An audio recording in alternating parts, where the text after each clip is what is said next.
Good morning, good schmorning, fellas. How are we stewing? We got a lot to do. What do you say we get started? What do you say we get started? Well. Says Steven, what's up, dude? How you doing today? What's up, Dango IRL? What's up, Kenji? I see you gambling in chat. What's up, Jack? What's up, Tom?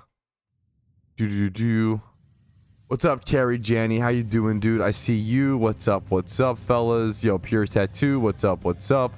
Good morning, everybody in chat. I saw Squiddy Plays be first. What's up?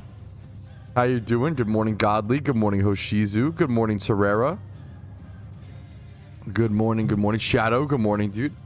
How's it going, Pat? I'm doing pretty good, man. Excited for the Super Bowl later. Excited to watch it, but nervous with, like, I have a lot to do. Essentially, I have a lot to do today. Kind of nervous about it, but I think it's time to do it. So let's go ahead and get started. Alrighty, fellas. Yo, what's up? And my name's Patrouski. Welcome back to PokeMMO Stream Recap. This is Stream Recap, I believe, number 273. We have a lot to do today and only so much time to do it. Today's goals are to do all 12 of the new Zodiac Masters. I feel like they should be able to be done probably within an hour would be my guess. We have the locations list, we have their teams list, we know the strategies. It should be pretty simple and pretty chill. Maybe I'm underestimating them though. Step 2 is going to be the Shaymin raid, okay? I don't know how developed strats are. From what I heard, it's just Heat Wave or just Eruption. I don't know if there's more to it than that. I'm guessing there is. I'm guessing there's like certain Pokemon you want to use at certain times or certain things. We'll look into those strategies. So step 1, Zodiac Masters. Step 2, Shaymin raid. And then step 3 is hopping back over to the Lunar New Year Andy account and grinding that. I want to be on that account. I have a limited time challenge going on. There's only 5 days left in the event. Tonight's the Super Bowl. Valentine's Day is coming up. Realistically, I only have about 3 or so days to grind Lunar New Year Andy. So I gotta get to work. I gotta put my foot on the gas pedal. So let's go ahead and just jump into it. I'm gonna start off with Zodiac Masters, and I'll be doing a separate video for that guide for those interested. But hopefully you're having a good day. Hopefully you're enjoying the event. Let's just go ahead and jump into the work we gotta do today. Oh my goodness, I'm gonna cough. Watch out. Yeah, I was watching Cav race and spectate people to try to go for World first. Let's head over to Kanto. To do these Zodiac Masters. I feel like doing all of them in Kanto is ideal. Move that clip over to the Stream Recap intro. Dude, I do have some Pokeyen to claim. I mean, that's something. Here, my notepad document. Let me go ahead and reset. Boom, boom. We can actually show the goals. So here's the goals I have laid out today. We can leave these on screen for a little bit, honestly. Just for a little bit. So, from my understanding, Zodiac Masters are pretty chill.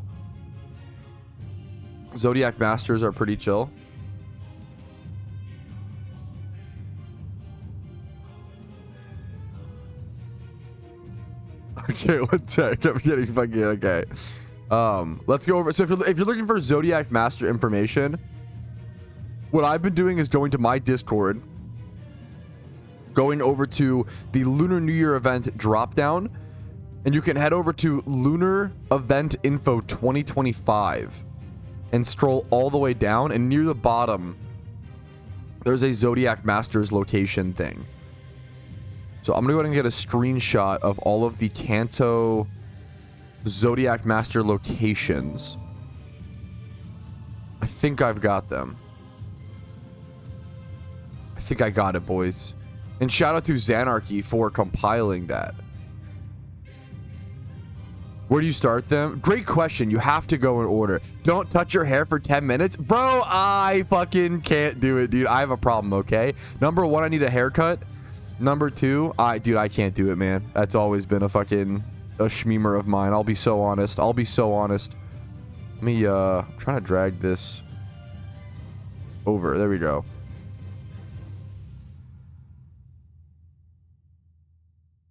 This was something else. Let's go ahead and we'll hide that for now.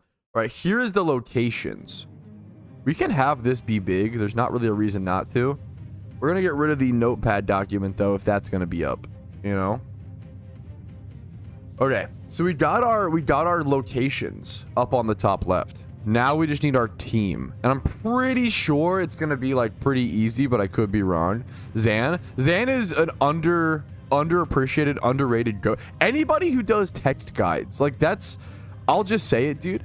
Anybody who does text guides, anybody who makes forum posts, makes little Discord threads, like anybody in text guides is almost always super underappreciated, and it's just easy to not, you know, to not appreciate that enough. But damn, is it fucking crucial, you know?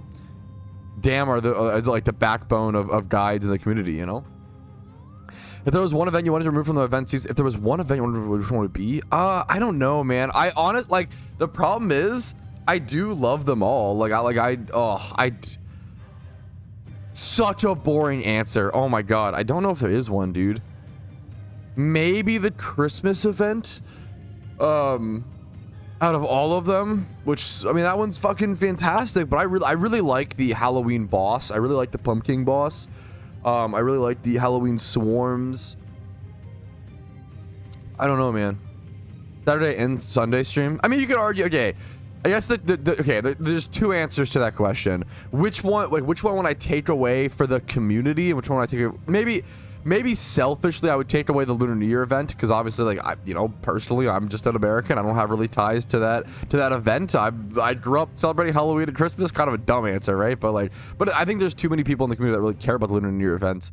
I wouldn't, if it was like a what's better for the game, I'd probably take away either Christmas, probably maybe Halloween for what's best for that. But I love the Halloween event. I don't know. That's too tough. I'm back. What's up, dude? What's up, my Mill Holy? I mean, dude, that's fine. Last year's were pretty easy. I feel like they're gonna be pretty easy, but I could be mistaken. I could always be mistaken. I'm just gonna go like Cloyster here. Let's put away these Pokemon. Let's grab our items. Fighting Gem can stay. That's not a big deal. I want Cloyster. Cloyster, Typhlosion. I hear Typhlosion's good. What is this on? Let's go to like proper wubbers. Here we go. We'll do some proper wubbers. Thank you everybody to come hang out today before the little pre-Super Bowl party. How are we doing, chat? Appreciate you all being here. Hope you're having a good day. I like the events that are too close together. Yep. No, I 1,000,000% agree. I think most people agree. Chill Ivy. Or like even just give us a summer event, or just, yeah, remove one of them and did a summer. But it's so hard. The problem is, like, God, it's so hard. It's such a boring answer, but it's so hard. England beat France in rugby yesterday. I'm so gonna move. That's fucking cool, man. That's cool. I know Britopians love to meme on American football, but I'll say rugby's a fucking sick sport. Rugby seems pretty cool. Can you recommend me an easy strat for slacking? Bro, I don't know if anybody... I'm gonna be honest. Like, slacking's just hard. I don't know if there is, like, an easy hack, you know? It's just a hard fucking boss. I'm really sorry. Only just beat the frogs. What? Huh? What is the Super Bowl? The Super Bowl, for all my Kate Kona Americans out there... It's the NFL, the National Football League, the football championship. It's a fun time. Let's grab this. Let's grab a Tailwind Mon, maybe. We could grab like a Tailwind. Archeops will probably outspeed most things. Maybe I should go Prankster though. I might just go like the Murkrow or whatever, yeah. Okay. How chill are these fights gonna be? Be so honest, fellas. Should I put Scarf on this? Is it even worth it? Do I just do Specs? This has banned. There's no item clause as well, right? For fucking... There's no item clause with the Zodiac trainers, right? Would be my guess. So I'm slacking as well. Slacking is just hard. It's kind of, and I'll be so honest. Like, I don't love that. I don't love the disparity, right? I don't love how hard slacking is in comparison to the other raids. Like, I think it's kind of lame. Like, I think slacking is, yeah. There's a lot of people in chat talking about, they're asking me for easy strats for slacking and being stuck on slacking. And my honest answer is, I'm sorry. Number one, I'm sorry. Number two, I don't have an easy strat for slacking. Like, it's just a really, really hard raid. Probably too hard in my personal opinion. I don't know how people solo queue slacking. I don't know how that's, it took me a while to beat. I don't want not difficult raids. Slacking ended up being my favorite raid, and it ended up being the most satisfying raid to me. Which is really cool with slacking. This is from Cav, a raid expert. I contend that slacking isn't that hard. People just try to do it with mons that don't do a lot of damage and keep trying despite lacking damage. That's one of my number one critiques of Pokemon raiders in general is I think too many people bring utility Pokemon because you can build a utility mon and then bring it to like every fight, when in reality sometimes you just need more damage. Too many people are trying to play the support role in Pokemon raids, interestingly enough. But yeah, solo queue is a different story. Yeah, that's my biggest thing. Which, like, I don't know. I think it is okay for raids to exist that can't be solo queued. I don't know if it's okay for temporary raids that need to be beaten within a 2 weeks time period that can't be solo queuable. And I'm not like hard on that opinion.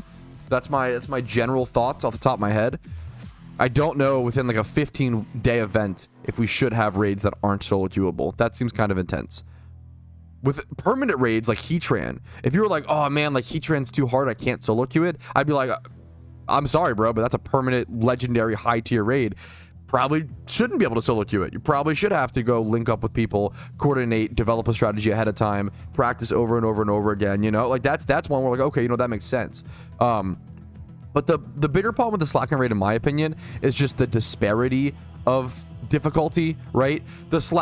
It's weird that every other raid compared to slacking is just so much easier. Like, the slacking raid, in my opinion, this year was like 10 times harder than every other raid before and after it, right? Slacking was the hardest raid by far, and it wasn't even close. And it sucks. I would bet there's a lot of people who were able to do every other raid, but just can't beat slacking. And I think that much of a difficulty disparity is not a good sign of balance, you know? If one random, like, 4-star or whatever raid it is, like, is just so much harder than all the other ones, I think it's a little weird, you know? I think it's weird how, like, it's just way too hard, in my opinion, in comparison to the other raids. Yes, you can join the Discord, and it's, yeah, absolutely, and find people to link up with. More consistent, yeah. Now slacking wasn't RNG as a fight, which was nice. Like, that was, I definitely felt like Suicune was kind of RNG, but that was also because I chose a strat that kind of relied on RNG and relied on setup and stuff. There's a thing there.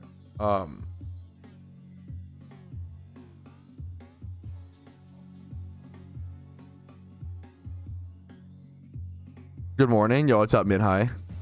Good morning, dude. How you doing, man? Okay.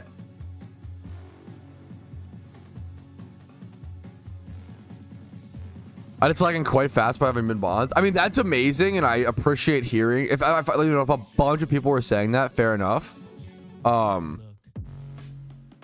I haven't heard anybody else say that, you know? Like, I'm sure there'll be a few people who, like, fucking just crush slacking. I don't know. But slacking was pretty hard. Maybe we just fucking have the wrong strats. I don't know, you know? What's up, Cork? Shaymin is pure RNG. I haven't done Shaymin yet, so I just have no idea. I can't really talk on that much. Alrighty.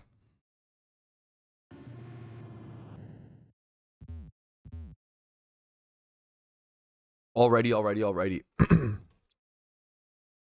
Chat, we're gonna start our guide, so behave, okay? Behave or else, chat, okay? You're getting a knuckle sandwich, okay? Behave or else.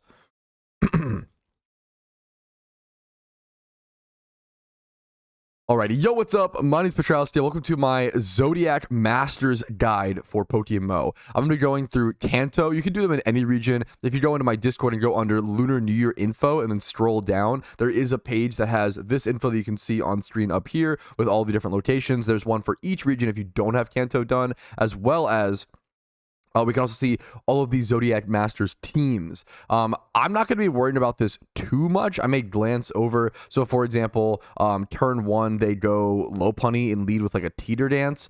I guess I'm just going to lead with like a sacrifice mon to kind of counter that. But this team that I'll be using today should be able to sweep through all of these. I haven't played these guys yet, but they're essentially just more difficult, like kind of high-end trainers from what I understand. Now, to do the Zodiac tablets or to do this grind, you need to get all the Zodiac tablets, which is done by turning in and consuming 288 swarm Pokemon. Now, hopefully you've already done that to this point because it might be a little, we're pushing towards the end of the event. It might be a little late, but I think that grind can be done within around 10 hours. So you can get it done. You can do it, but it'll be a little tight for the average player.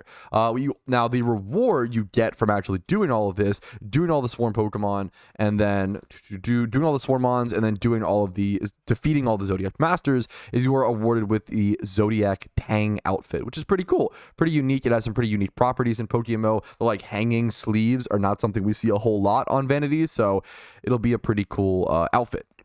Now, you do have to do these in order. So I'm over here at the Rabbit Master at Berry Forest in Kanto. I'm probably going to go ahead and just jump into this fight. It probably should be a pretty easy fight if I'm not mistaken. My team consists of, and I think you can beat this fight with just like a few. You don't need all these Pokemon, for example. I'm going to put a Life Orb on my Darmanitan, though, down there in the bottom. I have a Murkrow with Prankster and Tailwind, just some sort of Prankster Tailwind Pokemon is super nice. If you don't have Prankster Tailwind, you can just use a really fast Tailwind Pokemon. Then I have a Gym Rerun Typhlosion. This is going to do a lot of work, do a lot of things, KO most Pokemon. Most people will have this as well, so it's a really good one to shout out. Next up, Choice Specs Zapdos with Volt Switch and Discharge, and even Hurricane in certain situations. A Cloyster, a Trainer Rerun Cloyster, does not need to be perfect stats, but a Trainer Rerun Cloyster with 31 attack, 31 speed, and then a plus attack nature, EV trained. You don't need level 100 Pokemon for this fight. I have a lot of level 100s, but they will scale down, I believe, to level 50, so keep that in mind. You don't need level 100s. Mine just happen to be level 100. Our Trainer Rerun Cloyster, and then Garchomp. If you only have a few of these Pokemon, I recommend you don't need the fifth slot is kind of just extra icing on top. I don't think I'll have to use the Darmanitan very much, but the 5 Pokemon that should probably beat all of these very similarly to Cynthia and Morimoto fights, which are also high-end trainers in PokeMMO. Your Tailwind Pokemon, your Typhlosion's nice if you have it, but you don't need it. The 3 that I use that beat Cynthia and Morimoto pretty consistently are Garchomp, Zapdos, and Cloyster. These guys just handle a lot of Pokemon. Cloyster is pure offense, doing a ton of damage with ice offense, but can get hit for like special attacks kind of hard. You can switch Garchomp into a lot of those special attacks, like those grass attacks, those fire blasts, etc. And you can switch, you can also switch Zapdos into a lot of things coming in. Zapdos tanks ice-type attacks that are coming towards Garchomp surprisingly well. Same with Cloyster, tanking like physical ice-type attacks pretty well. These 3 Pokemon just have a lot of immunities that work super well together. You can switch Garchomp into any electric attack coming in towards Cloyster. It just works. It ends up being a really strong trio. So let's go ahead. This is the person right here. I'm going to go ahead and talk to them. They are the Rabbit Master. They have the Rabbit Zodiac tablet. This is my first time seeing this fight, but that's just how confident I am that hopefully it should be pretty easy. It is a double battle, which is why things like Eruption and Discharge can be pretty powerful, and they are level 100. Okay, I was told they scale down to 50, so that's good to know. They are level 100. I'm assuming that if you have lower level mons, they scale down to 50. That could be, I could be wrong. That was my understanding. So we do see also a different lead, I believe, than what was said in the. This will be a little harder than I expect. I'm glad I put Scarf over on my. Well, I'm saying it'll be a little bit harder, but I don't even know if that's true. We'll see here. It is Belly Drum, Aqua Jet, Osmoril. So we're gonna have to employ a little bit of strategy here. We should be totally okay still. We're gonna get our Tailwind up. Earth Power's gonna dodge. We're gonna go. I'm gonna personally go Zapdos next, I believe. I think Zapdos next is the play. He obviously wants to go for an Aqua Jet. I think Zapdos can tank it. We can go for a Volt Switch on the Azumarill. I'm going to go for a Foul Play here or something like that. I could just actually no. This is the easiest play of my life. What I can do is just go for a Haze to eliminate a Prankster Haze to eliminate the +6 attack on the Azumarill, which once again shows the power over here of the Zapdos. So if we're doing that, part of me, I think I still just Volt Switch on the Azumarill, but I almost want to just like Hurricane the Nidoqueen, but I'd rather just get a guaranteed KO. There we go. So we're going to tap the Azumarill. Our Typhlosion goes down. We want to go into something that is probably getting, I'm guessing, some sort of Thunderbolt or Ice Beam or some sort of attack from Nidoqueen. Let's just go over to Garchomp. It's a pretty safe switch here.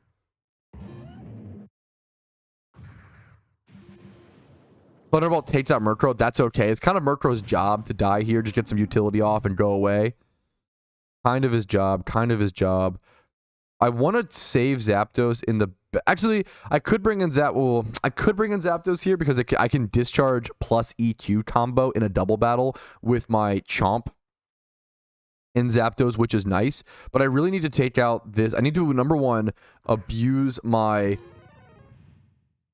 what's it called while I have it? Abuse my Tailwind, as well as take out this Nidoqueen. This Nidoqueen really, really needs to die, so I'm going to Icicle Spirits, and then probably just Dragon Claw the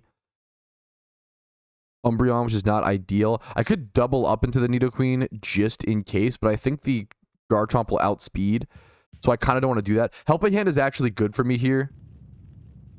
Dragon Claw doing 34% to Umbreon. Icicle Spear does one-shot Nidoqueen, so we essentially time walk them there. Easy peasy. It should be a pretty chill fight if you think about things a little bit or can predict things, but obviously people have different varied level of experience. I'm gonna go for Icicle Spear on, I'm shooting like kind of the same thing. Icicle Spear on Wigglytuff. I assume we know that Umbreon has Helping Hand, so if it's gonna keep going for that move, we can keep killing the side Pokemon before it can actually get it off. So we just go for a nice Icicle Spear here on the Wigglytuff, which will probably one-shot. Choice Band Cloyster is just super, super powerful. There it goes. Destroying the Wigglytuff. Same strategy. Same exact thing here. The Lopunny does come in and use Teeter Dance as sort of an enter the battlefield type ability. So that is something to consider. We could double switch here to dodge the confusion. I think that might be the play. I think that's actually worth it, hilariously. The Umbreon most likely. I think the only way we lose is some dumb RNG. So I'd rather go ahead and switch out to reset the confusion. If both of these Pokemon die, that's okay. We probably still win. But the only way we lose this fight is through crazy bad RNG in some way. So I'd rather switch out. And because of that, we get rewarded. Look at that. The Umbreon hits itself in its own Teeter Dance. Beautiful, beautiful, beautiful. I think I just want to go for Discharge here and then switch over to Garchomp with the Darmanitan. Discharge will most likely take out the Umbreon or get really close to it. It might not quite, to be fair. Let's see. The Umbreon is at 43.5. It hits itself in confusion again, thankfully. We do hit it. We do KO it now. We also do 67% to Lopunny. Yeah, a pretty easy fight if you put a little bit of effort into it. Only problem is now my Discharge can't hit. Oh, no, I did click Discharge. Yeah, my Discharge can't hit the Nidoking, which is a little awkward, but I'm just going to EQ here. Should be a done fight. You do not have to use, I think the Garchomp Earthquake just killed them. You don't have to use exactly the team that I use. Just something, coordinated. You do need decent Pokemon. Don't over stress about IVs. That's a big one. I mean, a good example of, look at my Cloyster, right? My Cloyster did absolute work in this fight. 31 attack, 31 speed. Absolutely nothing else in any other stats. And then Lonely Nature. So don't over worry about IVs. Just try to beat the fight in whatever way you can. There we go. Hopefully this gives you a nice little blueprint. That is the Rabbit Master taken care of. All right, yeah, I'm not sure. Yeah. Okay, that was like a little bit of it was a 10-minute fight. Let's get the locations back up. Tiger Master is Route 7. Let's go heal. That was pretty good. We took care of it. Where's Route 7? It was a little harder than I expected, I think. I think I just misplayed. I think the problem is it actually could be pretty easy. What is this? This is the Zodiac Master grind. What's up, Matismo? The Typhlosion dying was pretty troll, you know?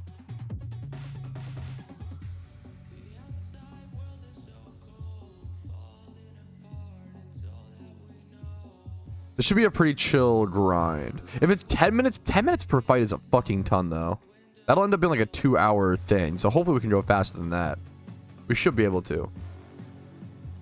We should be able to.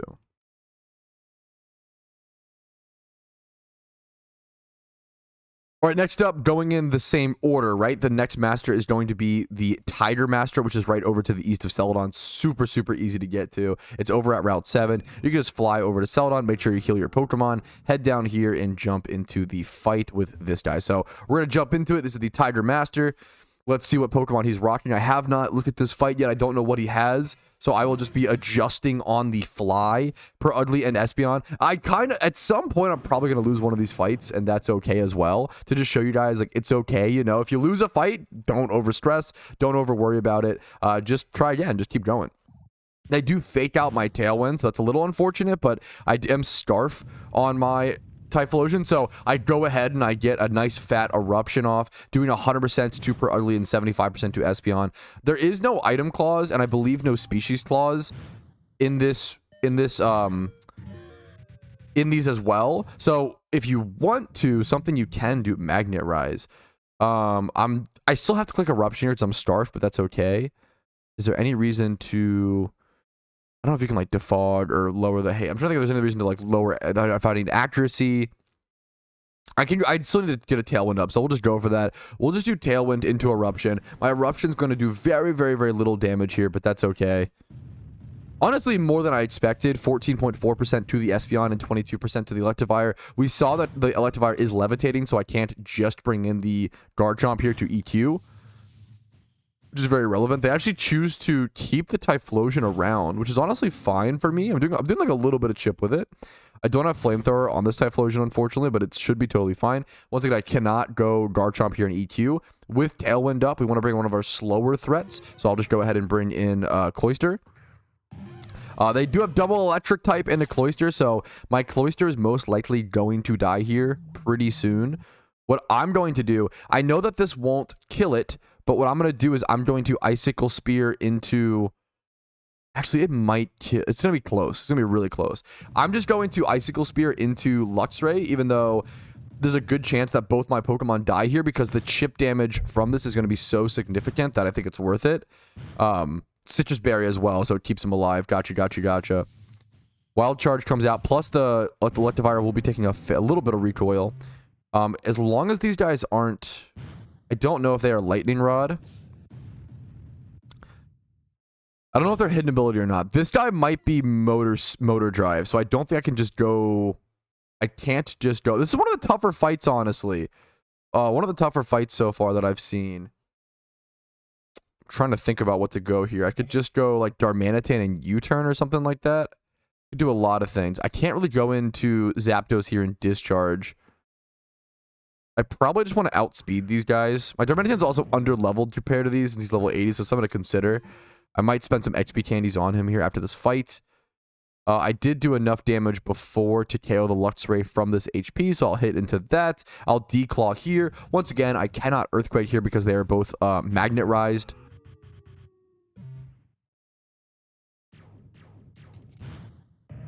There goes Luxray. Last two Pokemon, Persian and Liepard. And then since my Garchomp is Scarf locked in, what I'm probably going to do here... Maybe the chip is... I mean, the rest of this fight shouldn't matter regardless.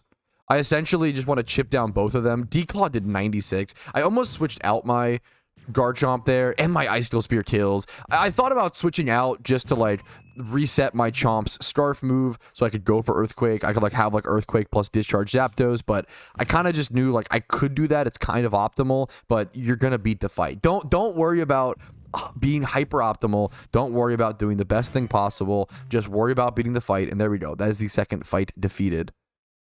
What's the reward for this? It is the Zodiac hang outfit. This.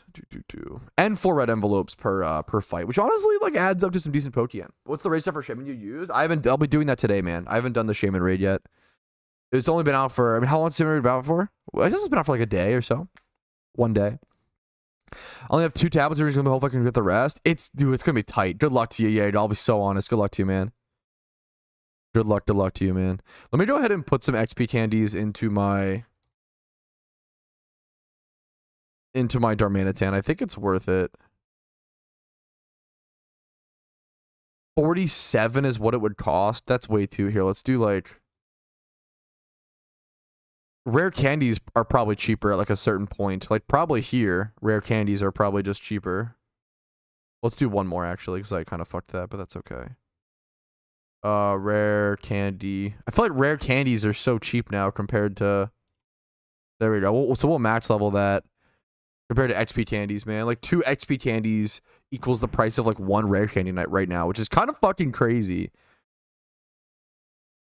Effective and sensitive for me. Yeah. Let me see, tons of different ways you can do it. So that was the Tiger Master. Next up is Pig Master over at Mount Ember. So we're going to head over there. Okay, that fight was 5 minutes, so it can be a lot faster, which is nice. You can do like 5 minutes per fight, which is really nice. It should be a pretty chill fight, but if you end up losing one as well, it's okay. Event only. Yes, it is event only. It is not a seasonal, which is nice. I've been seeing a lot of seasonal stuff recently. Not so much in this event, to be fair, honestly. Where is was the raid down here? Actually, isn't like up? It's like up at Mount Ember. Yeah. Let me head up to the north. Pigmaster was the hardest for me. I appreciate, you letting me know. Can newer players do this round? I thought it was level 50 fights. I was told, and I mean that even then it depends. Like when you say newer players, it depends on like how much time and effort you've put into the game. Like it just depends. Like the problem is it depends. Like so I've been doing a series recently, Miles, right? Where you would have had to get all the swarms. If you haven't gotten all the swarms by now, it's gonna be pretty tough. I'm not gonna lie. You would have had to play the event, earn the right to be able to go do them. Let's go hop over here. Is the Zodiac Master down here? Okay. But I think a new player, if you're grinding Abundant Shrine and you're putting in the time and effort, you should be able to have enough Pokeyen to buy level 100s to do these for sure. But you might just need 50s. I don't know. Someone said it might scale to your highest Pokemon. I thought it scaled down, but I could be wrong.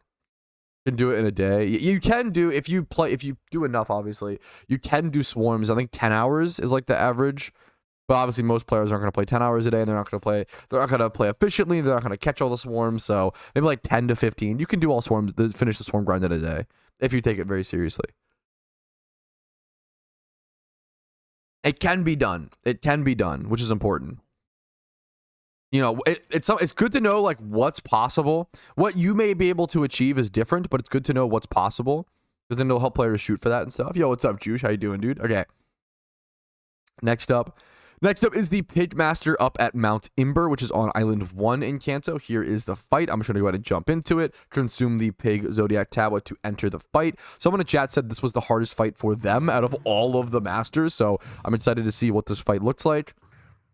We have a Grumpig Mamoswine start. Eruption plus Tailwind should do wonders here. And then we have Foul Play afterwards, which is honestly nice, into the Grumpig, which is super effective, even though, or honestly Foul Play into Mamoswine, both is nice. One of them might be Focus Sash. Mamoswine's not Focus Sash, that's good to see. Grumpig did only take 28% damage, so very, very specially defensively tanky, of course, here. Emboar then comes in. Some of these mons, as you can see, so the signature mon of each player seems to have a signature move like that. So I'm gonna go ahead and put Foul Play into Grumpig here, and then just Eruption into them. Try to break Emboar's sub, as well as do some decent chip damage to Grumpig. I like that when you identify the Helping Hand Pokemon, that's really good. You want to try to destroy the other Pokemon before it can get an attack off, Foul Play coming in, doing a ton of damage there to Grumpig. Exactly what I wanted to see. Plus, the Emboar targeted the Murkrow. That's really good for me. Okay, this fight's looking pretty chill so far for me, luckily, fortunately. Part of me wants to bring in Discharge, Zapdos here. It honestly might be a good time to. What I would do here, if I make that play, which I think is what I do, I bring in Discharge Zapdos. We have Tailwind up, and I click Discharge, and then I switch out to Garchomp, because otherwise my Typhlosion will be taking the discharge damage as well. Super crucial to know what spread moves hit your teammates and what don't. This should be enough damage to kill both of these Pokemon, which is why I felt comfortable like bringing it in, getting a switch. I don't know if that crit mattered. I feel like with Specs Zapdos, I don't think it did, but it's possible. Slowking Musharna come in. This looks like an easy fight for this. One of the easier fights for me. However, they do set up a Trick Room, which makes things, you know, they're gonna both move before me now. But thankfully, I do feel like my Pokemon are tanky enough to where we should be fine. Does Musharna have Levitate is my next question. It does not. Okay, so I can just safely go into Discharge EQ combo here. Discharge EQ combo. There we go. Psychic's going to come out before, do 97%. Almost KO my Garchomp. If my Garchomp can just get his attack off, that's what mattered. Beautiful, beautiful, beautiful. So I think it's both of those guys. Oh, Musharna lived. Musharna's a tanky boy. Okay. Tanky girl, excuse me. Tailwind petered out, which is actually good for Trick Room. Primeape comes in. One of my Mons probably dies here, but same thing here. If you want to bring a slow Pokemon for the Trick Room to kind of abuse that later in the fight, you can, but I don't know how relevant that's going to be totally honest.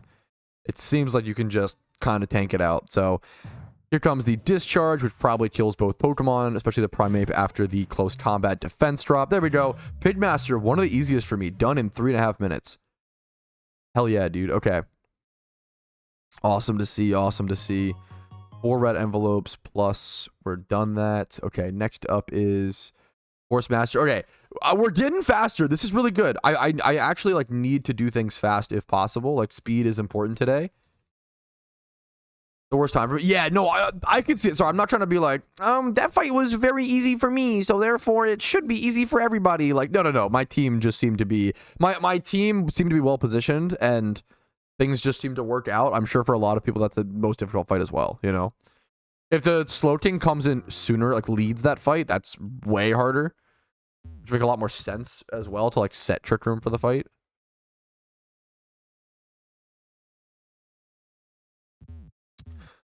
Just searching for the team to build for Masters. Yeah, the Pokemon that I'm using right now. You really only need, I mean, 5 Pokemon, still a lot of Mons. But if you look what I'm using, yo, thank you, Isn't Juice for the sub. DSA, so true, King. Thank you for the 10 months, man, of Prime. Thank you, dude. It really helps support the channel. So Yoshi, what I recommend is Prankster, some sort of Prankster Tailwind Pokemon is very good. A Jumiron Typhlosion, if you have it, is nice but not required. I'd say I think 4 Pokemon. I think if you have a Zapdos or some sort of electric discharge, the flying I don't know, Zapdos is kind of irreplaceable is the problem. Zapdos is so good. If you don't have one, it can still be done. Like you just need decent Pokemon to do this fight with a good team build. But for me, this quad is like almost solos the entire fight. Garchomp, Cloyster, Zapdos, Tailwind, Prankster. The Haze is nice as well against the Azumarill for like belly drum stuff. But yeah, it's pretty, yeah. I don't know how it's doable with randoms, Karma. It seems insane, man. Good luck to you, dude. Yeah, Zapdos is just really good. Like, I don't know, man. People always said, like, oh, like, people, yeah, it's very funny to me. Yeah, Zapdos is just so good. We're talking about, like, Pokemon needed to fight the Zodiac Masters. And this is the same with, like, Cynthia, the same with Morimoto. Zapdos does things that, like, other Pokemon don't really do. The electric flying type is just a very, very good, unique type, especially going against a lot of double battle trainers. Being able to pair up Zapdos perfectly with one of the other strongest PVM Pokemon in the game with Garchomp and being able to spam Earthquake and Discharge perfectly when they don't hit each other, right? Into the opponents. It's so good. People always said, like, oh, why doesn't PokeMMO just add legendaries? Like, why don't, you know, just add legendaries? Like, just ban them in PvP. And the real answer is, I mean, look at Zapdos, dude. Zapdos, in my opinion, has made a lot of PVM trivial in PokeMMO, at least in terms of high-level trainers, things like Morimoto, things like Cynthia, things like these Zodiac Masters. You could beat them before, obviously, but Zapdos has made them so much, like, such a drastic degree easier, in my personal opinion. It's kind of insane. Like for me, I used to beat Morimoto / Cynthia 50-50. Like half the time I'd lose, half the time I'd win. Now with Zapdos, I never lose. It's literally like 100% win rate. It's that much of a difference, right? And how much easier a Pokemon makes something. You could always win. You could always find a way, but how much easier it makes something is the true level of its power. Zapdos, yeah, so you have to be careful with adding legendaries because they can, it's not just PvP. In PokeMMO, we're not just worried about the PvP systems, we're worried about the PVM systems, which is something you don't really have to worry about in traditional Pokemon or single player Pokemon. The storyline is just kind of unbalanced inherently, right? It's a kid's game, and that's okay. In PokeMMO, we want the storyline to have some balance. We need raids and endgame PVM content to have balance. We also have to implement Pokemon and balance things around future content, right? Raids weren't in the game a year and 2 months ago, a year and a month ago, 13 months ago. Raids were not in the game, right? And everybody was saying, oh, just add legendaries, KEKW. And it's like, bro, I bet you they have something in the pipeline, like, that's gonna be relevant where you can't just have Brooklyn, and boom, raids came out, and it's like, now all the players were like, oh, I get it now. But like, I really encourage people to just trust the devs. Like, they're not stupid, you know, they make mistakes, but they're not actually brain dead. You know, I mean, it might shock some players. They know what they're doing. They have a lot of experience playing their game, developing their game, and I think they do a pretty good job. So just try to trust someone whose job it is to do something on average, in my opinion.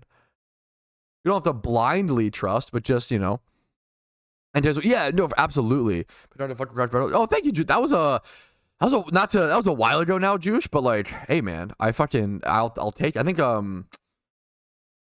was it, I'm trying to think, was it like a year and a bit ago? It might have been like a year.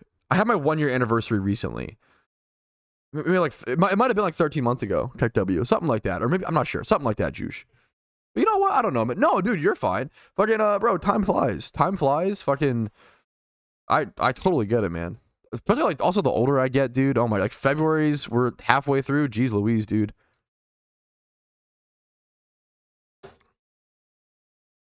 That was the only legendary though. Most of them. I did. Well, no wait. I'm sorry. I respectfully disagree with Tismo. Like Moltres is really good in raids. Entei is really good in raids and Sun teams. Suicune's been really good for certain raids. Raikou is used now. Now to be fair, I wouldn't call any of those mons I listed broken, but I would call them some of the best options for raids, which is pretty powerful. I think Zapdos is a step above the rest and is like pretty broken. For PVM, but yeah. Okay. Let's keep going though.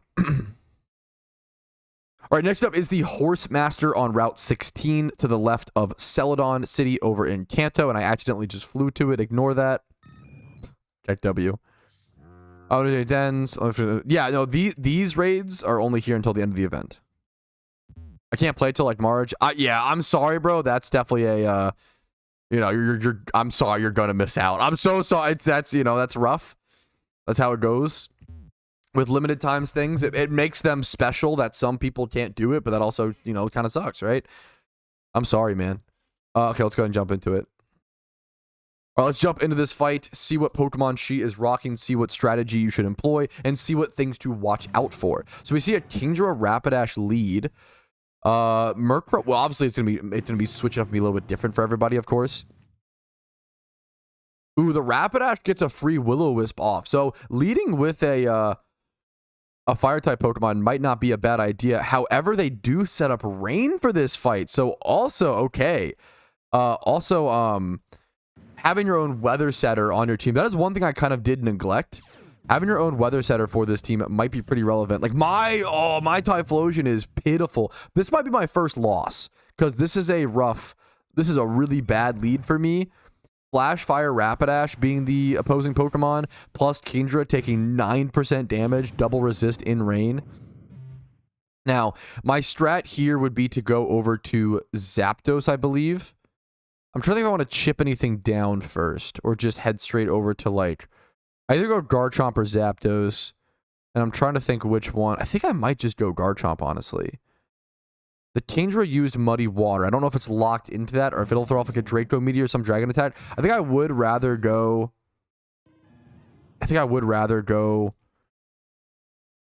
Garchomp.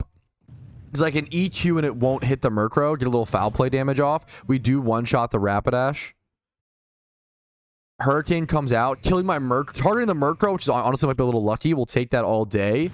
So now I can perfectly set up what I wanted to, which is Garchomp EQ into Zapdos Discharge. There we go. There we go. There we go.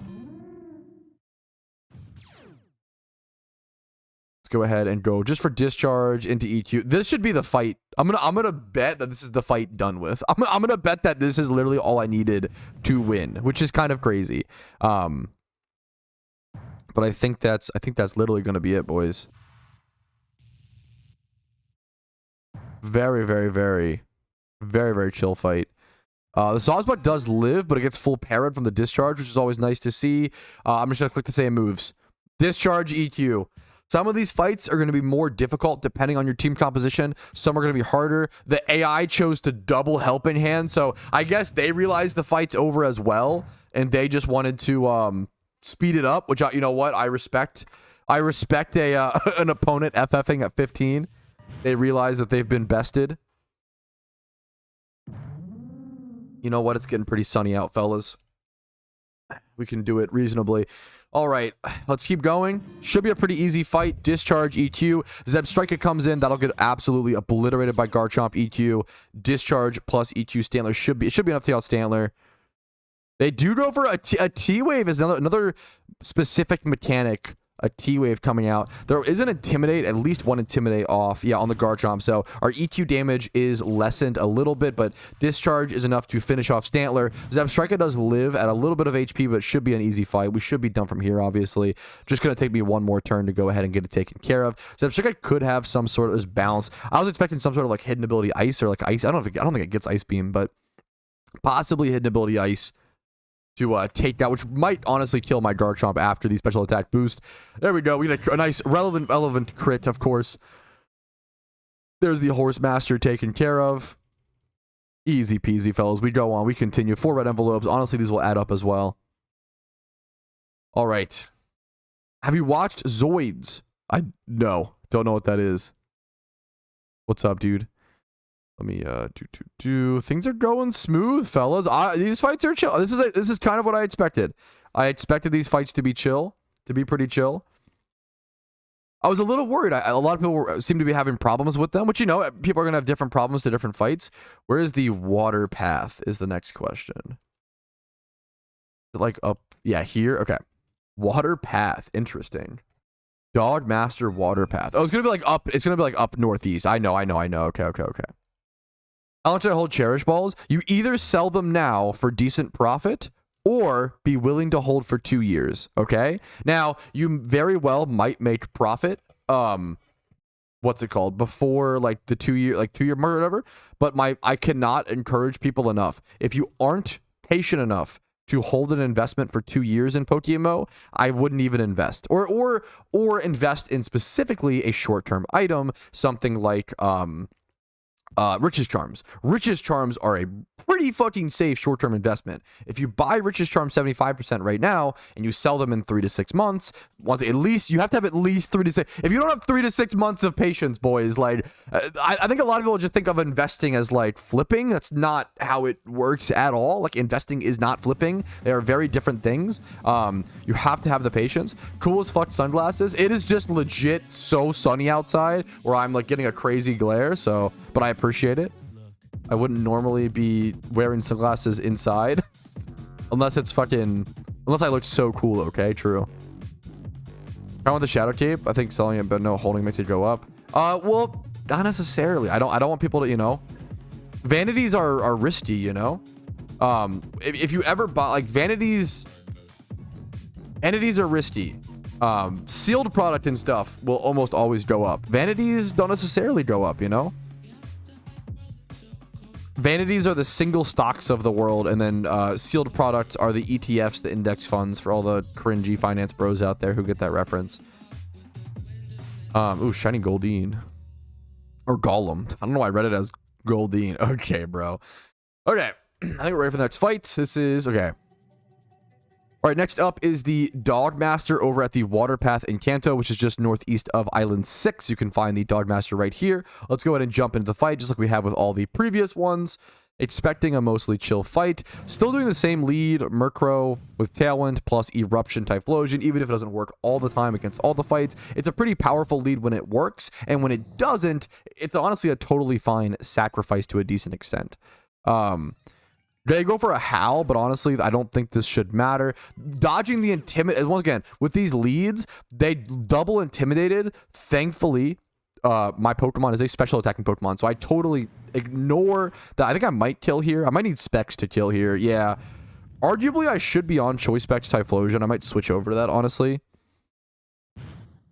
I kind of like it because I don't get my Tailwind off, but I think it's just so important to get some damage off with Typhlosion. I think that's the big meme. If you have Crocodile is probably a really good mon in a lot of these fights as well. This is a situation where like Crocodile would be insane here. I'm probably gonna go over to Garchomp here. Island 6, aren't there 5 islands? There are 7 islands in PokeMMO. We're gonna go for we can just go for Haze. It's not really that good. Like, we're only getting rid of a small attack boost, but we might as well just in case. We could go for like Foul Play on our Murkrow, but I don't think it super matters there.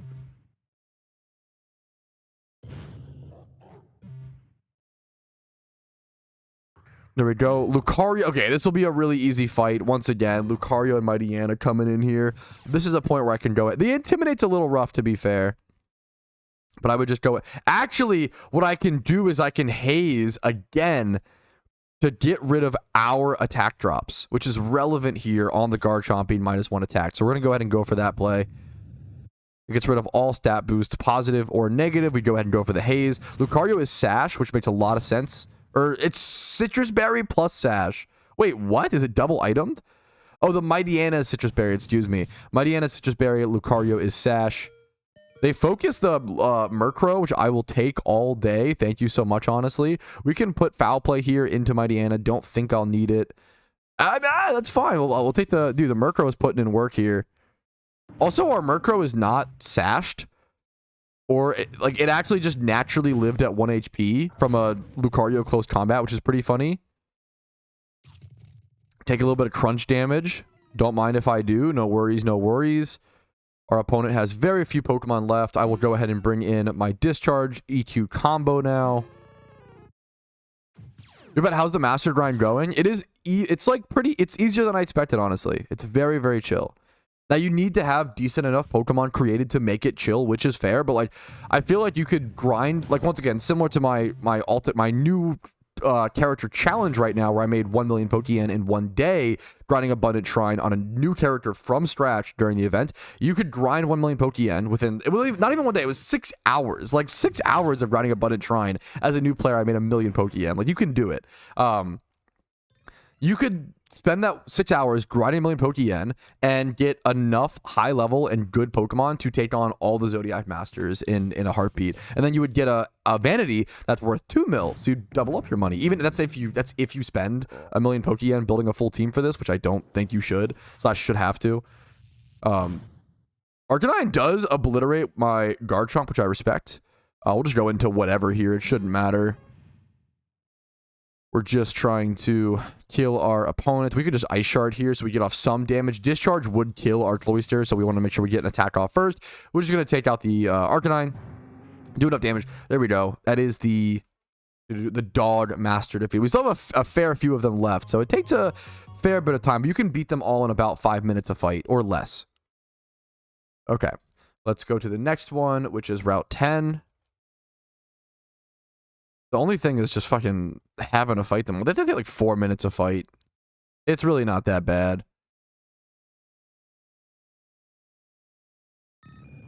Let's go heal really quick.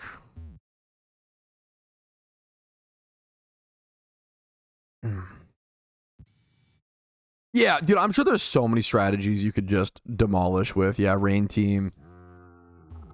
Rain Team. I know a lot of people will just have Sun Teams already. 2-year real time. Yes, if you're not patient enough to hold, it's called an investment for a reason, right? If you were talking to, imagine if you, like, I don't know, fucking hire, if you know anything about investments IRL, right? Like, not to, like, I hate talking about finance because people, it's cringe, right? But you should know the basics. Like, if you went up to a financial advisor and you were like, hey man, I'm looking to like make an investment, and you were like, hey man, like, I'm looking to like buy something and then sell it in 3 months, they'd be like, oh man, like you can aim for that, but like, dude, that can't be your only option. Like, if you're not willing to hold something for a year or two, like, you're kind of fucking, you're not investing, bro. Like, you just need to go fucking get a job and work. Like, you need to go like do something. Like, 'cause that's not how this. It's a slow, patient game. Like, it's the same with PokeMMO. You can't expect to just buy something. A lot of newer players seem to expect to buy an event item, and then when the event ends, it just skyrockets in price, which is not at all how it works. You won't see prices go up for, I mean, there's some outliers it will, you know, but those are outliers, right? It's yeah, if you're not patient, finance is not cringe. Finance isn't cringe. The problem is a lot of people who get into finance are very cringe, right? Finance is really fucking cool, and everybody should learn finance to some degree. The problem is there's a very common trope, a kind of person who gets into finance, and then all they talk about is finance, and all they do is finance, and they get like obsessed with it, and they get obsessed with money, and that's their whole life. And there's a lot of young men that fall into that trap, and it's really sad and really cringe. And they eventually wake up at the age of 28. Oh my god, what am I doing with my life? Holy shit, money's not actually important. I destroyed my relationship for it. I don't have any friends. All I talk about is finance. You know, everybody wants to ask me about how I'm feeling and how I'm doing, and I bring up fucking Nvidia stocks, like, like finance is not cringe. I agree, it sucks because like finance is very, very cool, and everybody should have finance education, and everybody probably should invest. Like, just fucking open a Robinhood account, as dumb as, you know, like everybody should be doing something, probably like do safe stuff, right? But the problem is, every 22-year-old who gets into finance never shuts up about it, and it's really, really, really obnoxious. And I try really hard to be into finance, but also not be one of those people. It's a rough line. Okay, anyways, yeah, GameStop stonks, fucking r/Wall Street bets, KEKW, whatever. Okay, whew. Next fucking master, aka Medio Mama. Okay. Next up is the GOAT Master over at Route 10 in Kanto. You can just fly directly over to this location, and he's right here, so it's really, really, really easy to get to. Probably one of the easiest. Let's go ahead and jump into it. This is the GOAT Master on Route 10. Rhydon and Absol come out with the lead. We should be pretty good into this. Rhydon will take a decent amount of damage, honestly, from Eruption. There is rain. Is it raining out? Is it raining in game? I'm surprised. That's hilariously not good. Like, hilariously not good. I'm still just going to stay in, go for Tailwind, and go for Eruption. But the rain out, I assume in the overworld, is actually going to hurt me a fair bit here in this fight, which is kind of funny, you know? Absol almost dies. Right here, right into a fair bit of damage. The Typhlosion lives for now. That might wipe them both. So we get double Rock Slided, which is totally okay. Now we can just bring in... Do we bring in... I'm trying to think. I don't think we bring in Zapdos yet. I'm trying to think what the play is here. Because it won't hit Rhydon, and Rhydon's the one with the most HP and stuff. So I'm trying to think what the... We might just go Cloyster Darmanitan, actually, weirdly. I'm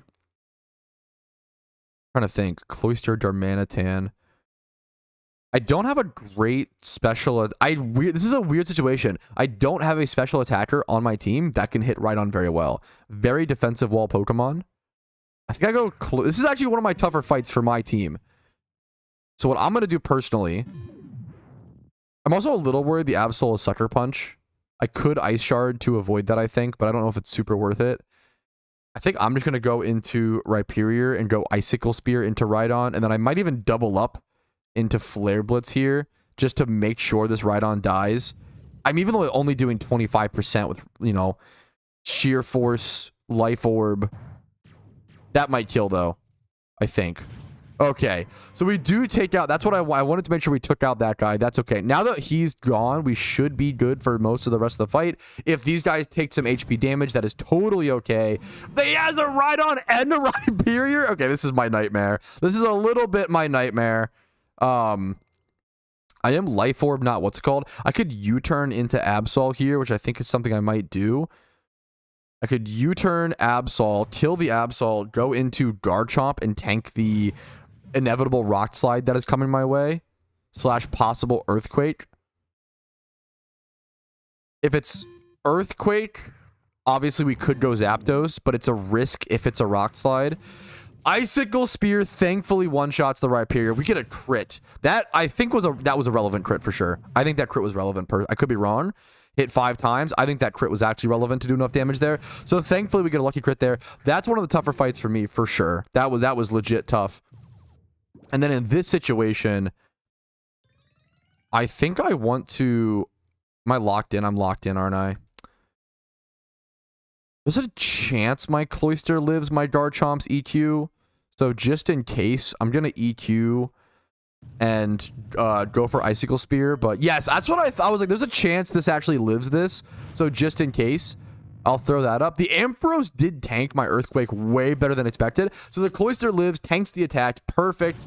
Exactly what I was hoping for. And now I can just go into Darmanitan here.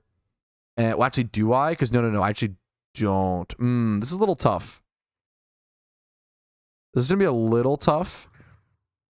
I think I go over to my... I can't go for like I can't go for Discharge here. It'll lock me in and put me in a weird situation. I think I hilariously go for... Actually, we have Rain Up. We can abuse the fact that we have Rain Up because of the overworld. Or it's just a fight mechanic. I'm not totally sure. I'm going to go ahead and straight up go for Hurricane into Whimsicott. EQ into the rest. Yup. We can abuse the fact that we have Rain Up.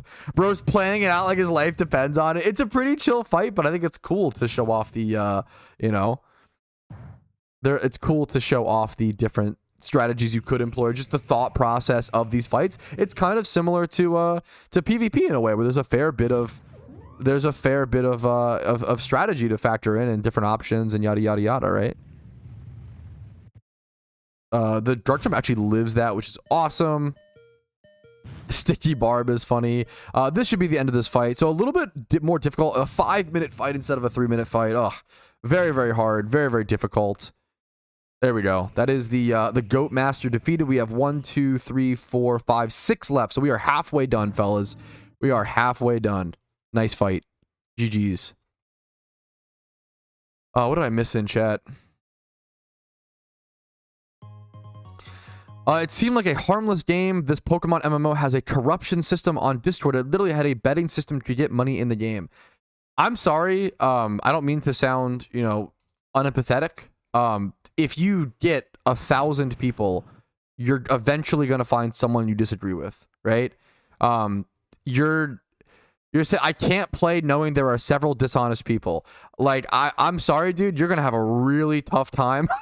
If you can't play a game where there are dishonest people, you're going to have a tough time playing video games, man. Like, not like that's, I don't know. That's fucking rough, bro. Like, I understand the frustration. Like, if it's just too much or, you know, whatever, sure. But there's going to be dishonest people wherever you go in life. There's going to be dishonest people in any game, in any company. Like, if you're the kind of person who's like, you know, if there's, and it sucks, but that's just life, right? Like, if you're like, oh, I don't want to, you know,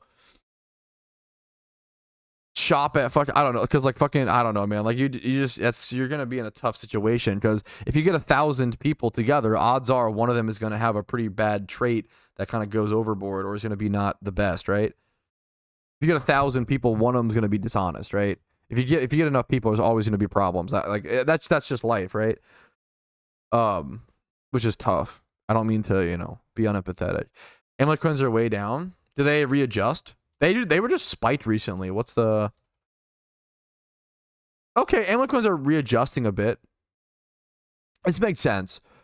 Someone said amulet coins are way down. I wouldn't call this way down. I would call it a bit of a readjustment. Recently, amulet coins went from around 15K all the way up to 30K, which was an insane 100% price increase, which is really, really crazy for such a consistently used item in the game.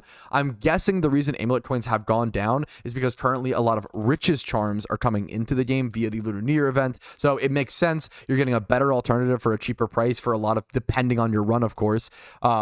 people are probably stocking up on buying and using riches charms. Also, probably people are doing less Jimmy runs right now during the event because you can make more money playing the event, doing abundant shrine, etc. So people are probably just stocking up on them and holding them as opposed to actually consuming them and using them. I don't know, John Bull. Oh, a big breath. I know it's down to like 2 mil or so. We've talked about it a fair bit recently. Is it down lower than that? It is pretty crazy. I am shocked that Vanity tanked as much as it did. Yeah. It's kind of crazy to me. I would say that's way down. They were like 27K for like 2 months. I can check PokeMMO Hub. I don't think they were 27K plus for 2 months. I think they've been like, let's go check. Like close. But I don't know, when an item spikes from 15K for years to up to 30K and then I don't think it's yeah. I'm going to be super honest. I wouldn't say it's, you know, it's irrelevant. I think it's a readjustment, right? Here we can just show. This is perfect actually.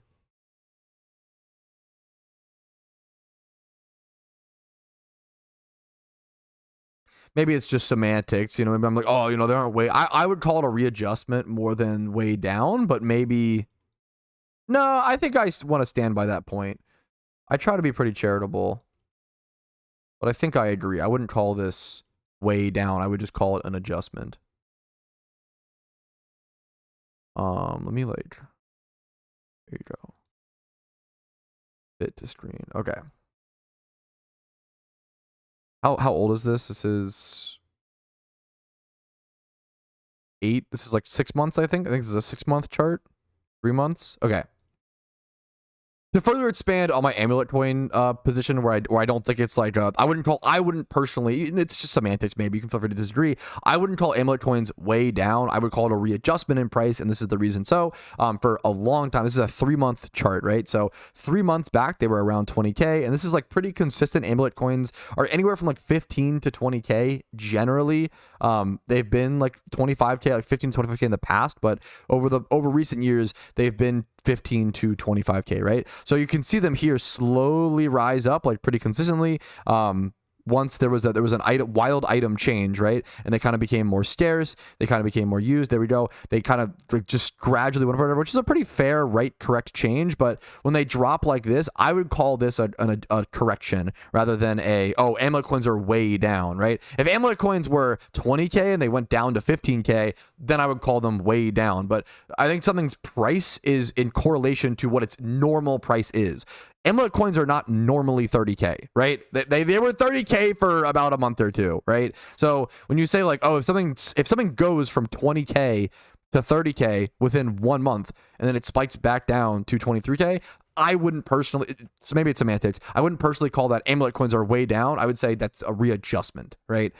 You should be expecting them to go down prior. You should be expecting it, in my opinion, if something is like going up like that to some extent. Now it'll readjust and then maybe go back up, but probably not with an item like amulet coin. It's a pretty consistent consumable. But yeah, just to further expand on that, it was a good question.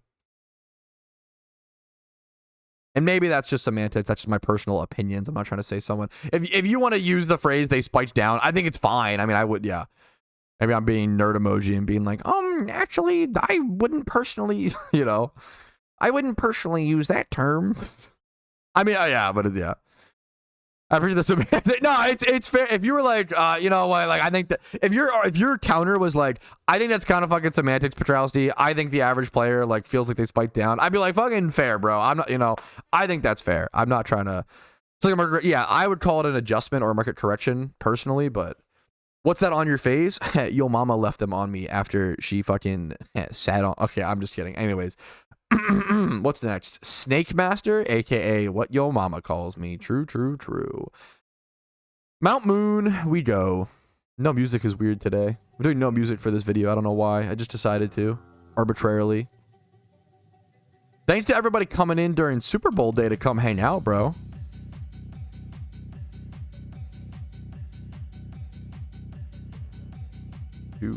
Do. Bro was on them. I feel like I've been pretty lax on him recently for a while. A lot of people did away with too much. Everybody was doing your mom jokes against me, but I was nice, you know? What's a Super Bowl? It's a cereal thing. Great question. I kind of need to use the... We're halfway through. I'm gonna go use the restroom. How is it fucking taking this long? I gotta speed it up, boys. We're already an hour into stream, and I'm only halfway through Zodiac tablets. I gotta pick up the pace, but I'm gonna be right back. I need a quick restroom break, so give me 1 second, bro, boys. The what day? The huh? BRB.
Okay, we are so bad. Bro, I gotta be so honest with you guys, okay? I have a breakfast today that I'm not proud of. This is a British looking odd breakfast. I'll be so fucking real. It's just a bowl of sausage. Like fucking little breakfast sausage links. I mean, they look bomb, but like they're fine. I'll be honest, they're fine. But like just a bowl of sausage. I don't know, man. Kind of British. I'll be honest. Oi, bruv. Thanks for getting me some brekkie. Wild. Beans on toast? No, don't worry. I'm not that far gone. We're chilling. Okay. Let me fucking eat one more sausage.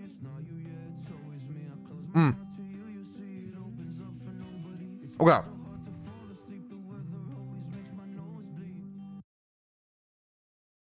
What's the next master? Snake?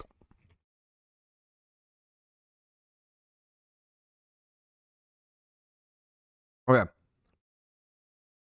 Should I show how to get here? I probably should. It's kind of, it may not be intuitive, / people may not know.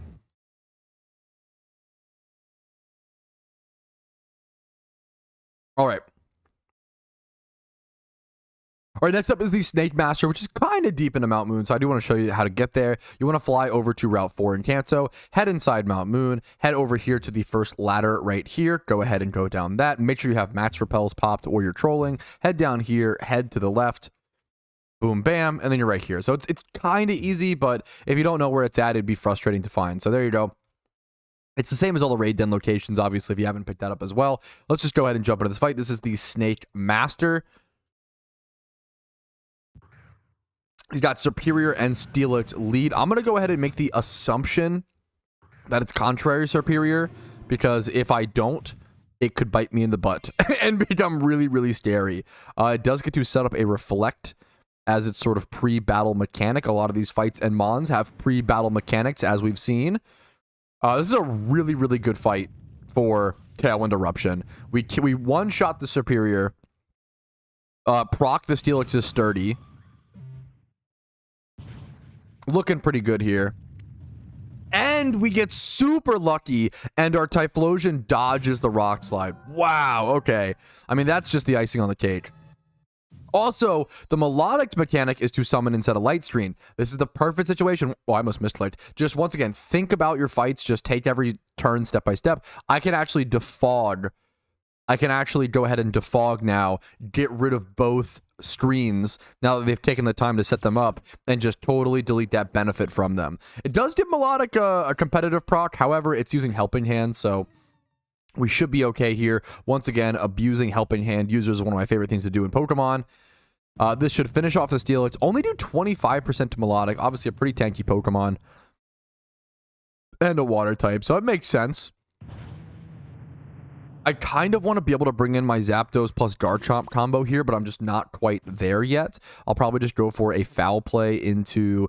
I probably should Foul Play into Melodic, because I think Melodic lives, whereas the Seviper probably goes down, but just kidding, the Seviper does have Focus Sash, I believe. Unless it just naturally lives at 1 HP. Okay, I was like, did it actually? It did have Sash. Okay, for a second there, I was like, oh shit, did it naturally live at 1 HP? That'd be pretty crazy. But nope, we did get it taken care of. A crit on Murkrow comes in. Seviper goes for Gunk Shot. Okay, we're kind of chipping down our Typhlosion, but that's okay. We still have our Garchomp. Our Garchomp Zapdos combo in the back. Do we have Tailwind up? We do still have Tailwind up. I'm wondering if I should go... I think I just go Darmanitan here. I think I just go Darmanitan. And then I probably just go for... Flare Blitz, I think, just still does the most damage, but I could be wrong. Even though it's not very effective against Melodic. Actually, I could just show superpower. Well, no, I'm maybe this is wrong mathematically, but I think the sheer force plus life orb. I think the sheer force might actually make flare blitz. It might be. Its superpower might be a little more, but it was again. Perfection does not really matter in these fights. I'm sure do decent. Do we lose the tablet if we lose the fight? You consume the tablet, you can just come back. If you lose the fight, you can just come back and do it again. Don't worry about it. Don't overstress. Don't you know? I think a lot of people stress about these fights, and I just the biggest thing I can encourage is just to chillax. It'll be okay. You know, if you just if you don't give up against these fights, you'll eventually win. These fights are pretty. I would say these are easily doable by all players. Like you have to have Pokemon at the right level. But if you have a team of 50s, this is definitely content that is very, very doable by everybody, in my opinion, honestly. The more I've thought about it. Do I care about superpowering and killing the Dunsparce for sure? I think I'd rather just kill the Arbok. I'd rather just Flare Blitz into the Arbok. Typhlosion is so cool. He's very cool and is a very good PvM Pokemon in PokeMMO. A lot of people will probably already have him from gym reruns. And he's really, really good against these Pokemon. Typhlosion put in so much work here. He's going to die this turn, of course, but he went absolutely bonkers here. And he tanked an attack from the Dunsparce, which I'll take all day.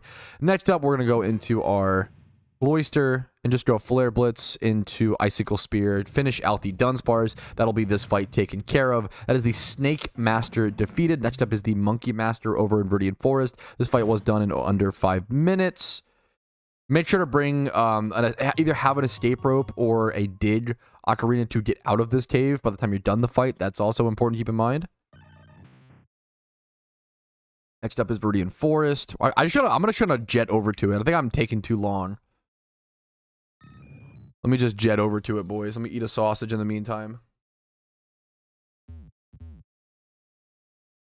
It's just bright out today, Michael. What's up, man? Julian from Trailer Bark Boys, is that you? Is crazy, but you're kind of not wrong.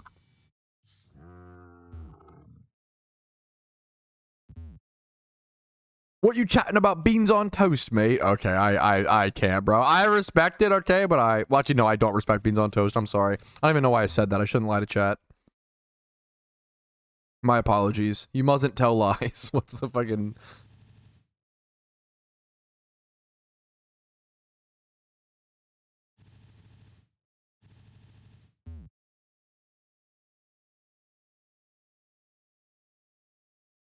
Is Swampert viable in endgame PvP? I'm doing those ones very cool. I think there are... I wouldn't call... It's a good question. Is Swampert viable or is he meta? Are two different... He's definitely not meta. I kind of think Swampert could be viable for certain things. Not a whole lot, to be honest. Swampert's one of those mons where, like, honestly, a fight could come out where it's really good as well. Swampert could be viable, I believe. Is wild work. It's a little funny, you know. Swampert could be viable, but definitely not meta, you know. Swarm Sinnoh, thank you for the call, dude. My apologies. Okay. Our next up is the Monkey Master, which is over in Viridian Forest. Pretty easy to find. You want to head into the forest, run around, and eventually you'll find him running around over here by the raid den once again. The infamous Slacken raid den, I believe, if I remember correctly. Infernape and Simisear are the two leads. Now, a lot of these monkeys are pretty fast. Like, Simisear is shockingly fast. I think it's like 110 or 112 speed. It's faster than you would realize. So just keep that in mind for sure. I'm just gonna go ahead and go for a Tailwind. Go for it. Like, Infernape even uses an agility, so Infernape might outspeed me even after Tailwind. I guess this is where the Starf hopefully comes through. Yeah, with Starf, I should be able to get an attack off, and just getting one attack off with Eruption is so nice. This Typhlosion definitely should have Flamethrower, but it just doesn't, which is also something to have Flamethrower on your Pokemon. It's nice just to have that option. Rock Slide comes through. I can haze the speed here since I have no other. Yeah, I think there's no reason not to. I already have the other. I have no other boosts. I might as well use this turn to do that. The Murkrow will probably die before it gets a foul play off, so we'll just go ahead and go for that. Brick Break comes out, KOing the Murkrow, which is really good. It tanked an extra attack. I will take that all day. Acrobatics comes out, KOing the Typhlosion. This is still a very okay fight. This is the point where if you had Crocodile, he would go bonkers here, bringing in Crocodile. I might honestly replace my Darmanitan in the back with a Crook. It's kind of tempting. This is a really good position for this. So we can go Discharge into EQ combo here, and this probably sweeps the whole fight, but I could be mistaken.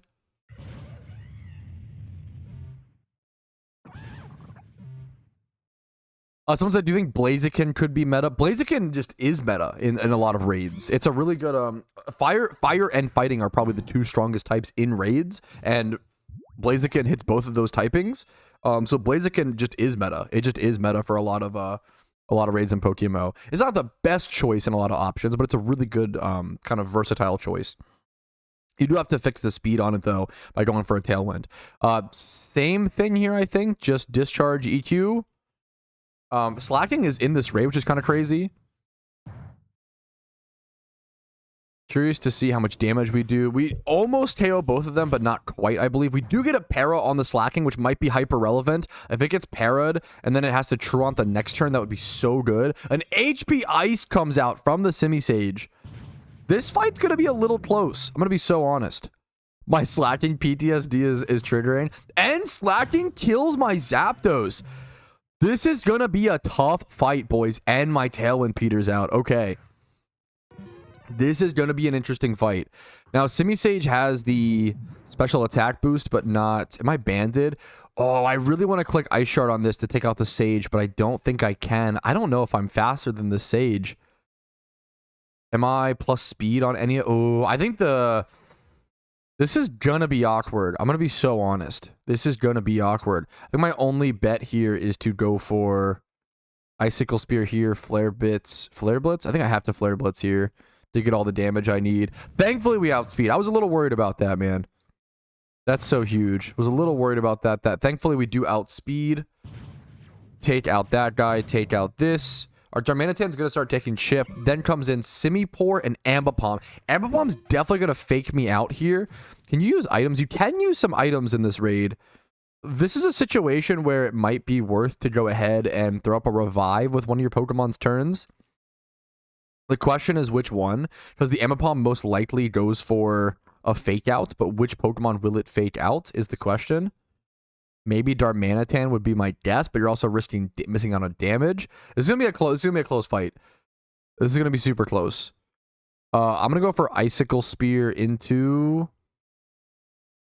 If we go into Ambipom, we like double up. He just goes for Tail Swip. No Tail Slap, no fake out, so we're okay. We Flare Blitz, one-shot the Ambipom. Okay, that probably wipes out my Darm. If the Simipour has a way to one-shot my Cloyster here, I just lose. It would be super... My first loss would be super unfortunate. I think we're going to be fine. Oh, no! As I say that. So this is the first loss. I did lose one, and that's okay. It's going to happen, but we can just redo this fight. I'll show you guys the W here in a quick sec. That's okay. That's okay, boys. It's going to happen, you know? It's going to happen. Now I can eat sausages. Hell yeah, dude.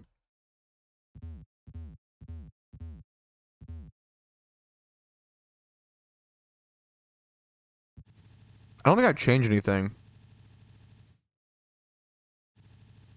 The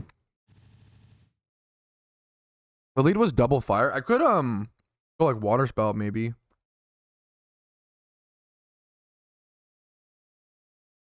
What if I lead like this? I'm gonna lead like this. Hell yeah, dude.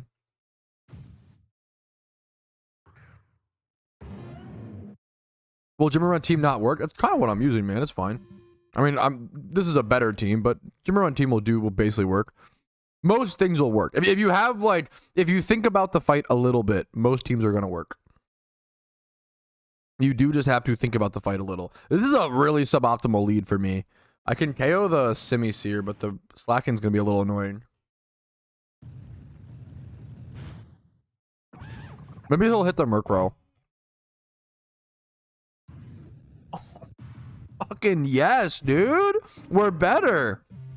It's still... I just knew it was gonna happen. That was actually sick.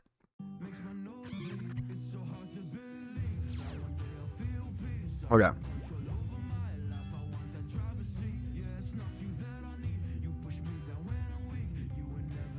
Just discharge here. EQ. Should be cooking. Should be cooking. What's happened? Who are these Zodiac Masters? Wait, what's up, Proper? Yeah, these are the reward for getting all the Zodiac tablets. They are out. Locations are top left on screen. Oh, fuck, we didn't quite kill this guy. He's gonna one-shot the Garchomp. The HP ice from the grass monkey is unfortunate. My cousin's a Zodiac Master. True, true.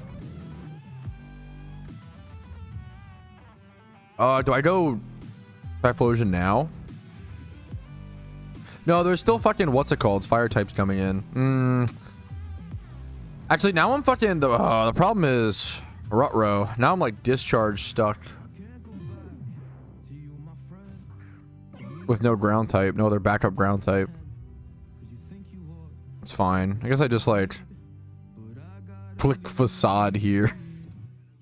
Check W. I just discharge. Basically kill my Darmanitan, kill both of these mons. I para my Darmanitan. That's fine.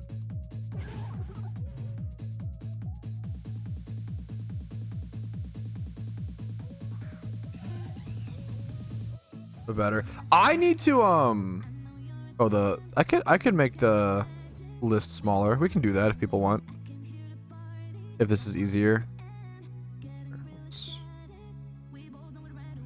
I appreciate that request. That communication. We can do this. Is that better? I appreciate the request, Daddy. I'm probably fucking dead here, but we'll do this. Oh, they fake out. Beautiful. Huge. I'll take it. This is probably the fight. Easy peasy, boys.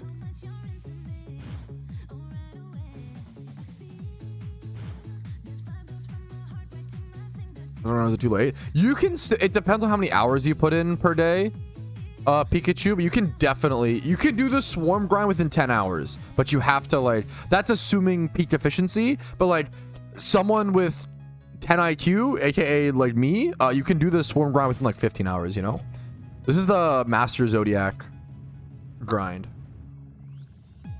All right, here is the Monkey Master defeated, I believe. It was a pretty easy fight. Just took a second attempt. Sometimes the things just have to roll your way. I did change my lead. However, I don't think the lead change was actually good. Like, I don't think you need to change your lead. Just kind of retry it until you beat it, and there you go. Boom, boom. That is the Monkey Master defeated. Next is the Ox Master over on Route 11.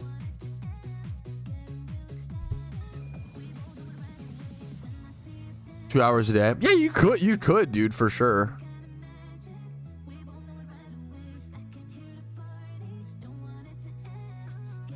Okay, where's Route 11? What is that? Okay, over here. What's the reward for it? The Zodiac Tang.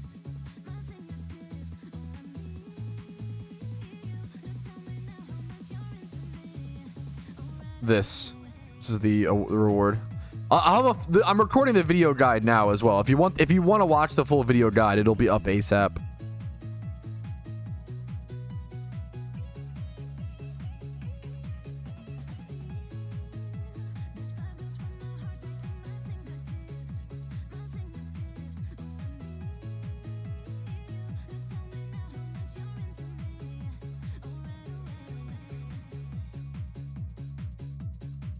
All right.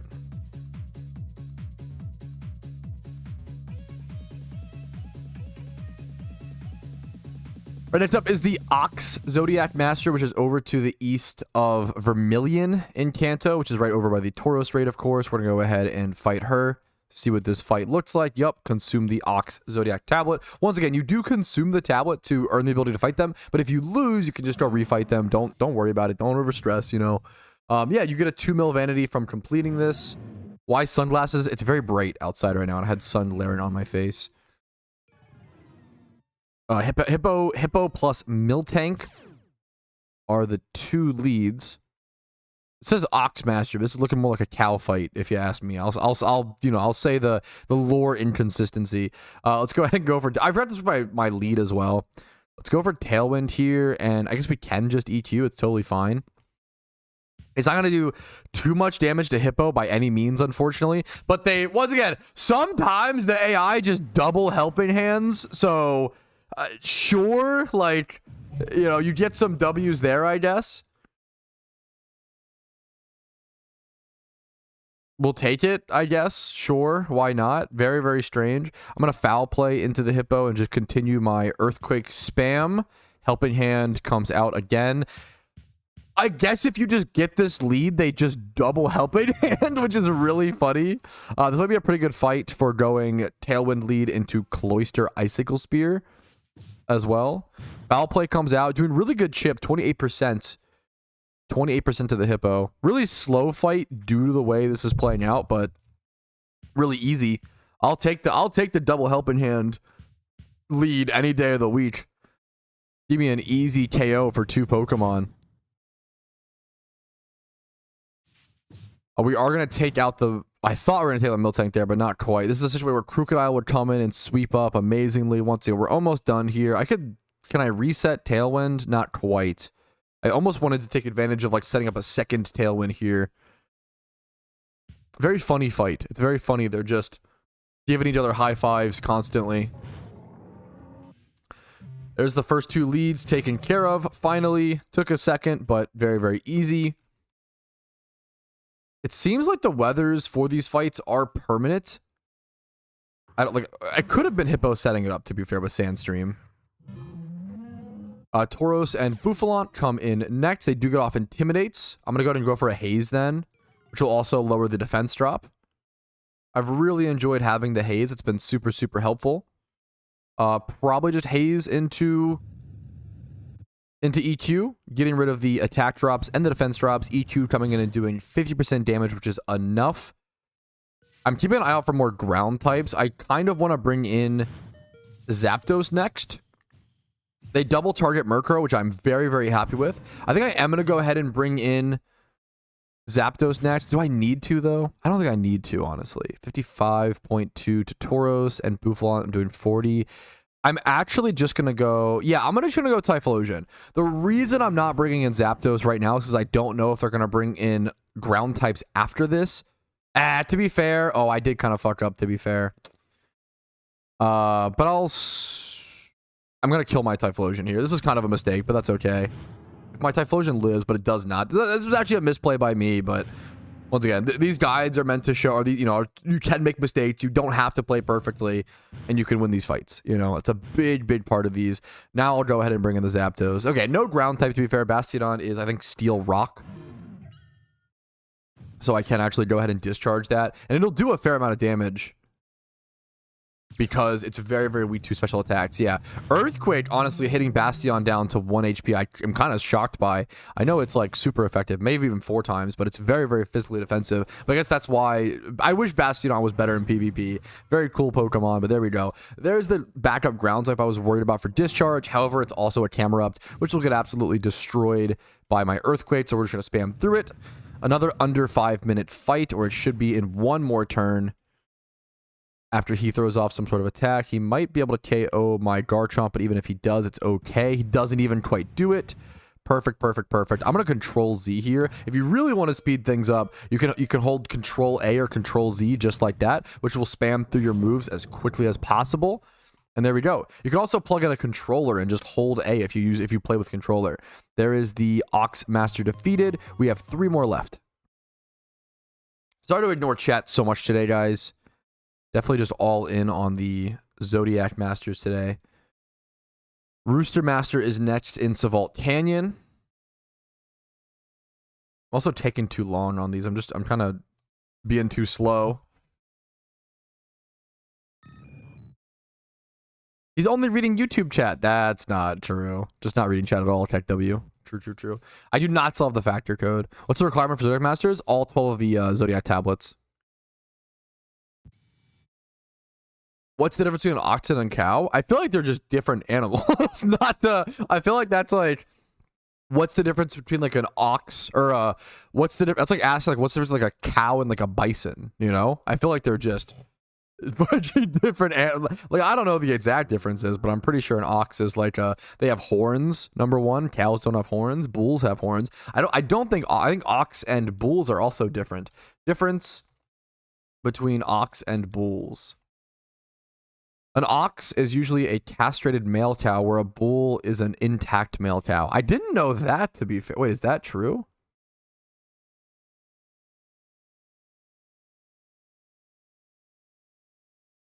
Ox is usually a castrated male cow. A bull is an intact male cow. Ox is interesting. I didn't know that distinction. Ox is usually a castrated male cow that has been trained to do work. A steer. Wait, that's okay. There's fucking bull, ox, and steer. Bull is a fertile male cow. An ox is a castrated male cow trained to work, and then a steer is just a castrated male cow, not trained to work. Holy shit, we got the fucking terms, bro. Cow lore, pog, unironically. Unironically.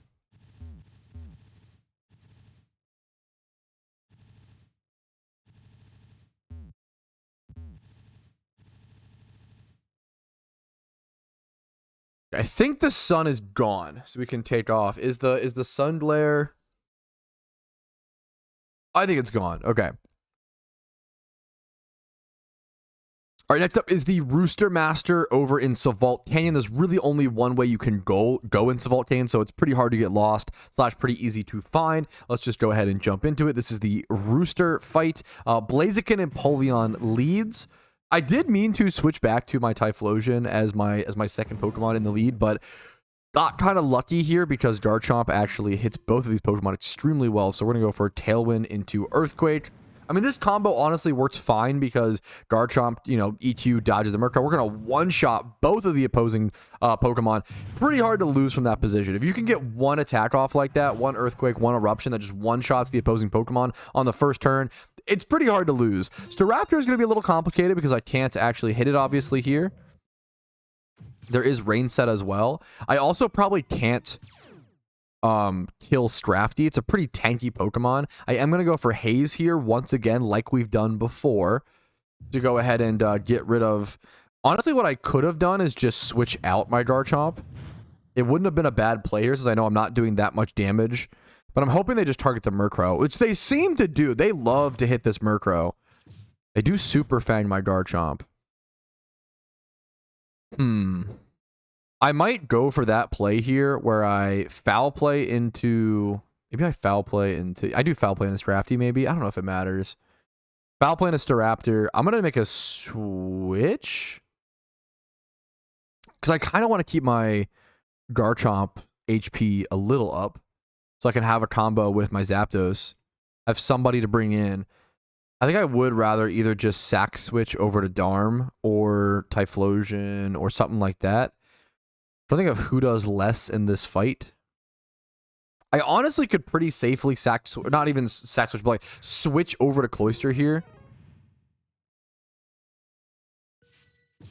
Cloyster is a pretty big defensive tank. Both of these Pokemon are physical attackers. If he Super Fangs me, it's one thing, but Rock Slide was going to do 30%. We'll take it. Now we safely switch in our Cloyster. I'm kind of just bringing in my weaker Pokemon here. I'm going to go ahead and bring in Darmanitan.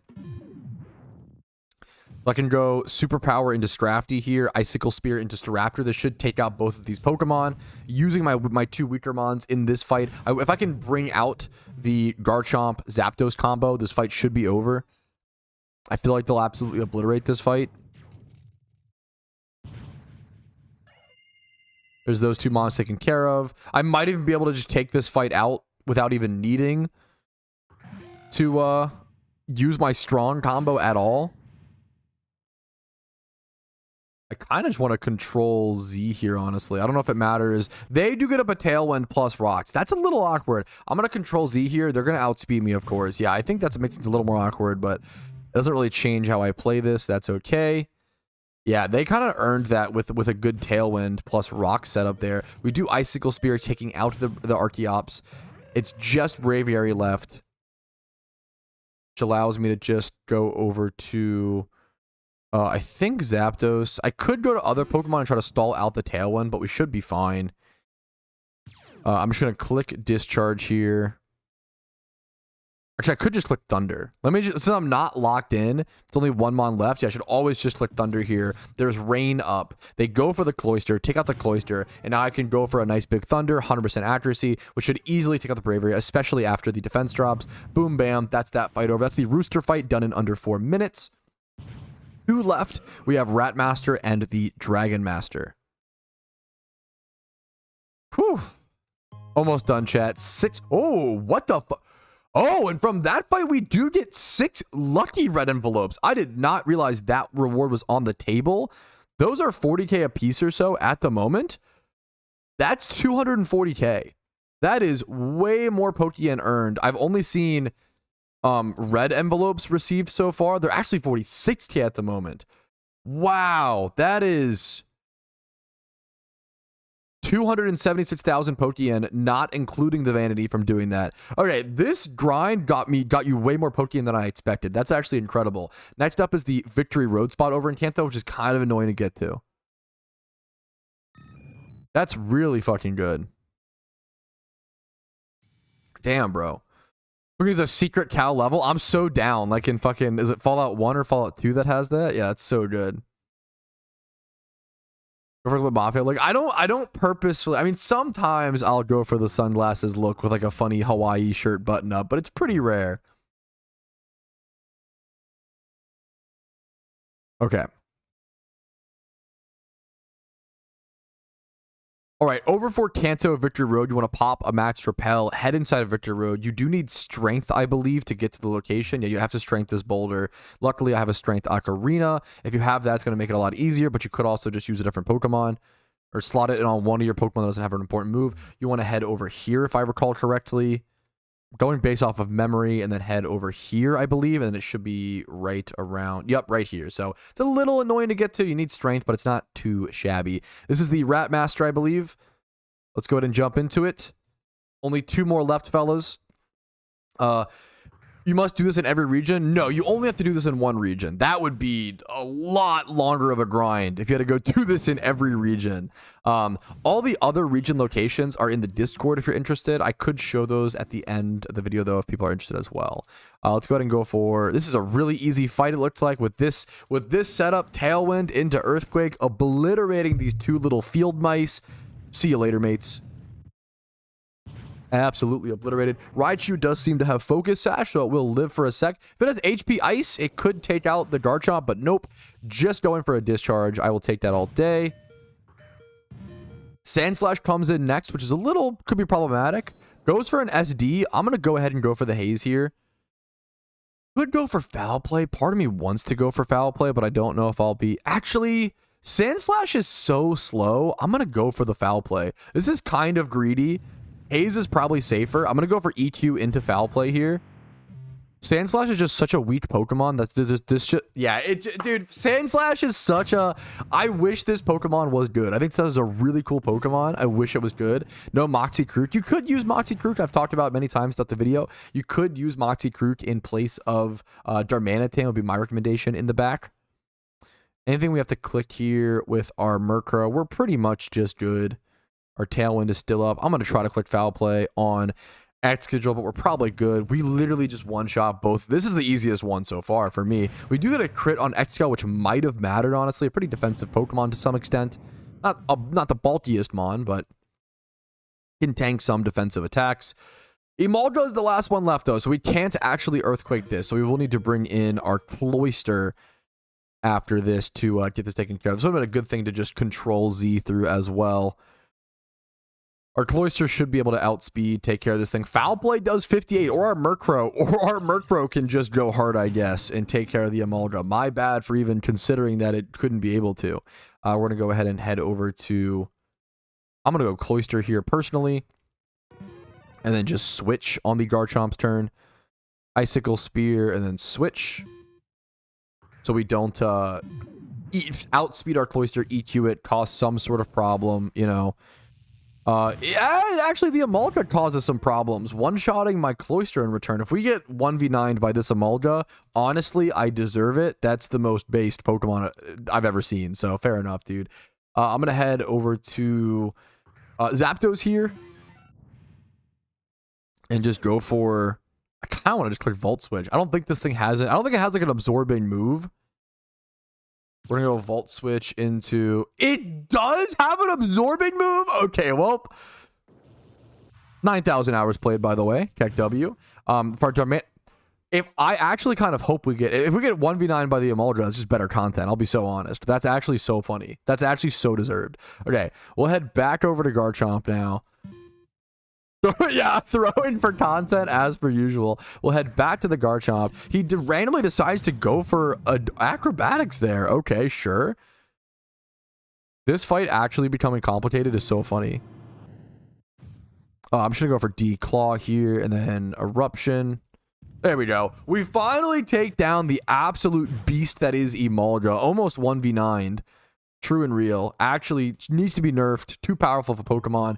6 lucky reds again. That's plus 270k, boys. That is actually so nice. On to our last master, the Dragon Master over at Route 21 in Kanto. Woo, we're almost done, boys. Yeah, we have a lot of stuff to do, boys. Just take it step by step. Just taking her step by step.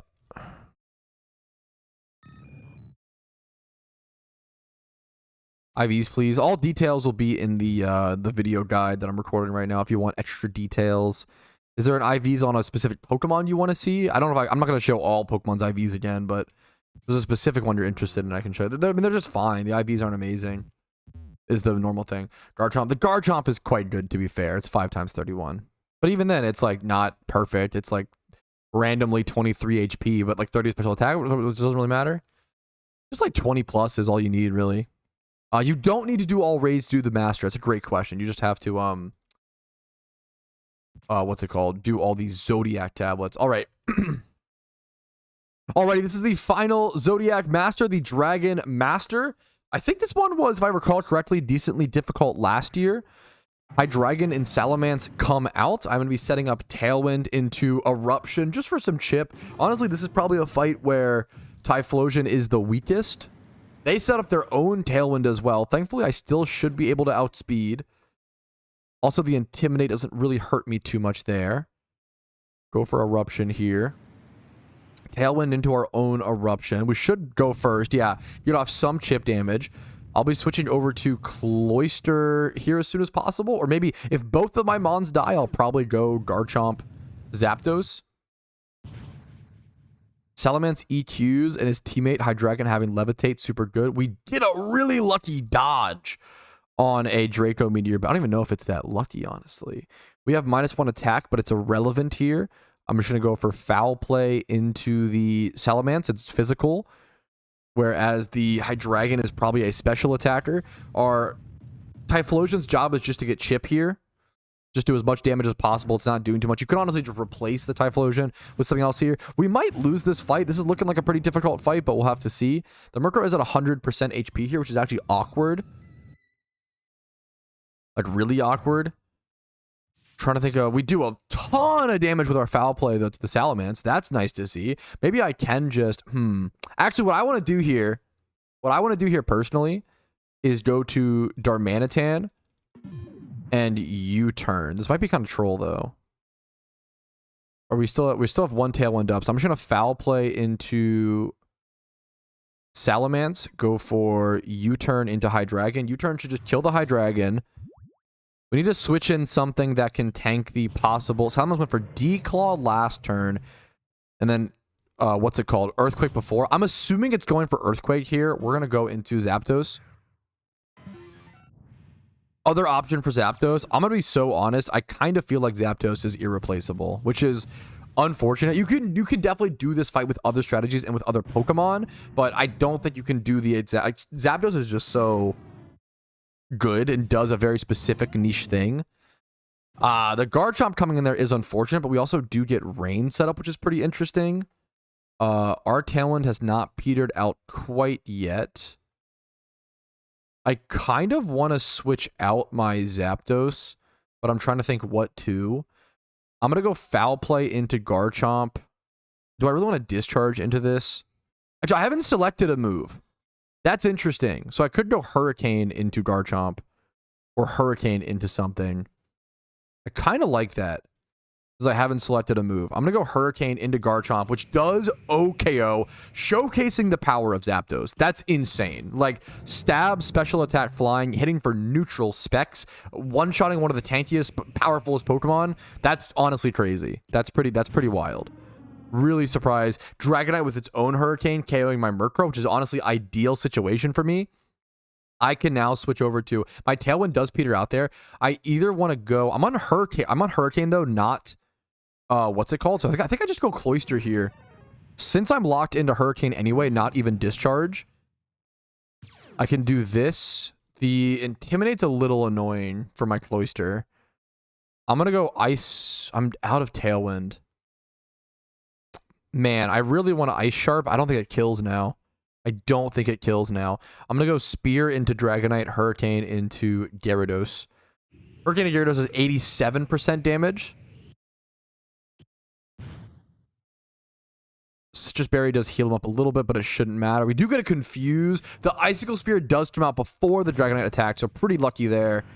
Able to one-shot the Dragonite every time there, obviously, which is awesome. Whatever the Gyarados does here, it should be fine. Or it could hit itself in Confusion. Or it could Waterfall. That's totally okay. That probably takes out the Zapdos, but that's, once again, okay. It's going to be a little tight here. I'm going to go Garchomp here, assuming that Rain could eventually wear out, allowing my Darmanitan to do a little bit more in this fight. I'm going to go Icicle Spear into, I think, just Zard, which is kind of funny, but I think true. And like D-Claw into, he's doing water type attacks. I'm worried if the this is a tough one. Do I double up into, I think I have to kill the Gyarados. I need to kill the Gyarados because I can kill the Darmanitan, or kill the Zard with Darmanitan. I don't think I can kill the Gyarados with Darmanitan. I think the Gyarados would actually kill my Darm in the 1v1, so we're gonna get rid of that. Charizard does its own Hurricane. This is the last and final fight, boys. We're coming to a close here. This will be the end of it. One more turn left, and it's the Zodiac Masters completed. You absolutely adore to see it. Let's just go for Flare Blitz. Let's just click whatever moves. There it is, boys. All Zodiac tablets done. Took me about an hour or so, honestly. Maybe like an hour, 10 minutes, hour 15. So it wasn't super short, but you can do, if you speed run it, you could do it a lot quicker. It's like 5 minutes per fight. And you also get the Zodiac Tang outfit after you complete them directly. So beautiful, beautiful, beautiful. There it is, boys. That is all the Zodiac Masters done. The Zodiac Tang outfit complete. Some lucky reds gotten as well, which is awesome. I didn't expect to get those, as well as some red envelopes from completing them. So really good Pokeyen. Kind of shocked at how much Pokeyen I actually was able to gain. Let's do a few calculations. I believe all of these reds were from... Does that make sense? Actually, some of these reds might be from something else. So let's do... It was like 4 reds... I think I want to say it's 40 reds I got. Like 4 reds per 10 of the fights, right? So I'm going to guesstimate that it was around 40 red envelopes from these. Let's calculate total Pokeyen from swarms, or try to calculate a total Pokeyen from swarms. If you do all the Zodiac Masters and turned in all the swarms for Cherish Balls. So red envelopes are 4,500 a piece. So we'll do 4,500 times 40k, or sorry, 4k. I did not do this math right. 4,500 times 40. 180k on the red envelopes. Honestly, pretty good. And you've also got the lucky reds, which are 46k times, I think we got 12 of them. I think that's right. I think 12. We just got 6 twice. So that's 552k there. So 552k from those, plus the 180k. So just with the red envelopes, it's 732k. And this is subject to change, but if you calc the the Tang outfit, excuse me, at 2.2 mil, 2.2, that puts us at 2.9 mil. And then also, you would have gotten how many mysterious Cherish Balls from turning in? So let's just say we're at 2.9 mil at the moment. Let's do 288 swarms divided by 8, which is how many mysterious Cherish Balls you would have gotten. So 36 mysterious Cherish Balls, which are around 60k a piece. Let's do 59k, I guess, which is 2.1 mil. So 2.1 mil plus 2.9. You're going to end up making around 5 million Pokeyen flat. That's really, really good for 10 hours to do the swarms. And then it's 10 hours to do the swarms. And then about 1 hour to do all the Zodiac Masters. If you do it all efficiently, obviously. So that's 11 hours to make 5 mil. That's 456k per hour. That's so good. That's really, really good. For a grind that anybody can do if you have all 5 regions done. It's gonna be harder if you don't have all 5 regions done, but that is so easily doable for newer players, intermediate players, your average players. That's really, really awesome. 456k Pokeyen, 456k Pokeyen per hour is incredible. I'm really shocked by how good this was this year. That's like really, really, really impressive, honestly. And that's the end of Swarms. Swarms are done. We did Swarms. Zodiac Masters were done.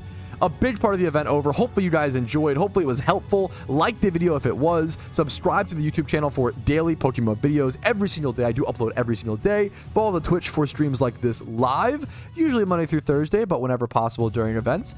Discord's down below if you're interested in that. And if you want to go above and beyond and support the content, if my videos, if my guides have been helpful to you during the event, if they've been a benefit to your Pokemon journey and you can afford it, YouTube memberships, Twitch Primes, Twitch subs, and PayPal/Venmo donations do go an extremely long way. So thank you to everyone who goes above and beyond and supports. I'll see you guys later. Peace, Reno. Stream is not over. I'm recording a video. The stream is not over. The stream is not ending yet. We have more to do. The stream is not ending. The stream is not over. The stream is not over. The stream is not over. We were just recording a video. The stream is not. There we go. Okay, you got it. You get the point. Oh, okay. We got that done with. Ooh, that was more than I expected, man. I'm gonna be honest. I'm kind of fucking exhausted after that. That took a while, man. That took a while.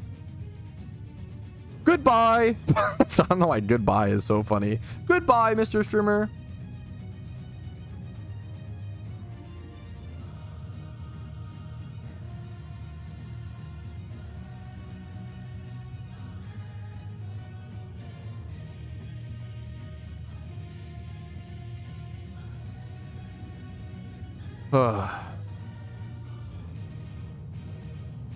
Fuck, hell yeah, Jakari. Stream is not over. Okay, next up, chat, we have 2 options. Prep for Shaymin raid. Yeah, next up is Shaymin raid or Lunar New Year Andy fight, but I feel like we do Shaymin raid if possible. Oh, but I'm so fucking tired, actually. Oof, we did it, boys. We got all these Zodiac Masters done and got ourselves the Zodiac Tang outfit, as well as way more Pokeyen than I expected. You also got lucky reds and red envelopes for defeating these as well. Doing swarms this year, it took about 11 to 12 hours to do all the swarms plus the Zodiac Masters. That's included in that time frame. You ended up earning about 450k Pokeyen per hour if you did swarms and the Zodiac Masters efficiently, which is kind of insane. That's like, even for events, 450k an hour over like a long period of time, I ended up with 5 million Pokeyen, including the Zodiac Tang, the mysterious Cherish Balls from Swarms, the lucky red envelopes, and the red envelopes from defeating the Masters. So really shocked, really impressed. That was really, really good Pokeyen per hour. We did it. Kind of exhausted. It sucks that I kind of have to go do the Shaymin raid now. I'm kind of hoping it's easier than I expect, but the Zodiac Masters were pretty chill, but they took longer than I expected. It took about like an hour and a half efficiently. I took like a restroom break here and there, but it should be like about an hour and a half, maybe an hour to an hour and a half if you speed run it. I think if you speed run it, it could be about 5 minutes per fight. So 5 minutes times 12. It's a little over. Now you can do an hour and a half pretty easily, in my opinion. Shaymin's like slacking. Oh, don't tell me that. Don't tell me that. Don't say that. Don't just lie to me. Just say it's fucking. Actually, just kidding. Don't lie to me. Is it actually like slacking? Is it actually that fucking hard?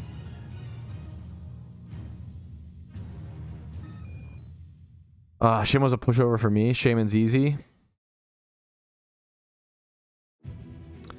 Dude, Oso, I would love that, Oso. I would love it so much, man. How many events per year?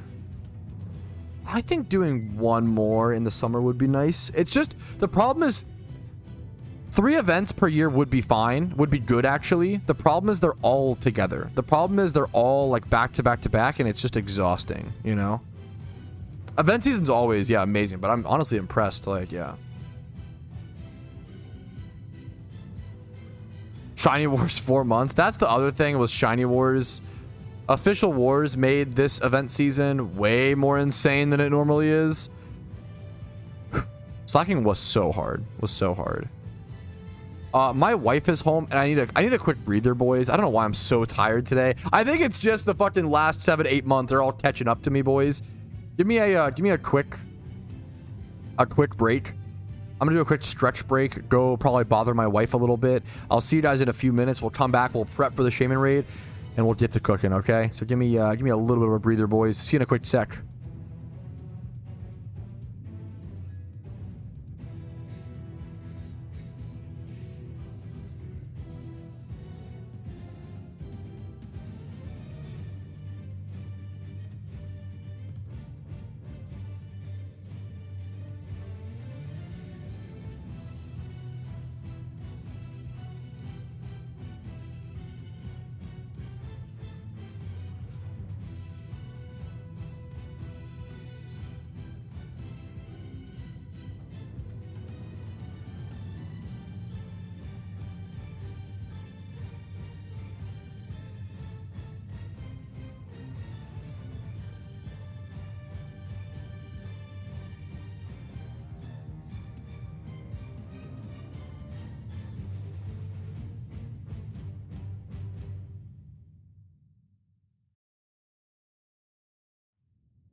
Okay, boys, we were so bad. Dude, I'll be so honest. I needed a fucking breather. Holy shit.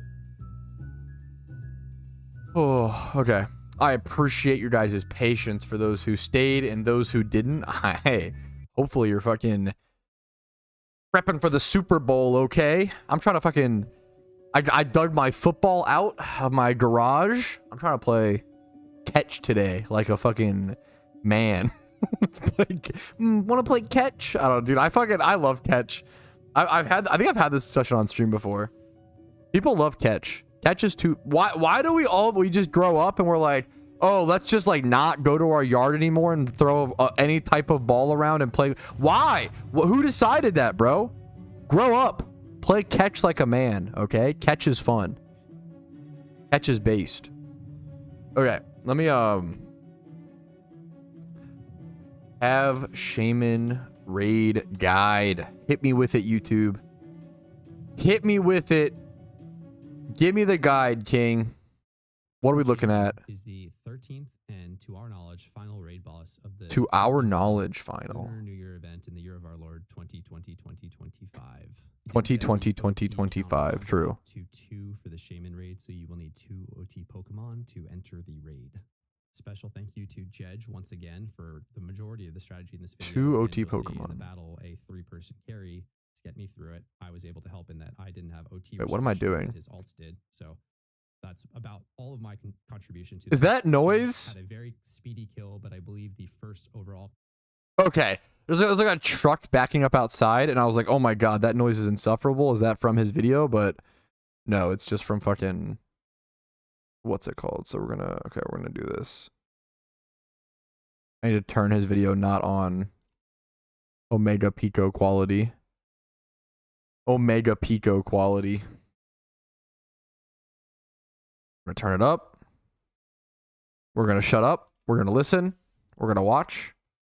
We're gonna learn.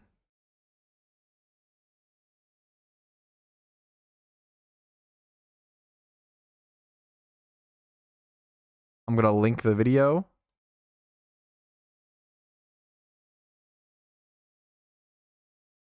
Go like and subscribe, boys, okay? Look, like and subscribe. Ring the bell notification, okay? Based. Kill goes to Bocce and their link. I'll link their video in the description, but kudos to them. Otherwise, let's get into it. Wait, did Bocce get world first? That's cool. Link their video, but I believe the first overall kill goes to Bocce. Hey, congrats, Bocce. What the fuck? I didn't know that. That's sick. Wait, that's actually here. Let's see what it looks like. Wait, that's cool. And Edge. Wait, this is actually really cool. I didn't even know this. Apparently, I think Bocce, another PokeMMO YouTuber, got the world first Shaymin kill. Had a very speedy kill, but I believe the first overall kill goes to Bocce. Yeah, dude, shout out to him. Congratulations. I've seen his videos pop up, but I didn't even know that he got first kill. I think it's a big deal. It's really important to shout out people who go through that effort to get the first kill on a raid like that. There's so much innovation, so much speed, so much dedication that goes into stuff like that. That's awesome, dude. I'm gonna prepare for the Shaymin raid myself, but dude, congrats to him. That is really cool to see and something that should be echoed. People should know that name for getting first kill. I'm a big fan of echoing, like, you know, and their link. Got that. That's I'll so link sick. Their video in the description, but kudos to them. Hell yeah, Cav. Otherwise, let's get into it. Link in the source in the Shaymin, video. You'll need to have completed all of the previous raids, and the flowers will combine into a wilted bouquet, which you will then use to travel to the flower paradise. At which point, you have to run a comically long amount of time up this flower path to get to the raid. I thought it was a joke. For mechanics, to start the boss is neutral to ice type attacks, so blizzard spam is not neutral to ice. Ooh, an option. There's the ability Serene Grace, which won't play that much of a factor. There's the held item type policy, which will boost its special and physical attack, but we're just going to ignore that. Most importantly, at the beginning of the fight, it sets follow me on the ads just like Lopunny did, so we need to use spread moves to deal with the ads throughout the fight. That's especially challenging given there are focus sash and sturdy ads to deal with. Additionally, there's a synthesis at 75%, which will need to be heal blocked. There is a sleep powder at around 60%. We do need heal block. We're just going to time it so that we deal damage at the end of a turn in order to not have to deal with the sleep powder mechanic. And finally, at around 30%, there is a tailwind that goes off. We'll need to save our fast fire types for the end. Its moveset is Earth Power, Air Slash, Seed Flare, and Psychic. Seed Flare is of special note. It creates a field effect that reduces we need spread moves. We need like Heat Wave special and stuff. and physical attack by 4 stages, I believe. So you'll want to create situations where Seed Flare is not used at all. My recommendation is to avoid it entirely. You'll see in the strategy how that plays out. Otherwise, you'll need to deal with it via something like Mist or things like Heavy Duty Boots, White Herb, etc. And a quick cheat sheet to go over. We'll just briefly go over the strategy and you can see it in action shortly in the battle itself. We're using 2 eruptions to begin to make sure that we kill the Gyarados that always spawns on the left. Heat Wave, We I use assume. eruptions because it is 100% accurate. I think we need this for and we sure. don't have gravity set until turn 2. Whimsicott Tailwind is the recommendation to begin. We used Murkrow and the boss would sometimes use Seed Flare once in a while. That would just be a forfeit go next for us when that did occur. Whimsicott probably will not bait Seed Flare as it has the grass resistance. Does this and not get Heat Ninetales Wave? will Weather Ball Chandelure? the Braviary at. I thought Chandelure got Heat Wave. Does it not? Is it a Oh, please tell me it's not an egg move. That would suck. I thought this thing got Heat Wave. B C D H Heat Wave T. Oh, via TM. Okay, so it doesn't reload. Okay, that's fine. That is totally okay. Do I have a Heat Wave TM? I do not. It's a TM. Yeah, thank you, thank you, thank you. Heat Wave. 2k more. I will pay the extra 2k to the flipper for the convenience. Why not? We'll go grab it. Put it over, I think overheat here.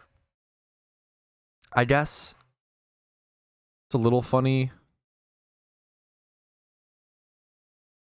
I think that's right. Or should I just put it over Fire Blast? Do you always want to go? Oh, I just don't know, man. That's so interesting.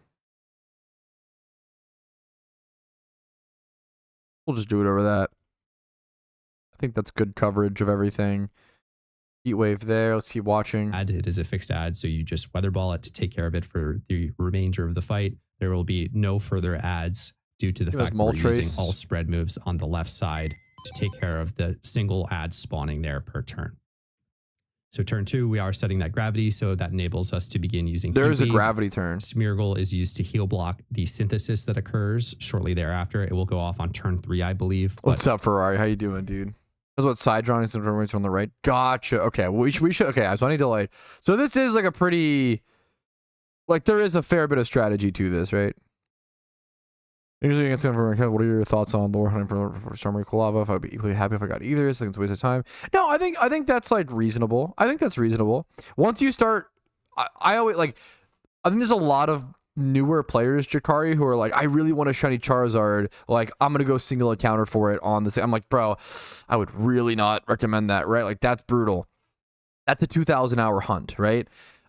It becomes if you're equally happy with Skarmory or Quilava, it becomes a 1,000-hour hunt, which is about what it would take you to do an egg anyway, and you'll get a bunch of shinies along the way, right? And you have a chance for secret shiny. If there's ever like 2 shinies you want, that's where things become a lot different, right? I think that's just viable, Jakari. It's a great question. We can set it the turn before. And if people want to link up, I know Oso wanted to do this, which I really fucking appreciate, Oso. If you still want to, let me know. I can invite people to a link. I'm gonna head upstairs. I'm on Vermilion City. I'm in Vermilion City Channel 3 upstairs in the PC. I'll be here prepping and watching the guide. For slow heat wave or eruption users here, this is so that we save the faster ones for once the tailwind goes off. I have a gravity mon I can bring. The tailwind cancels our tailwind out, so you'll just. I have a gravity mon. I don't have a. What's it called? We also just need 2 people on damage. Are alts better to have as a new character on the same account or on the character? It depends on what you want to do with them. It depends on what they have different positives and negatives. If you want to play them both at the same time ever using 2 different devices, I would do a separate account entirely. If you want to just like hop on an alt to go do swarms when you're done swarms in your main, or go like berry farm or whatever, or if you don't need to be logged into them both at the same time, I would do them on the same account. Then you can use the account box to trade Pokemon between them, which is super nice. There's just positives and negatives to both.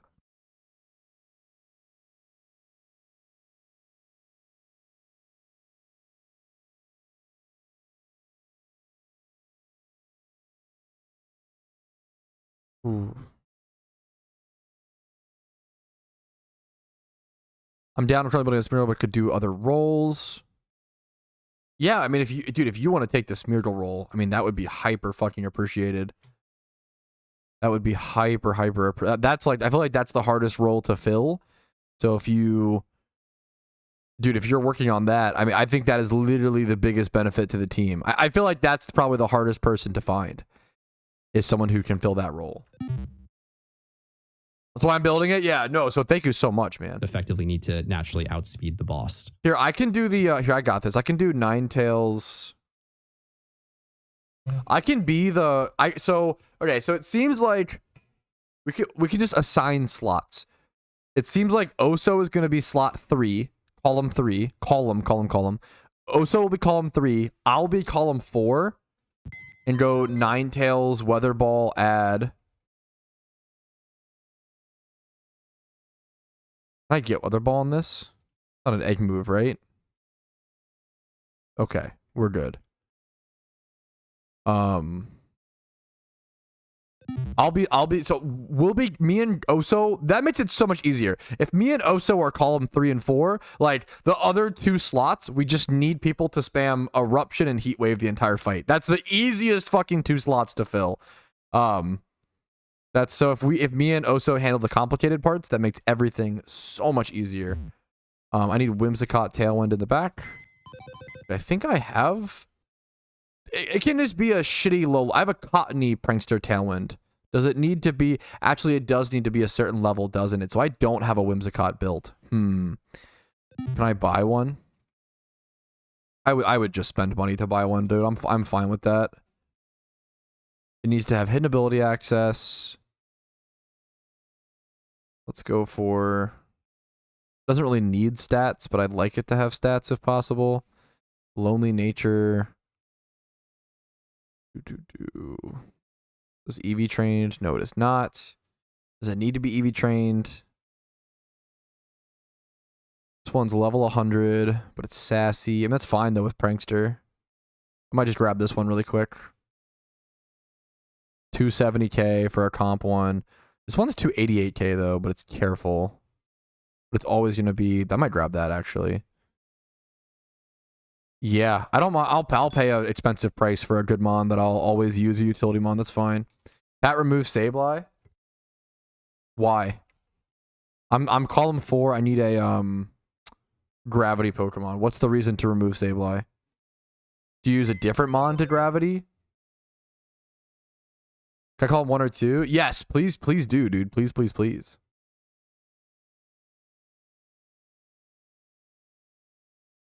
Let's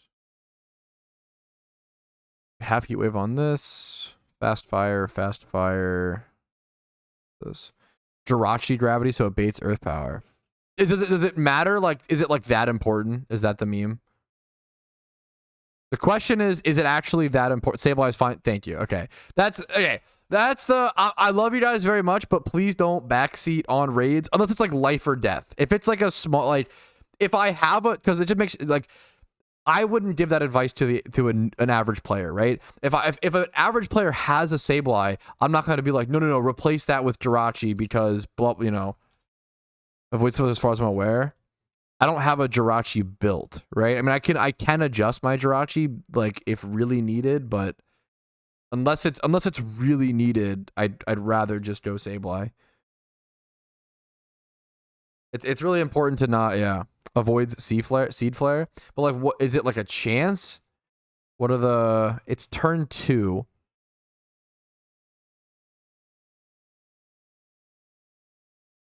Yeah, I understand. People in chat are just repeating the same thing with that I'm watching from the guide. Like, I feel like I'll watch the guide and it'll be like, make sure to use your fast fire Pokemon in chat. And then 1 minute later, chat will be like, Patrouski, make sure to use your fast fire Pokemon last. I'm like, yeah, guys, I know. I'm not trying. I appreciate you trying to help, but I'm watching the guide. Like, so I'm watching the same video, you know? Fast Eruption, Heat Wave users from there on out. On the right side, the Pokemon choices are a bit more flexible because there is no ad. You can use single target moves. We used Emboars, so things like Darmanitan, Arcanine, what have you, will all do just fine, as there is no need for the multi-target moves. And then lastly, we use an additional Whimsicott Tailwind Prankster is important here because the boss is very fast under Tailwind, so you will need to set a Prankster Tailwind. We used Murkrow and didn't get a Seed Flare bait there, so would recommend the Whimsicott potentially instead. And let's take a look at the battle. We have the fixed Gyarados and Braviary adds out. Shaymin casts the Follow Me effect onto the field. We have our Tailwind from our Murkrow. We have our Eruptions for our Typhlosions to deal with the Gyarados ad, and the Weather Ball goes off to kill the Braviary. Love you so much. See you soon. Now we have no more ads on the right side for the remainder of the fight. That's why we use that Weather Ball to ensure that Smeargle is safe to use for gravity. I don't have a Smeargle, guys. I have a guys. Okay, we have someone building a Smeargle for heal block. We have a Shaymin. Let's go invite to link, I assume. Shadowmoor. Braviary goes down. Don't overthink it. Don't overthink it, boys. I'm gonna get a screenshot of the cheat sheet.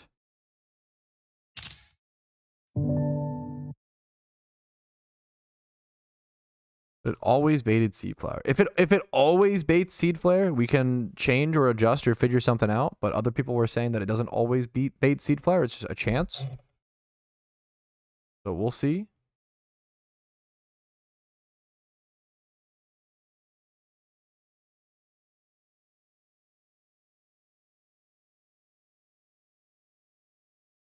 Grab with Magnezone. That's kind of cool. It's fine, as there is no need for the multi-target moves.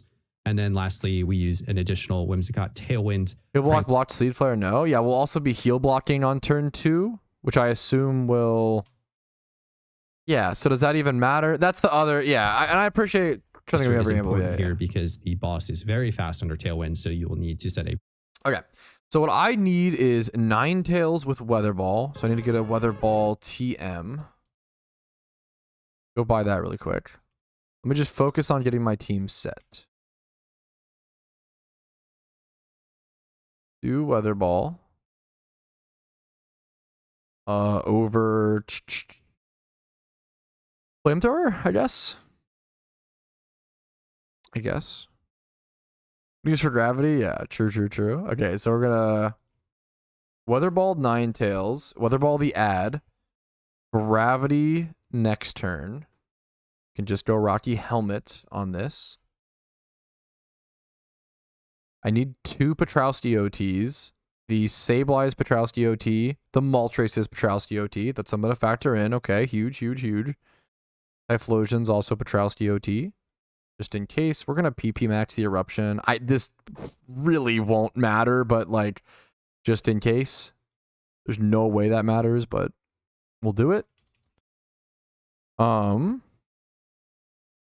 Who up max and they PP? That's the real question, of course. True.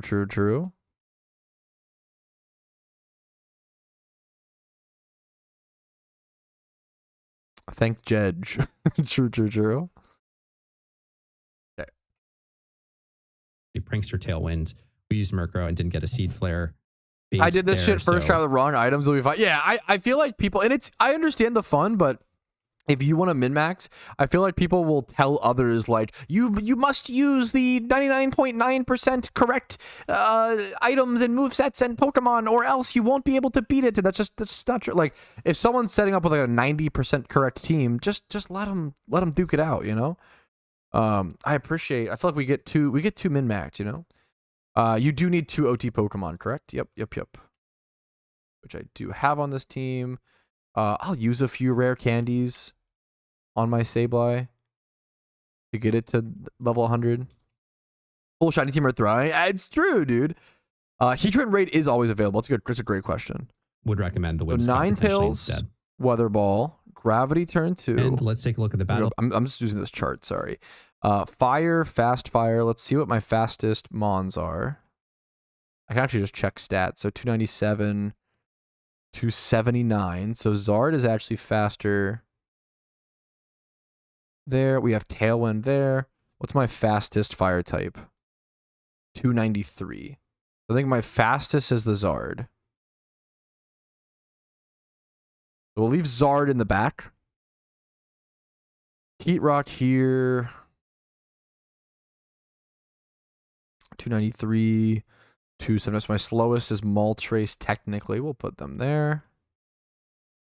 I assume, do I even, I don't know if I need, what's it called? I don't even know if I need, don't think I even need, what am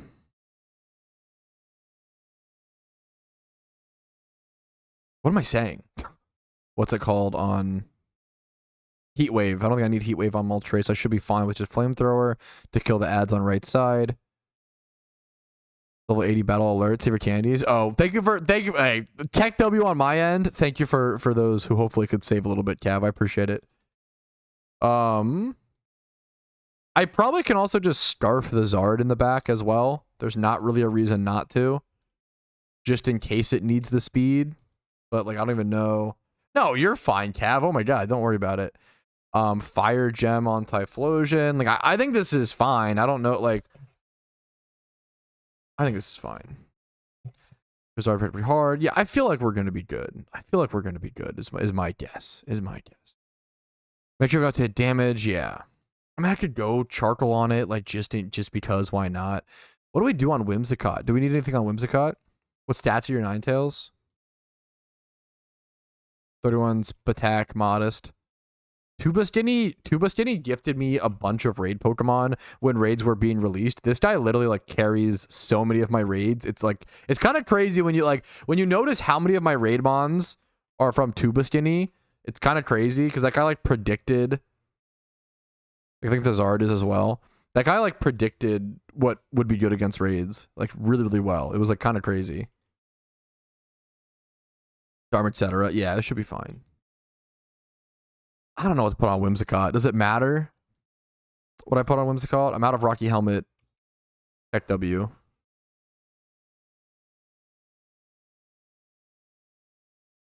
Doesn't matter on Whimsicott. Can I just do fucking no item? Like, does it matter at all? Could do like Mental Herb. I don't know, dude. Okay, I think I'm ready. TBH.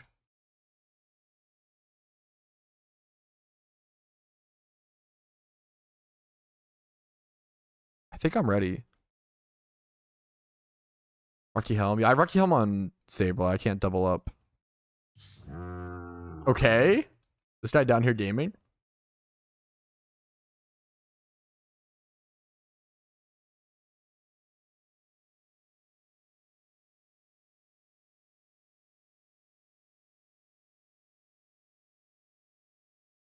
I just need... I think I'm ready. Whenever the team is, we need one more person. I don't even know if we fucking have that filled. We need one more person just to be in slot 1/2. It's the easiest slot.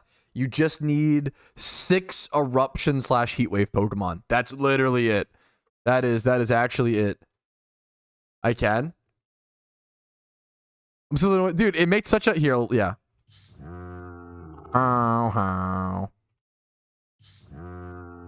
It's funny that it does it every time. That's like the, I'm shocked that it happens every single time, you know? Why Spear over other heal block mons? There is some reason. I don't know. I honestly don't know why. I couldn't tell you. It's a great question. Bro has 5 Pokemon. True. Based. It's because Oso only needs 5. Doesn't make Seed Flare. That's my guess. Everything seems to be about Seed Flare. This, yeah, there you go. We to avoid Seed Flare, yeah. Does anybody else need to do / want to do the Shaymin raid? We just need one more person. Let me know in chat. You can whisper me in game. You can come show up at the Seabreak Path / like the flower location at channel 3.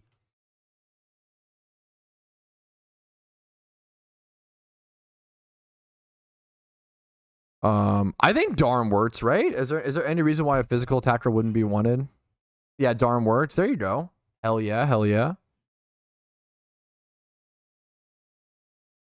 Some of the reasons only is Shaymin is so not worth it. Hey, it may not be worth it to you, man, which I understand. It's worth it to me. You get a fair bit of Pokeyen along the way, you know? Like the Alpha Excadrill, like just simply beating the Excadrill raid gets you a Pokemon that is worth 550k. Simply defeating the Gyarados raid gets you a mon that's worth 160k minimum. Like, you get some valuable Pokemon. You make some Pokeyen, you know. It's difficult. Is it worth the challenge? It's up for discussion. If you already have the Mons, it's super worth it, I think. But if you have to like create a bunch of Mons in the middle of the event, that gets difficult. That's tough. Can you farm the Heatran on per character? You only get, I think you can get one Heatran every 3 months or something like that. You're limited on the amount of Heatrans you can get. Yeah, great option, Vincer, for sure. Anybody to build the teams? Gotcha. Doing the Escadrille raid, might do it all last day. Fair. Cav, I hate to be annoying. If you want to come do it, you can. Obviously, Cav, please. If you don't want to do it, don't worry about it. Like we can go to my, there's so many other ways we can solve this. We could go to my Discord and be like, hey, we need one more person. I can lend Pokemon. Like if you have other things to do, you know, don't do it just because, right? Air balloon or heavy duty boost is better. IMO. I had breather runs by 2, but still worth it. Really easy to do right now, no big deal. I just want to take the slot from someone. Hey, fair. I appreciate it, man. Appreciate you thinking about that. This slot's probably the hardest to fill. Wait, really? Oh shit. I assumed I'm gonna be so honest. I thought it was the easiest. We just need column 1 and 2. I'm so shocked that it's the hardest. Or do you just mean like getting the 4th person, I guess? Having good 6 good heal weavers is hard. Fair enough. I'm gonna be so honest. Fair enough. I would have assumed that's the easiest slot to fill. Who's heal blocking? Oso. Who has those eruptioners? And fair enough. I could just fill that role. I mean, I thought having the other stuff would honestly be harder. I bought a Whimsicott just to fucking to have for this. That's so fair. But obviously not everybody has that privilege. What do you need? We need one more person who hasn't done Shaymin we need columns 1 and 2. +1 for Fortnite OG 0 build. Bro is fucking queuing up to the battle bus. Good luck to you, man. I have done. No, it's okay. Unless you really want to rebattle Fly Happy. But I think we're gonna get Cav if he's willing to rebattle. But if someone hasn't done it and needs to do it, we'd love to get someone. But that's kind of where we're at. That's kind of where we're at.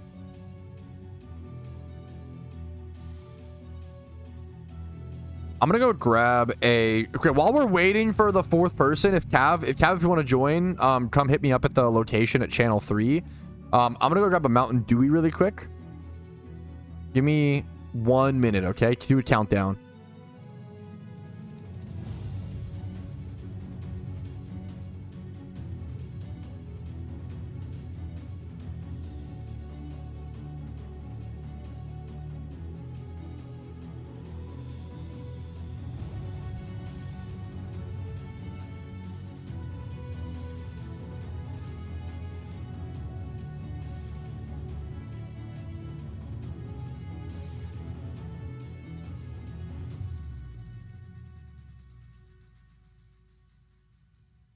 $59, $58, $57, $56. Bro, I fucking less than 10 seconds. True and real. That Sultan guy is the guy I did Shaymin with. Wait, that's so fucking cute. That's cool that like the amount of people that are doing Shaymin is so... Okay, there's Cav. We got it, boys. We got it. We crack open the doobie. Cheers, lads. That's the nutritional facts. Cheers, lads. Mountain Dew Zero, the fucking best sody.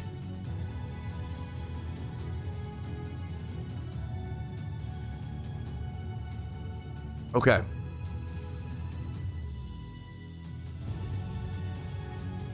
Alrighty, fellas. I think it is time. Yo, what's up? My name's Patrouski, and it's time to do the Skyform Shaymin raid, the final raid of the Lunar New Year event in PokeMMO in the year 2025. There is a chart in the bottom middle of the screen that shows what everybody needs to do in this fight. Slot 1 and 2 have the easiest jobs in my personal opinion, but it's difficult to have that many Pokemon from what I've heard. You need 6 Pokemon, good Pokemon with Eruption and Heat Wave. So it's a lot of fire types. We have to walk this extremely long flower route to actually get to the Shaymin raid. Now, for those who may happen to not know, to unlock the Shaymin raid, you need to do all 12 of the other raids, get all of the 12 dead flowers, and then you turn those dead flowers into the wilted bouquet, which you can then click use on to teleport over to one of the most beautiful locations in Pokemon, in my opinion, which is the Flower Paradise. I think this place is fucking sick. This is so cool. But I think we're just ready. I'm going to go over the team really quick, but this is less of a guide and more so just my battle and my journey. If you want to use it as a guide and use it to help yourself, that's awesome. I'm so here for it, but it's not going to be structured as a direct, like how to do this sort of thing. For that, I recommend checking out Cav on YouTube, my favorite Pokemon raid YouTuber. Ninetales with Drought and Weather Ball. I'm going to be column 4 for this fight. So you can see column 4 wants to go Ninetales with Drought and Weather Ball into Gravity. I'm using Sableye, which I've heard is slightly suboptimal, but it should be fine. It's what I have. Then we're going to go into some sort of fire type attacking Pokemon. You don't need spread if you're on the right side, but from the left side you do, from what I've heard. I also don't know if we need to position. Do we need to position ourselves in this fight via the link? I'll have to get help from chat with that, honestly. Do I have to make someone else the captain per chance? Then we have Typhlosion with Eruption in the back, and then Whimsicott as well in turn in slot number 5 to set up a backup Tailwind with Prankster. You want to go Whimsicott over Murkrow in this fight for all the Tailwind setting, because Murkrow baits Seed Flare. You're trying to dodge Seed Flare as much as possible. You need to remake the link, I think. That's kind of obnoxious, but that's okay. So I need to be on 4th slot, correct? So if I make... Who needs to be at slot 1? Slot 1 is either Cav or Shadow, so I'm going to make him the captain. And then I think I need to... I'm assuming that I need to leave the link and join last. So make Cav the captain. And then Cav, if you can invite... Chad, if you could invite Shadowmoor first, and then Oso, aka our man Jehovah's Thickness back here. Make sure to invite him third, I think. I assume that's how it has to go, right? So I'm assuming it's Cav the leader. Everybody leave the link. Cav the leader. Invite Shadow. Then invite Thickness. Then invite me. And I'll know you're done when you invite me if you're okay with doing that. I could be wrong as well. 1 and 2 are interchangeable. So are 3 and 4. I didn't know that, to be fair. So whenever you guys have that set up, sorted, go ahead and right click and invite me. Yeah, he should be right here in game. He should be next to you now, thankfully, which is nice. But you do want to save.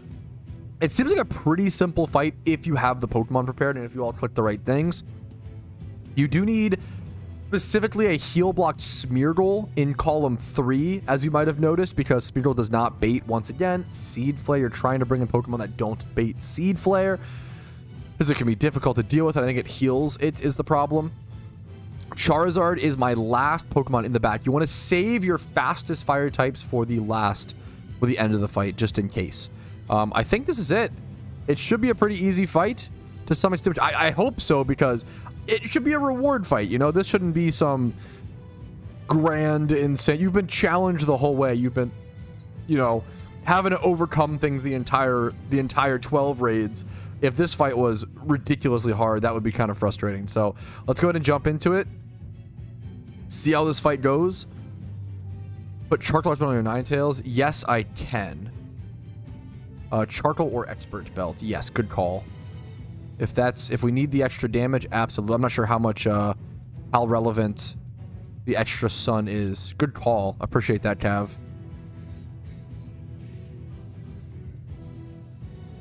Alrighty. Let's go, let's go. Make sure your Ninetales comes out last. So we'll have a second Ninetales in the back as well. I just like setting up my, my Pokemon in an order to where they'll essentially come out in the fight. It helps me remember. We have some Heatrans in the fight, which is really, really cool to see. Move this. Make this chart a little smaller. I know it's going to be really small on screen, but that's okay. So my job here is to click Weather Ball into the Braviary.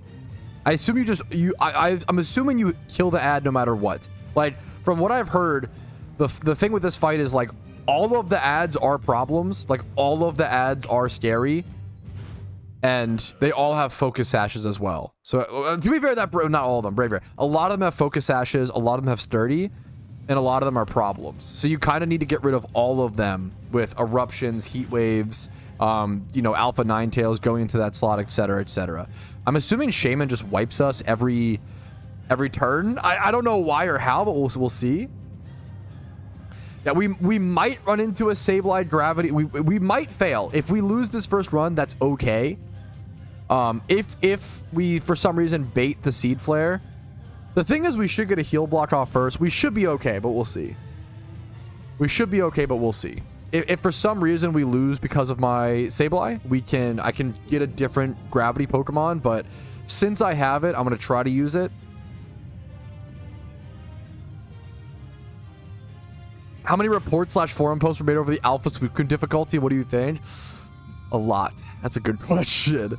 That's a good question. Learning is the key. Yeah, I really enjoy taking each raid step by step. Seed Flare leaves a sticky residue that gives every grounded Pokemon -4 to both attacks.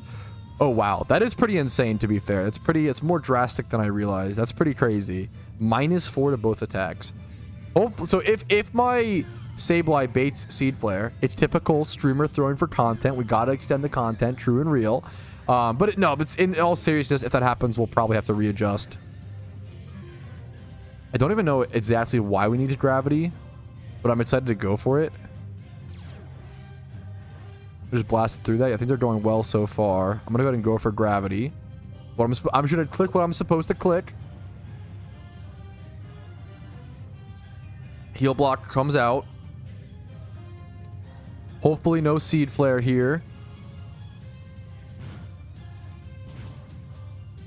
There's 90% accuracy. Oh, does gravity increase accuracies? I have no idea. Air Slash, that's good. Air Slash, that's good. Come on, Air Slash again. That's good. That's so good. That's so good. So we dodged the Seed Flare. Okay, there you go. So you can do this fight. It didn't kill you. That is hilarious. That is awkward. That is a little awkward. I guess, well, it's mostly fine, right? I think it's mostly, should I, do I ever switch here? I don't, to try to not bait Seed Flare again, essentially. I don't think so. I think I have to just dodge Seed Flare again. Yeah, it could be fine. I'm just gonna like click Foul Play here. I don't know if does Confuse Ray matter at all? I'm gonna click Confuse Ray here. I don't know if it'll matter at all with Prankster. I don't think I ever get the Foul Play off.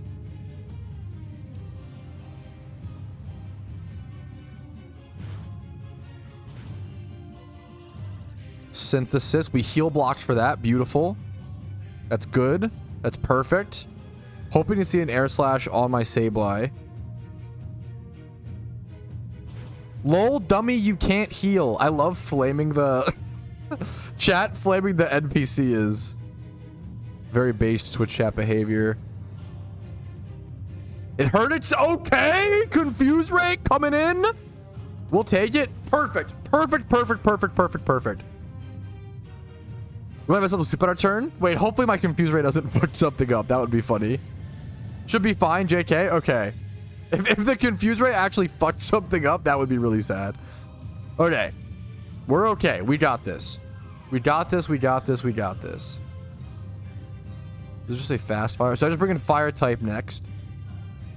Sableye living. Yeah. So my turns are a little awkward. I'm going to have to wait. I assume I just go fire type here. I'm pretty sure I go fire type here no matter what. But I do have to go Tailwind here kind of soon. I might need to change where I go Tailwind, because I should go based on the chart. I would go fire type next, but I think my Sableye living got things a little out of whack.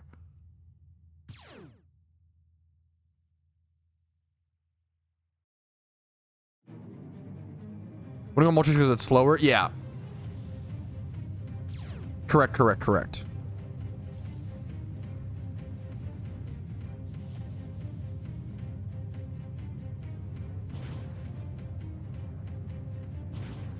Do you think there's any Typhlosions in this battle? There's a few. There's a few Typhlosions here. Good question. Good question. So there's the sleep powder. I don't know how this works exactly, to be totally honest. This is why I don't call these guides. FF? Is it fucking lost? Oh no, boys. Is the goal to have all of our Pokemon die and then get the sleep powder off? Is that the thing? Okay. It's we're FFing. I'm honestly just following along and listening. I don't know. I've never done this fight. I don't know the strats. It seems like my Sableye living was a problem, which is unfortunate. I wonder if there's a way I can fix that. Maybe I can get rid of some HP EVs. It might be worth it. We have Second Sun. Shadow has. You can try. I would be down to finish this out, but I feel like if the team wants to FF, I think we just should. I don't know if it's not possible. It's not possible. All you moves in sleep powder. Yeah, we can get the damage off. It's not possible. Okay, we're getting the it's not possible call. We're gonna go next, boys. Thank you. I appreciate the honesty schmemes. Guy mailed me a gravity user. Let me see this. Gravity user for the Shaymin raid. I could try this if people want. Should I go? Is this better? I'll let my team decide. Should I switch that out? I really appreciate that. Forfeit. Yo, maybe. Should I switch it out, Cav? Sorry to fucking rely so much on Cav. Cav, should I do this? Should I do that? That's probably better. Bates Earth Power. Okay. I will mail this back to you, Son. I really fucking appreciate that. Thank you for mailing me a Pokemon to use. Okay, we're gonna slightly switch up strategies. I'm glad that my Sableye didn't bait Seed Flare. That was the problem a lot of people were worried about. But it is too tanky, which is a problem. Shout out to this guy, Son, who actually mailed me a Kling Clang to use just for this fight. I think it needs Scarf. Yeah, I'm gonna go ahead and Scarf it and switch Scarf off of my Charizard, but this will be my new gravity user for this fight. A timid Kling Clang with 25 plus speed, Choice Scarf, and gravity. We're gonna be rocking with that. And that should be a nice little, that will never bait Seed Flare because it's, it's obviously like 4 times resist or whatever, or at least resistant. We should be good with that. Back over to the Shaymin fight we'll go. This should be hopefully a better attempt.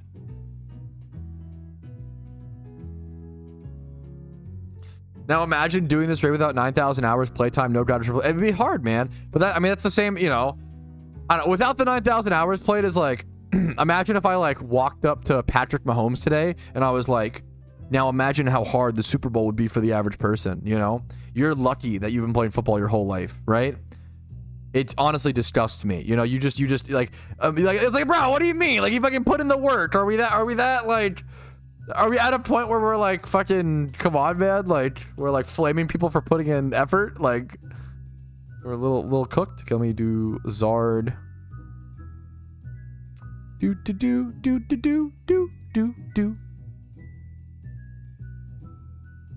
I have a fire plate? I don't think I do.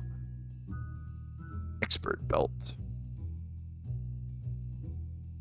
It's good to acknowledge privilege, but it's also good to not be over worried about it to where like you're victimized and cooked, right? That's the ultimate 50-50 of life, is acknowledging certain privileges you have, but then not looking at someone and being like, I just can't do this at all because they have privilege and I don't. And it's like, okay, well now you're like, this is not the point of this, right? The point of acknowledging privileges is to acknowledge that something can be harder for someone or harder for you, but you can still do it and you can still believe in yourself, right? That's like the hardest, like double standard in life, but that's welcome to life, Okay. All right, attempt number 2. This should go much better. I think the main problem there was just my Sableye living. It was too tanky where we didn't really want a tanky Pokemon in that gravity slot.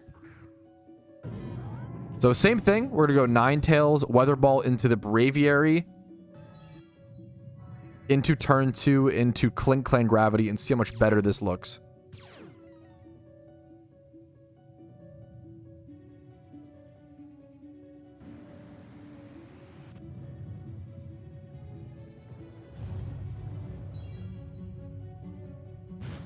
What are these clips? Let me see. Wait, this is actually really cool. I didn't even know this. Apparently the, I think...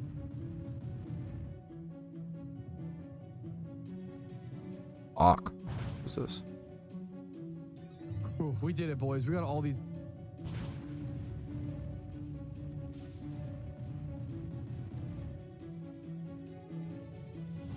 Freak.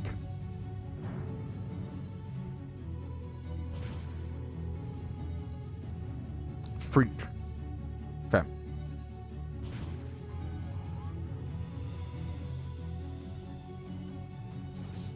Assad, dude. Don't know if you got the question, but we'll be hatching any mons here.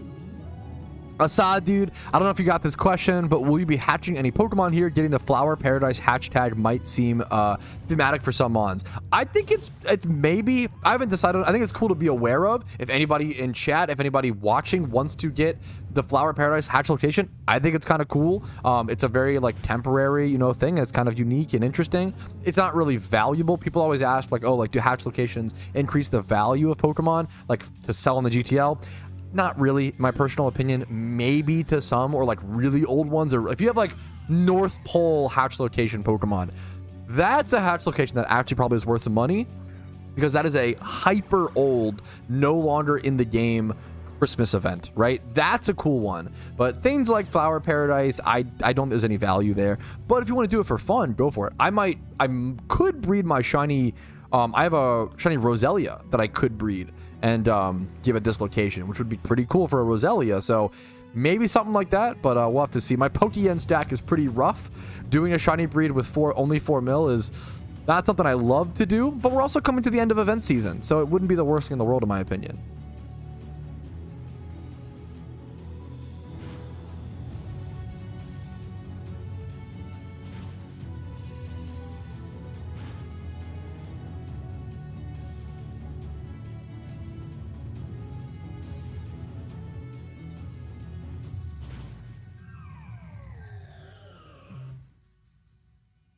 Beautiful, beautiful. Okay. I didn't even know that. I did not know. I'm going to be so honest. I did not know gravity increased accuracy on moves. Gravity's intensified, making moves, and while flying as well, navigate, levitate. I had no idea. What's the, why does it do that? I mean, I assume it just does it. I don't know. Why does gravity increase accuracy? I'm so confused on that. Next up, I'm honestly not even paying much attention, and I'm just doing this fight, like, to give you an idea of how chill this is. So chill, you know? I'm not really even paying attention.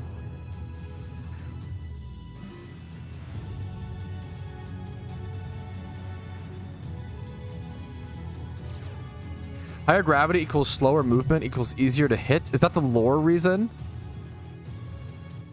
That's funny. Deadass thought Pat called me. Fuck, what's up? Fuck. Fuck, just saying chill. That's funny. What's up? Well, welcome back. Second monitor content. Like a black hole, everything's attracted to it. That's just the logic, I think. No, that's very funny. I had no idea that gravity increased accuracy. You can't high jump kick in gravity either? What? You can't use the move? Dude, I'm learning a lot about gravity as a move. I knew that, so I always knew of gravity as a move that you could use to counter magnet rises and like levitate mons and stuff like that to get EQs off. That I understood. I didn't know that apparently gravity affects way more than I realized. Apparently gravity raises accuracy, like which is why you're able to hit like heat waves and stuff like that 100% accuracy in this fight. I had no idea. It doesn't say that anywhere, maybe on the Bulbapedia, but like I didn't know that. And then secondly, apparently you cannot high jump kick. You just can't use that move in gravity because the logic is the Pokemon's jumping, but I've never heard this. I've never heard 9,000 hours played in PokeMMO, had no idea you couldn't high jump kick under gravity effects. And I'd be willing to bet a lot of people, like, that's crazy. That is such an interesting, niche, unique mechanic. That's so fucking cool. This Shaymin fight is so easy here that I'm not even like paying much attention. I go Typhlosion here. Typhlosion here, and then I Tailwind next turn on my Whimsicott. Yeah, this has been such a chill fight, honestly, with the new Gravity Mon. The only concern was Sableye with Gravity. Some people were saying they used Metacham with Scarf to set Gravity. Clink Clank, you know, really whatever fast Mon with a Scarf to set Gravity seems worth. This fight is really chill. If you follow the guide correctly, and if you dodge a little bit of RNG or certain... You can do strategic things to dodge that RNG, you know? So, there's a lot of things like that. Also, Gravity cancels a move if a Pokemon is in the middle of their bounce/fly. That's at least intuitive and makes sense, but I still didn't know it. That's crazy. That's like really, really interesting. That's very, very cool. This fight's going very, very well. Shaymin's at 40%-ish HP. Let's see. 43, 37.4%. Should be dead in no time, boys.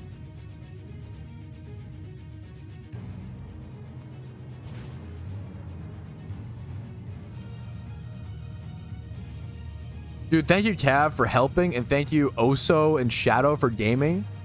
As always, you guys were amazing. Really good link. Really, really, really good link for this fight. Just made it so easy. Is it an easy fight? I'd say overall, like, not. I wouldn't say it's like absolute piss easy, but it's not as hard as Slacking. It's about. I think it's about 50% as hard as Slacking, maybe less. Also funny seeing Zards and also getting earth powered. Oh, it's because of gravity. That's funny. I didn't even realize that, but yeah, that's hilarious. So now I go Tailwind here with Whimsicott. Okay. This is where I bring in Tailwind. I'm new to the game and had a quick question. Do swarms go away when the event ends? Great. This is a great question. I'm newer to the game and had a quick question. Do swarms go away when the event ends? This is a great question. Swarms don't go away, but they will change in a couple of different ways. Number one, the Pokemon that you see right now in swarms, they're event exclusive swarms, so you won't see these exact same species. You'll see different types of species. Dr. Shaq, thank you for the Twitch Prime, dude. Helps out a ton. Or just Twitch sub in general. Thank you so much. So I need to Tailwind really quick here. But yeah, swarms will change. What Pokemon you will see will change, and then you cannot turn them in for... You can't turn them in, obviously, for Mysterious Cherish Balls. But swarms are a year-round mechanic. They just operate in slightly different ways in and outside of events. That's a great question. That's so fucking funny, German. I have no idea. That's very fucking funny. Dude, I'm learning a lot about Garage. 40.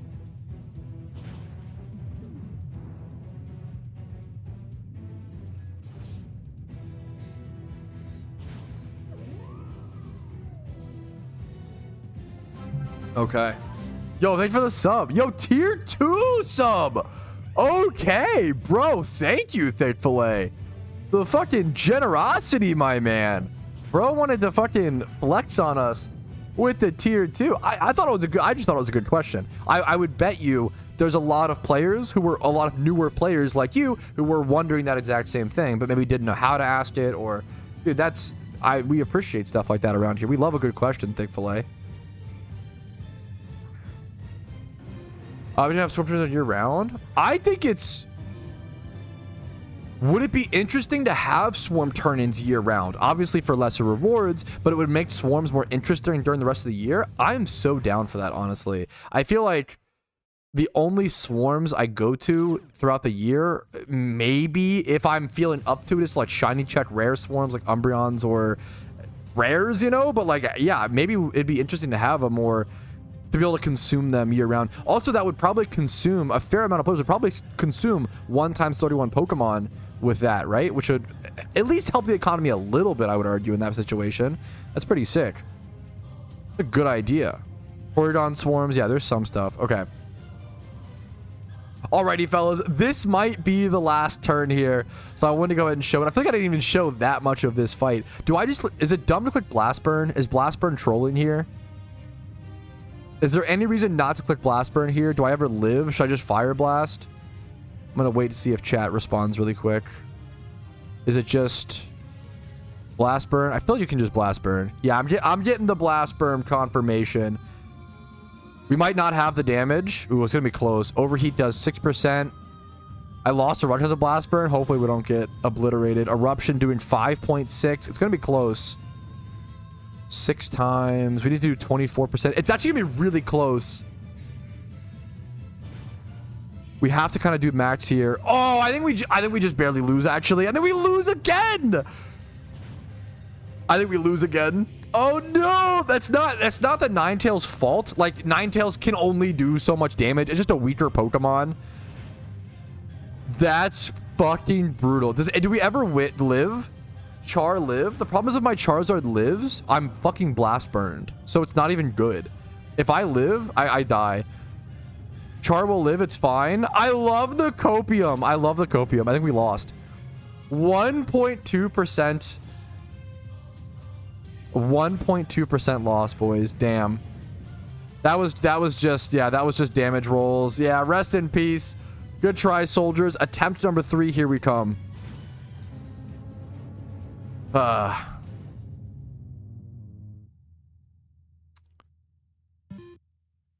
to uninstall the game. Is there anything else I can do here? Should I switch Fire Gem here? Personally, well, Fire Gem, no, Fire Gem would be a waste on Ninetales because it's not hitting, what's it called? Shaymin. Is there any extra damage that I can add? Specs is on my Memer. This did max. I don't think I can do anything. I think it's just tough. It's just tough. Yeah, life orbit. I could life. The Ninetales shouldn't matter because I'm hitting what's it called anyway. I think we just queue back up.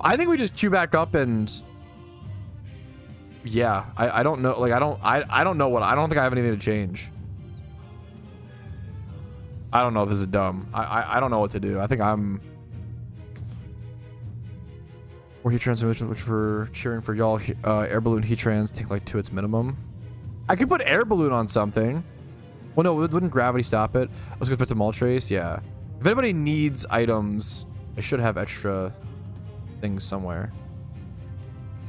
We yoinked the thing. I don't have specs on me though. I can go grab extra specs. I think we should just win this. Orb Typhlosion, Volt 20%. Yeah. I think if we just change around like one item, we should. It was a 1% damage thing. Yeah, that's what I was thinking. Fly Happy. Exactly. Hey, bro, trying to play 2 weeks ago. I was wondering if you Richest Charm works better right now or the price has dropped recently. Great question. Richest Charms always drop during events like this. Right now is the cheapest. Richest Charms are one of the safest, not 100% safe. There's always a risk when it comes to a market. So don't hear me say this and then go dump your net worth into Richest Charms. And then when they don't go up in 3 months, be like, what the fuck, Patrouski? You know, I'm just... Historically, Richest Charms are one of the safest short-term investments you can do. With Richest Charms being 75% being about 50k a piece right now, you could buy these and probably sell them in a few months for 60 to 75k. You know, usually these are pretty safe. You might have to wait 3 to 9 months though. Don't expect an overnight return, right? But Richest Charms are almost always the cheapest during this event because they come into the game via this event. What was this clip? Dude, I'm learning a lot of... Oh yeah, this was the... Yeah. Fuck.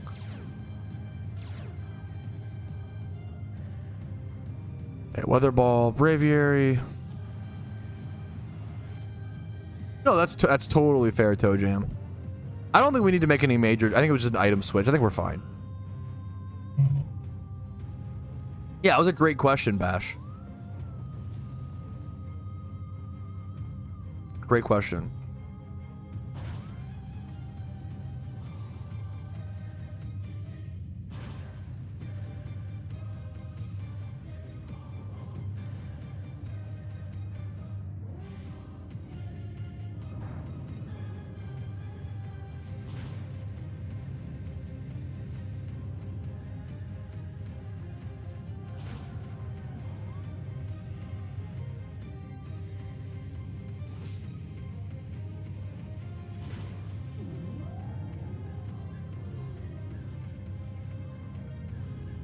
New player here. What Pokemon should I buy first and for what content? I have 2 mil.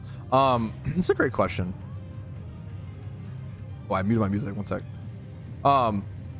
New player here. What Pokemon should I buy first and for what content? I have 2 mil. This is a great question, and it does depend on what time of the year it is, right? So event season's coming to a close. I would not recommend buying raid Pokemon right now. Now in 3 months or so, or whenever you build more Pokeyen, I would recommend trying to prep raid Pokemon for next year's Halloween, Christmas, and Lunar New Year events, or possible extra raids we maybe get in the summertime, maybe a permanent raid release. We've been really hoping on that. So maybe, but like that's in the future. Right now, if you're a new player, what Pokemon should you buy for 2 mil?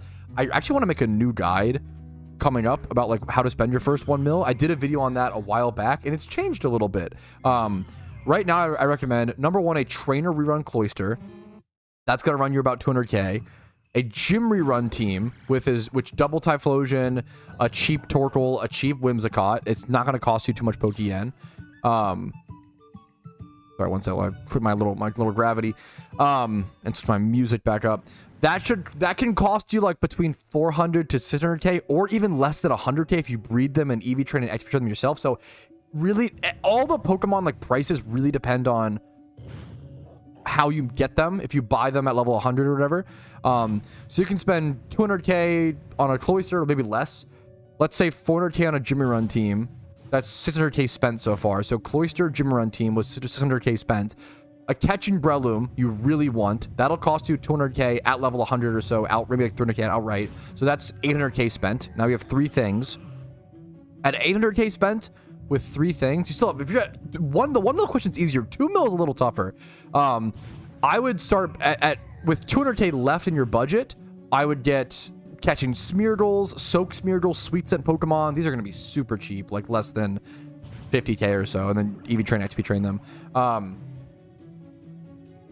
And then you want to go into more utility Pokemon. From there, I would just buy Pokeballs, buy things like Timer Balls, buy things like Quick Balls, buy things like stock up on Pokeballs, stock up on, you know, stuff like that. Keep revives, potions.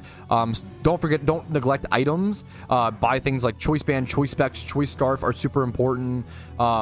Assault gear, XP shares. There's so many. All the gems are really good for raids. You might want to get a couple of those.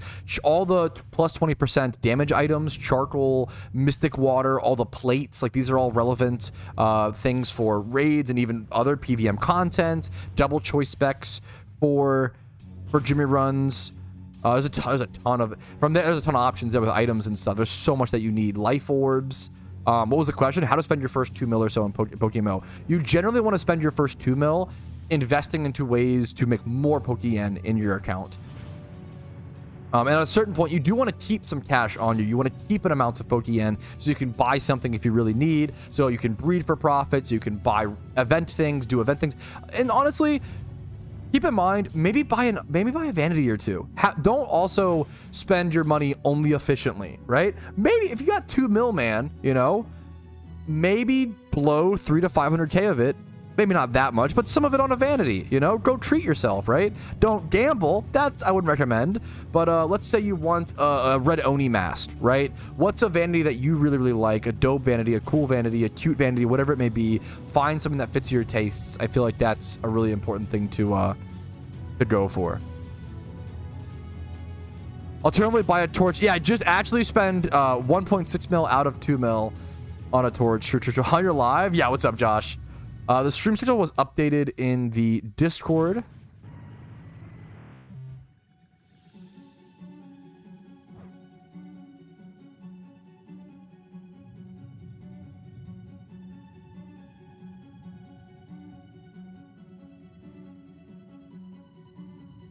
I think I just go Typhlosion here, correct? Let me consult the chart.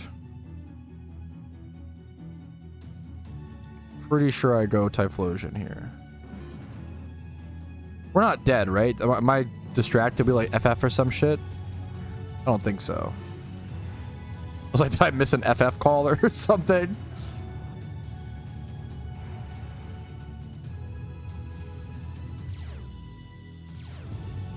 I feel like I'm holding up my team. I feel like my team is clicking moves so fast, and I'm always the one drooling on myself a little bit.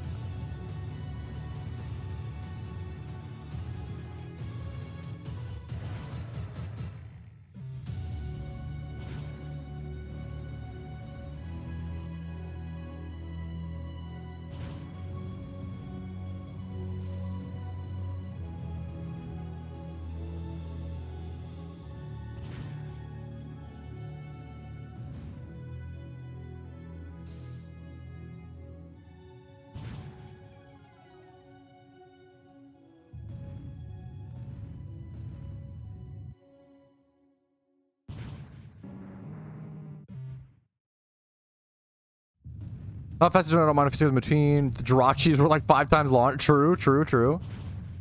Do you hit ability Charizard will ever come back? I don't think we'll ever. No. We'll never see Alpha Charizard ever again. You have ability patches, yeah. The way you get hidden ability Charizard in 2025 is always going to be fire ability patches. We're never going to see Alpha. I could maybe see...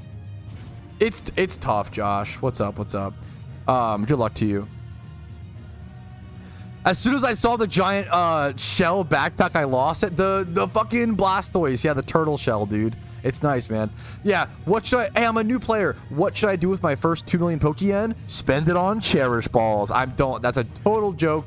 That's the equivalent of like, hey, I just worked my first summer job. I made $500. What should I do with it? Scratch offs, sports betting. Like don't do that. It's the dumbest shit. Please don't. It's literally like, hey, what's the worst financial decision I could make possible? Oh, okay, that? Okay, I'll get right on that. Sick. Big man Blastoise. Yeah, that's the new shmeme. Maybe 50th anniversary. I don't think they'll ever bring back. I think bringing back Alpha Charizard would be bad for the game. It would be a breach of trust from the devs. You don't want that. It's if you missed it, I'm sorry. I mean, I was there and I still like didn't keep any of them. Like I had 3 that I got on alt accounts that I just sold for 500k a piece, you know. Yeah, right to the gas station for $2 scratch offs. Yeah. And the black and mild. Yeah, fuck, dude. Yeah, don't oh no, boys. Spend all on legendary lures? Yeah, don't. That might even be. Wait, legendary lures might even be a worse use of your Pokeyen than fucking Cherish Balls or Lucky Reds. That actually might be the worst use. It hurts. That's brutal. And it's so, I see a lot of players, you know, who get tempted into it, and I get it, but man, they're just not good. Okay. All right, I think we've got it this time, fellas. He's 19% HP heading into this turn instead of 24%. This might be it, boys. This has to be it, I feel like. I'm going to hit the big ol' big man blast burn on the Charizard here. It should be enough damage. We should be good. The drought comes in. Let's throw up the blast burn. Yeah, we got a good burn early on in this fight, which was nice. This should be it, boys. This should be it. This should be the 2025 Shaymin. The first time we've ever had to beat Shaymin in a raid to actually catch it. Like, this is not what we had it last year. We could try to fucking throw a Pokeball at it. You know, maybe false swipe Spore it for 30 turns, right? This is honestly more, I mean, it's way more interesting, way more engaging. I think this is better. It's also like, the difficulty, I think this year's raids were really, really fair, except for slacking. I think I like the balance of all of the raids this year. I think Shaymin is very fairly balanced. It's like difficult, but not too difficult. Took 3 attempts. I think that's reasonable. I genuinely think everything else is balanced. Everything else is really easy, honestly, except for slacking. Slacking was so fucking hard. I genuinely think that, I think it should be nerfed / should have been nerfed. I think it might be too late. We might not see it, unfortunately, but there is the Shaymin catch for me, boys. I don't usually do this, but I'll put it in a luxury ball. I usually just throw the Pokeball, but you know what? That's kind of fun. Why not? We'll luxury ball the bad boy. Let's see these stats. Now, Shaymin stats don't really matter. It can just be adjusted with stuff, but that's pretty good. It saves you some Pokeyen not having to use. I mean, residuals are pretty cheap, to be fair, but that's my 3rd Shaymin, dude. Shout out to Oso, Cav, and Shadow for helping me complete that. That was an amazing link. We all did a great job. I want to go back to my PC just to see the fact that I now have 3 Shaymins, because that's kind of cool. I do kind of love. Three Shaymins is pretty. I kind of doubt there's that many players. I shouldn't say that many. When I say I doubt there's that many players that have 3 Shaymin, I mean like less than 10,000, which is still a lot of players, a lot of people. Maybe less than that. I don't know how many players do you guys think have all 3 Shaymins that have been playing Pokemon consistently over the past 3 years and actually got all 3 Shaymins? Maybe it is less than like 2,000 players. Less than, you know, it might be smaller than maybe less than it might be less than I realize. But I'm pretty happy with, yeah, 3 Patrouski OT Shaymins. I'm pretty happy with these little hedgehogs, dude. I think four players, more than 3. Okay, we got some good guesses. Okay, chat, okay, chat, I'm warning you now. Chat, listen closely. I'm not actually ending stream, okay? But I'm about to record a clip where I say that I'm ending stream, but I'm not actually ending stream, okay? Did you hear me? Do you understand? I'm not actually ending stream.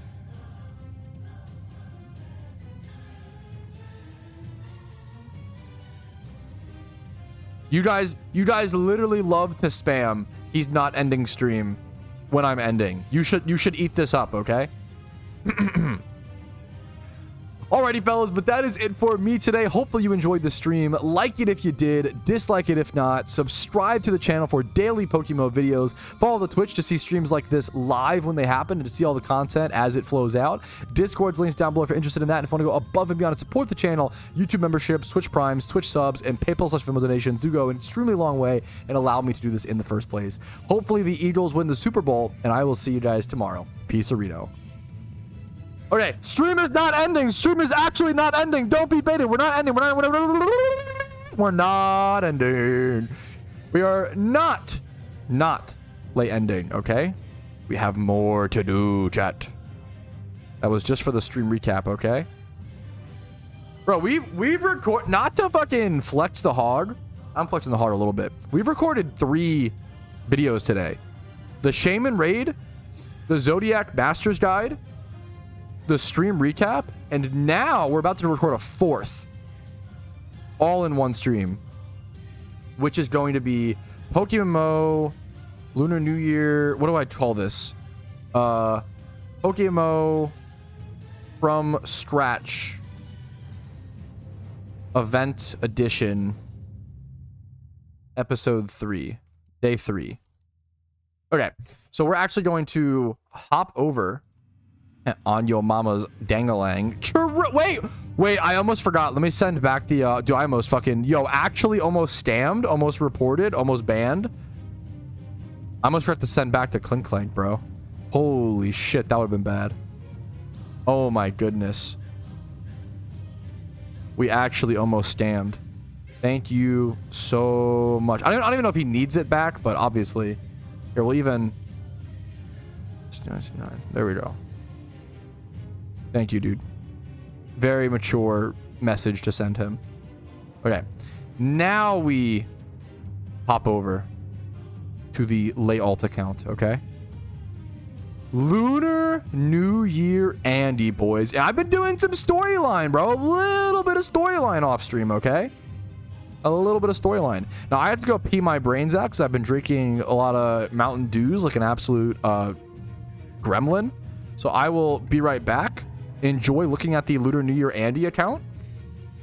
And I will see you guys in a quick sec, okay? One sec. Be right back.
Okey dokey. We got a little breather break, boys. Why is the music so fucking quiet? Get out of here. Cringe chill music.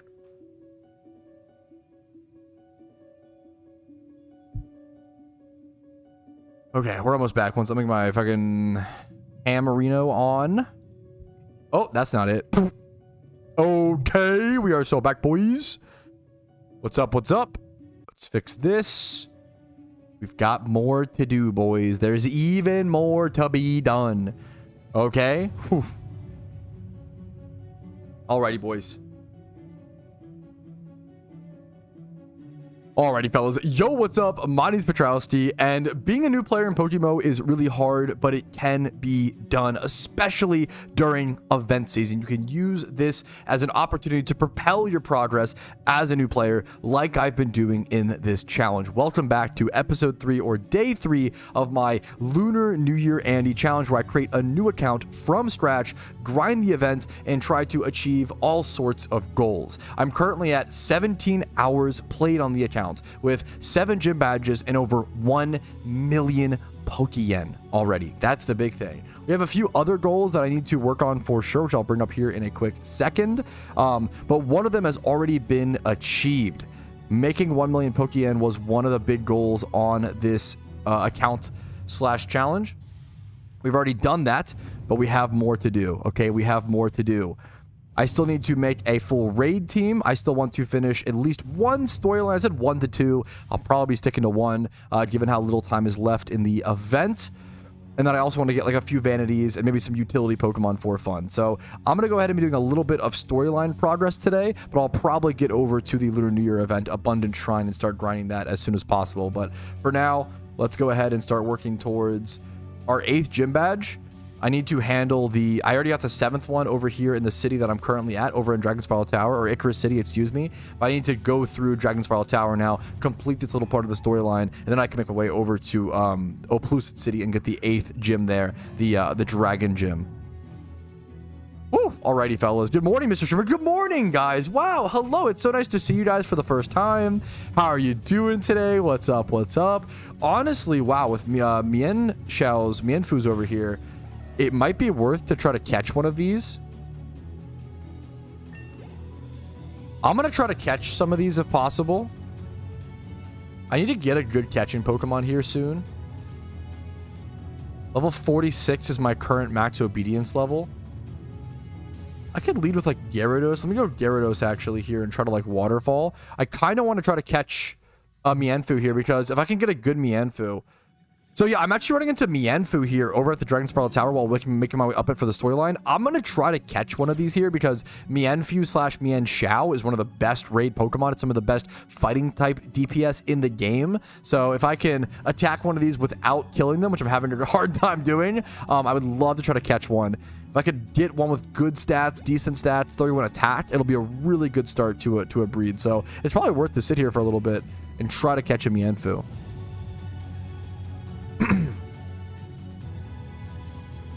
Okay.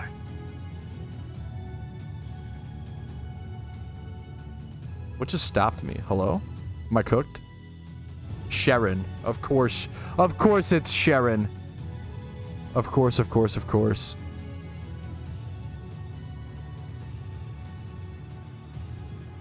Fresh start is Shiny Lock until the E4? No. I don't know how this became... There's so much misinformation regarding this stuff, unfortunately. And not trying to, you know, dump on... It's not your fault, you nasty. It's the fault of people spreading fear-mongering and misinformation. No, you are not Shiny Locked until the gym. Until the Elite Four done. That's not how that works at all.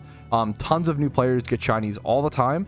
I have a challenge myself where I did a new account to a shiny Pokemon from scratch. Where I... grinded a shiny from scratch in about 3.5 hours, and I did that 2 different attempts, right? The only way you'll get shiny locked in PokeMMO is if you are legitimately doing bot type behavior, like running back and forth on Route 1. It's only possible to get shiny locked if you don't have 8 gym badges or slash the one storyline done. And then even then, there's a million, I kind of hate talking because it frustrates me. There's 3 big things. Number 1, shiny lock is most likely temporary. They don't shiny lock accounts permanently, right? You have to think about the reason why shiny lock is a thing is to prevent bots from like coming on and grinding things early while the devs are sleeping so they can't intervene with them, right? So what happens is they shiny lock accounts temporarily that look like they're behaving like bots, which this would normally be like grinding on Route 1 for over 30 hours straight and not making any storyline progress. If you make any storyline progress at all, you're not going to get flagged for shiny locked most of the time. If you run on Route 1 back and forth for 30 hours, that's the only way to possibly get shiny locked, essentially. And usually if someone's doing that, they're botting or they're doing some sort of unique challenge like I was, which is what we found out about, right? And shiny lock is also only realistically a temporary thing. Normally what they're going to do is they're going to shiny lock an account so they can wake up the next day, check that account to see if it's actually botting, manually check it, and then ban it or not ban it accordingly, right? People... hard because the idea of being able to be shiny locked at all just scares people, but like you have a like much higher odds, like 1,000, you're like 1,000 times more likely to be struck by lightning than shiny locked. Like it just makes no sense to don't be afraid of things that aren't statistically likely. I think that's one of my number 1 like logical like life advice recommendations. Like you cannot live your life in fear over things that are so unlikely, or just honestly in fear at all. It's just not good. It's not healthy. It's not safe. It reaches I think the world is more paranoid than ever, and it makes me sad. I feel like we're in like a paranoid arc right now in society, and it makes me sad. We need to stop being we need to fight against that. How do I get to, I think it's this. I think it's bottom slide, right? I'll check to see if it's botted. The same way any video game developers would check to see if someone's botted. You can see what programs someone's running on their computer as you play a video game. This is the case with almost every single video game of all time, right? This is why we have what's it called in CS:GO, or what's it called? Fuck, is it VAT? What am I thinking of? VAC bans. It's why you have the Vanguard anti-cheat. Like this is something that exists in every video game as old as time, but for some reason when people hear about it, they are very shocked and confused, and it kind of frustrates me. But I try to be empathetic and understand as much as possible. Sugam was so tough, fucking weirdo. Relax, bro. Okay, we carry on. Yeah, fact. Thank you. I'm cool, dude. Yeah, the raids are tough, man, for sure. Yeah. Has anyone ever turned a region where you can only use shinies? Yes, that is how we found out that shiny locks are a thing, was because I started doing that, Shadow. I started that challenge. And what's crazy to me is like I started doing that challenge, okay? So I was one of the few people in the world who was legitimately affected by a shiny lock, right? And I'm over here, the person who was affected by the lock. And I'm like, guys, calm down. It's not a big deal. Like, there's a reason why it's in place, and it makes sense. And then everybody else is running around with their fucking head cut off like a chicken. Like, the fucking game's ending. That's why I have no shinies. I must be shiny locked. And it's like, bro, fucking calm down. Like, oh my God. Like, you're not the one being affected, number 1. Number 2, fucking relax. Holy shit, dude. On this account, no. I'm making storyline progress. It is so hard to, you just shouldn't. Just don't worry about it. It's the same as, imagine if every single day on your way to work, right? Imagine if you had a coworker who every single day, imagine you walk from your apartment to your car and then drive to work and then go to work, right? Imagine if every day you had a coworker who was like, hey man, did you guys struck by lightning today? Are you okay?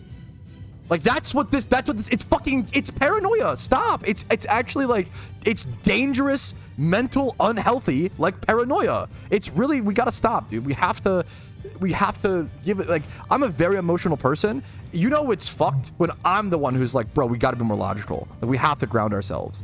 Like, we are being so paranoid and so emotional. Like, I'm the one being like, bro, we gotta chill.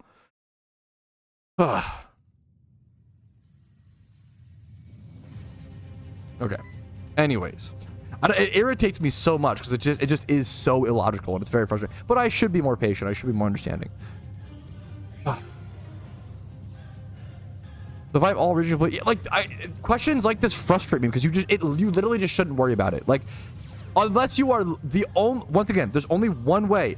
Unless you run back and forth on Route 1 for over 30 hours on a new account, I would bet my life savings that you are not shiny locked. Like it is just don't. Yes, just there you go. That's what I would say. Ooh. It's just a, yeah.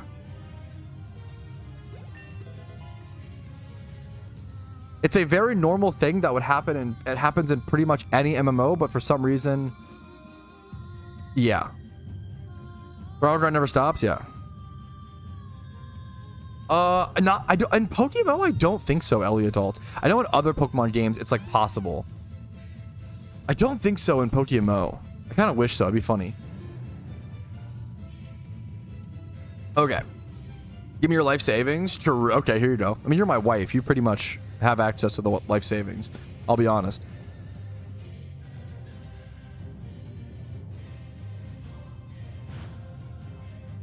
How much is in your life savings? Yeah, the meme will be people are now gonna like go out, create a new account, get shiny locked on purpose.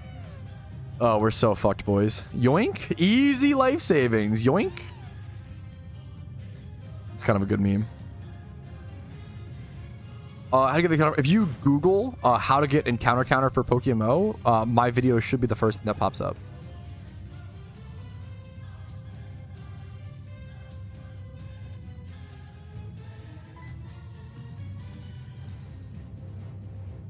I do strongly encourage every player to get an encounter counter. They're very, very. Well, not. It depends. I really like them. I would encourage to get one as soon as possible, and then if you realize you hate it, then feel free to uninstall or just don't open it. Right. I feel like they're very, very helpful. I'm gonna D-dance once here, I think. To sweep this. There's 3 Pokemon to fight. Ooh, I did get a cheap Gyarados for like 10k off the GTL to help me blast through this storyline. D-dance Gyarados is so good. Yes, there is a rocket outfit. I'm trying to remember what it's called. There definitely is one. Float market. Sorry, excuse me. It's either a costume, outfit, R costume, R cap, R uniform. There you go.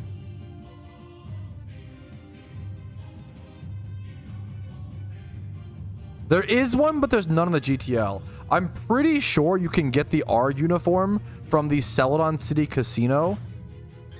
It's not a Moxie Gyarados. That just costs too much. I have a mill. I probably could buy a Moxie Gyarados, but check W. You just don't even need it, you know? Where do I get ROMs? We cannot help you with that, man. I'm sorry. That's like the one thing. You have to legally dump your own cartridges that you own to get your ROMs, man. We cannot help you with that. Helping others, and no one else in chat can. Helping people illegally acquire ROMs is against, number one, against the law. More importantly, against game rules. Advocating or trying to help someone break the game rules is also against game rules. So that would get me and other people in chat banned. You have to legally acquire your own ROMs. It's like the one thing I can't help with, man. I'm really sorry. I wish you the best of luck, dude. I honestly love this. This is just the most Unova puzzle as well. It's like impossible to get this wrong. Base, true.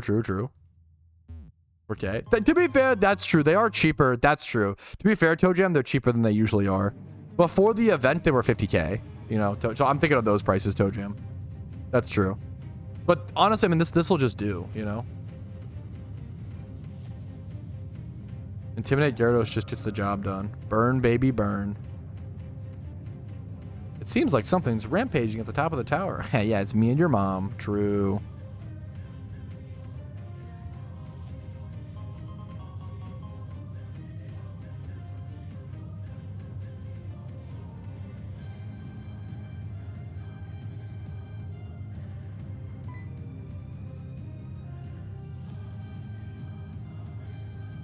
Gotta fight all these turbo nerds. Use all your powers to take them out. Good luck, bro. What's up, Doc? What's up, Salsa? How you doing, dude? What's up? What's up, man? Doing some chill storyline progress. I'll probably go do Abundant Shrine here in a quick sec. After I beat this tower. Maybe go try to catch some. I don't have a catching Pokemon is the problem. I might want to buy a Breloom pretty soon here. This should just kill. The Shaymin I got needed 26%, but they gave me 25? Fuck, 1 off is funny.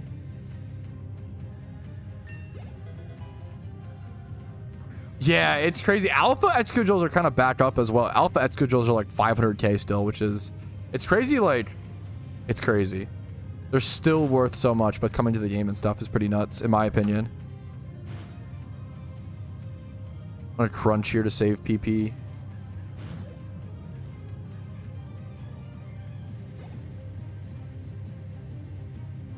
Okay.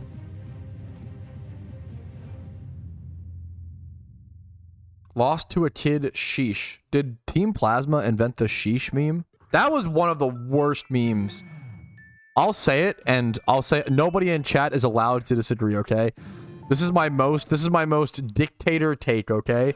Nobody can argue that the sheesh meme was good. Because that meme was fucking horrible. Holy crap, dude. That meme was so bad. Was that a 2023 meme or 2024? It might have been 2023. I disagree. You're not allowed. Nope, you're not allowed to. Stop it. I'm telling you, you're not allowed, okay? So you can't do it. True and real. That's how it works. That meme was horrible. Ice in his veins. That meme was so fucking cringe. It was so cringe and so bad. I'm doing splendidly. Okay. Fucking hell yeah, dude. You weren't in high school during the sheesh meme. If you were in high school during the sheesh meme, you're already cooked. Like that's it may have been funny if you were in high school. Like, sure. But that's the problem in that sentence, you know? Kate Kona, I have the right to disagree and I will express it. Kate Kona. I mean, you can. Fair. Shut up. No, you can't. Shut up. Just kidding. No, you can't. What's the... That shit was cringe. The worst meme. Insert any TikTok team heroes. I disagree, bro. I think you can't generalize memes like that, okay? I'll say it. It depends. I see Pat. I'm sorry. If you genuinely think sheesh is better than Skibbity Toilet, you're part of the problem. Those two memes are unironically on the same tier. Sheesh might even be less funny. I actually think sheesh might be less funny than Skibbity Toilet. At least Skibbity Toilet is like it's supposed to be so wacky, it's cringe, but like whatever. It's for kids. It's for kids. It's for kids. At least it's for kids. Like, sheesh was... Holy fuck, dude. 9gag wasn't better. 9gag wasn't better. No, wait, who the fuck? Why is 9gag being brought up? Wait, huh? Now, it depends what you mean as well. 9gag's never been better than anything. I don't know what we're... Now, maybe if you want to argue... Okay, what's the troll face? What are those memes called? Those memes are better, okay? But ironically, that's the whole bit. They weren't good, seriously. They are good, ironically. That's the bit. Do I need to elixir my... Gyarados ether it? Or is the PP? What your mom be doing to me? She give me that ether. She be restoring my PP, chat. True and real. She's just like the watch your profanity meme. No, the watch your profanity meme is good. What? I thought this was going to be a cold take. I actually can't believe how many people in chat. I actually can't believe this. How many people actually like the sheesh meme? Sheesh is for kids? It should have been. You would not fucking believe how many college bros I saw going sheesh. Like, it should have been for kids. I agree. Let him cook. Let him cook is solid. If I hear a 7-year-old say Skibbity 12, I'm going to drop kick his ass. I'm going to fucking let him chill, okay? I'll be honest. This might be a hot take. I would not drop kick a 7-year-old for saying Skibbity Toilet. Now, what would I drop kick a 7-year-old? That's the more interesting question. Maybe for Sheesh. I probably would. Sheesh is fucking obnoxious. And just, there's nothing to it. And we get the Shiny Nick Cow song anyway, so who cares about any other discussions happening in the world right now? Literally, the world stands still for the Happy Cow song. Thank you so much, Shiny Nick Shark, for the 1,000 bits. What's up, dude? The Super Bowl. Now, I think the Chiefs are gonna win, but I want the Eagles to win. Okay, that's where I'm at. I think the Chiefs. What are the sports better apps say? Who do they think is more likely? Chiefs or Eagles? If you're asking who's more likely, I probably would guess Chiefs, but I want the Eagles. It's pretty close though. Like it could be anybody's game. Obviously, it's the memer. Chiefs are favored. Yeah, that makes sense. I think the Jets will win. Bro is cooked.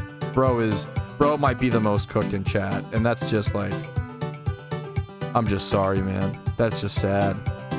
I can't even make a joke about it. Much love to you, man. I hope you get better soon.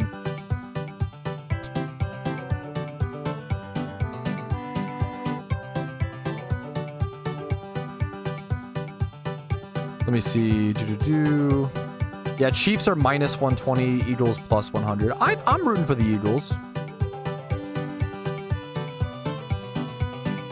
Aaron Rodgers, Super Bowl MVP. Lock it in now.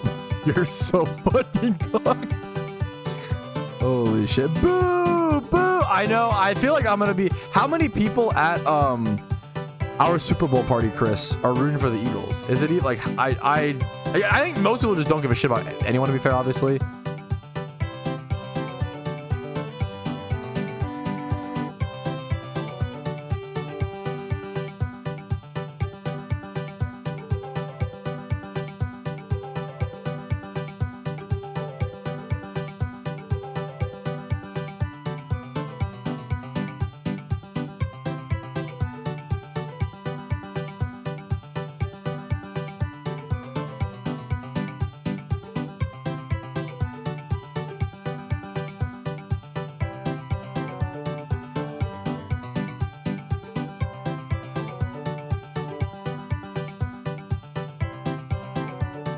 Rooting for my bets to hit.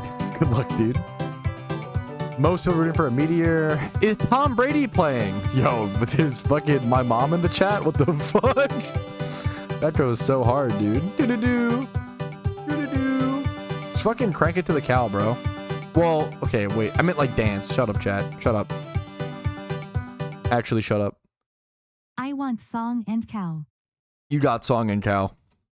You got it, dude. You got it, man. You win.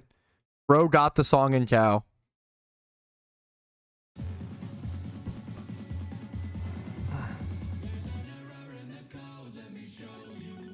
Okay. What is this, bro? What? Huh? Okay, well, apparently we're doing the Reshiram end fight, but for some reason, Reshiram's living in your walls. I don't know why. Bro is actually in my walls. I think he's supposed to have flown away.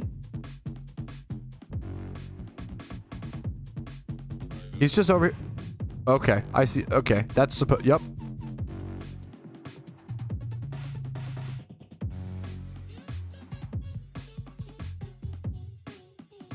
Something that always baffled me is that Nintendo headquarters decides this rival's name is going to be one letter.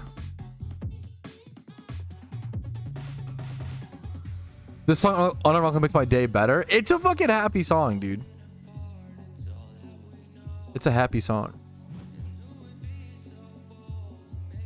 Okay. We're done. Okay. We finished Dragon Spiral Tower, but I kind of do want to head back and go catch a few Mienfus and maybe try to get like a good start on a raid Pokemon. I feel like as a newer player, like on a fresher account, it is worth to go catch a few Pokemon to try to get something like that. Maybe just buying a breeder is better. There was some decent yen, but honestly it would be fun as well. The problem is I don't have a catching Pokemon, so maybe this is just a good time to go to the GTL and check out what Browlooms are up for sale.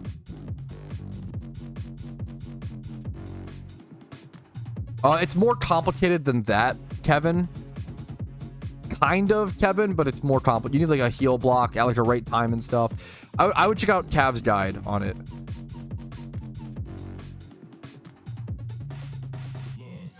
Is it a good idea to sell my pumpkin badge in 24? I was planning on keeping them because I thought price would go up, but it went down hella. How did it possibly go down? When did you buy them, my man? That literally shouldn't be possible.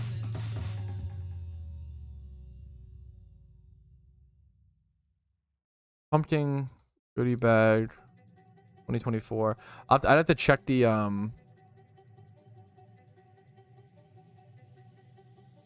good idea to keep or sell my pumpkin badge from 2024. Am I being... There is no pumpkin badge from 2024. What?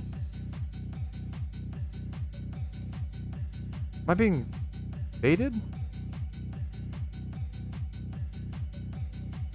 Oh, they're just called this. I'm dumb. Never mind. I'm not being baited. I'm just dumb. You're fine. Bro, I'm just fucking tired. When did you buy them? My first question. Most recent? Let me go to PokeMMO Hub. Unless you... Here, let me see. No, also, I'm sorry. This is financial advice number 1. If something drops, don't sell it. That's called a panic sell. Never, like, almost never, ever sell something if it drops. Almost never. Not actually almost never, but like sometimes you got to cut your losses. But my man, okay. I'm not trying to flame. I'm trying to be like nice, but this is an investment that you made 3 months ago, right? It's February.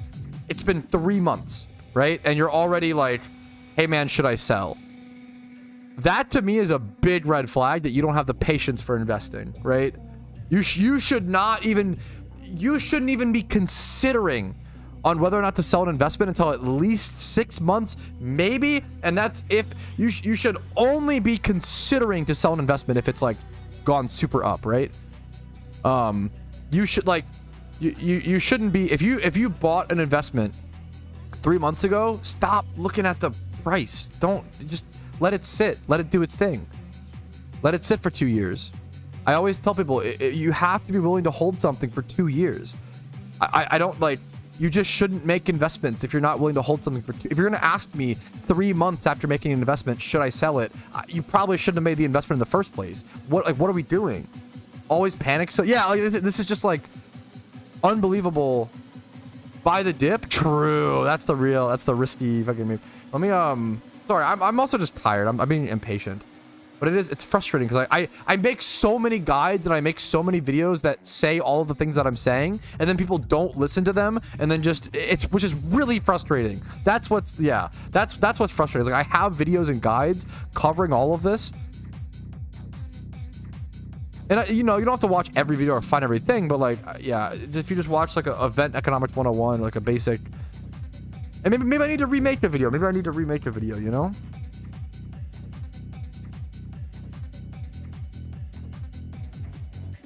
Yeah, if you want to do short-term investments, you even can do that, but just don't buy sealed product, right? Like that's the safe. Buy Riches Charms and stuff right now, right? We saw more panic selling than ever this event. It's something I aggressively criticized. So many new players lost so much money by panic selling in the Lunar New Year event, and I'm over here like, what? Like why? I almost feel bad as a veteran player.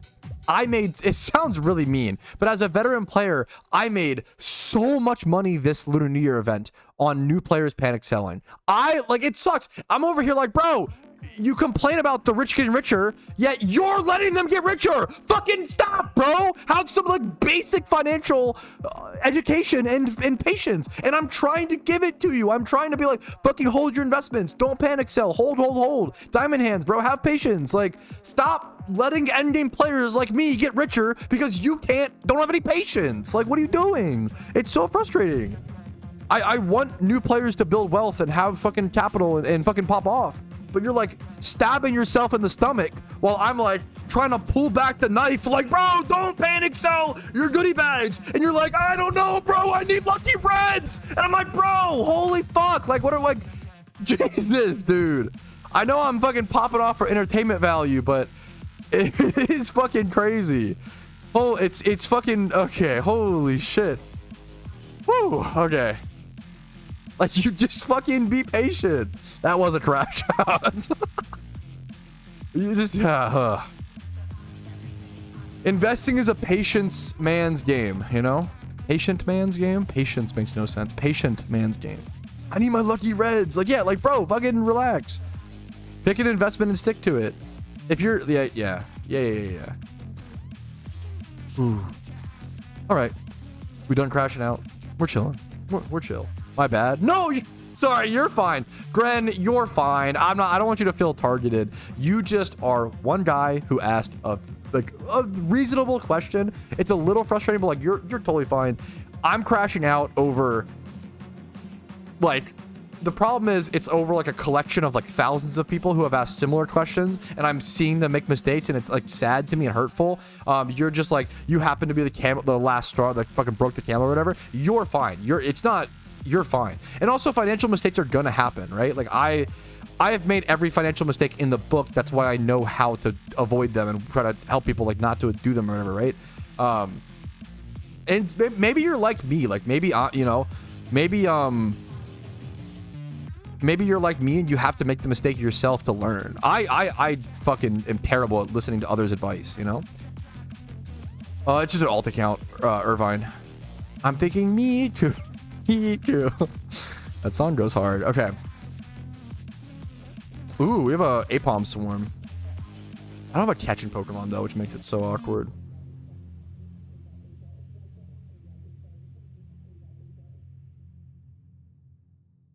Okay, it's Lilith again, grinding. Okay, we did finish the Dragon Spiral Tower. I could do two. I could go get a catching Pokemon, or go just grind more Abundant Shrine. I kind of think it's a little sad because it's kind of boring after a while, but it's also just the most efficient thing to do. It kind of is the best and most optimal during the event to just grind Abundant Shrine as a new player. Like, it's just such nice Pokeyen. I will check out, like, hey, what Shroomish are available, because I kind of do feel like people are probably neglecting Shroomishes right now. Like, this Jolly one for 3K. Honestly, this could be bought, EV trained, XP trained, and, like, sold for a profit. I kind of want to do that, honestly. I'll buy that for 3K. I'll do something with it later. But let me check, like, Naughty or Adamant. Let's do, like, Adamant. I do want one that's like hopefully higher level if possible. I'm currently level, what's my match? My matchup is level 46. Let's do like level 40 maybe. And there's just no, let's do Breloom. So those are gonna get more expensive. It's level 52. I kind of want to buy this. Is this EV Train? If it's EV Train, I will buy it. I might buy this. This is actually pretty good. This is a good Breloom. It's the cheapest one. It's EV trained. I can't use it quite yet. I'm gonna buy this. It's actually so good. I can't use it yet, but if I get one more gym badge, I can use that. So that's actually a pretty good buy. Also, I'm still over a mil even after that. That's pretty crazy. So okay, that's one utility Pokemon gotten, boys. That is one. I'm gonna make a box over here. Utility. One of my goals was to acquire a few utility Pokemon on this account. That's one achieved, boys. A catching Breloom. Now I'll have to XP trade it a fair bit more after this, but not even like need to. I don't even need to get to 100. If it gets like level 80, that's like pretty fucking good. So that's step one towards utility mons. Brian's just silly money. It's so good. It's so good for the requirements, you know. Where's your crash for content, Pat? Hopefully it comes off as yeah. Obviously, I'm like playing it up a little bit, you know. If I was like really just trying to get my message across, I mean that would be like a calm like. Okay, let's discuss, blah, you know, blah, blah, blah, like that. It's for entertainment or something like that. And it's Poison Hill. I don't know if it does, but it doesn't. It's okay. That Poison Hill is nice, but I wouldn't say it's required for a Breloom.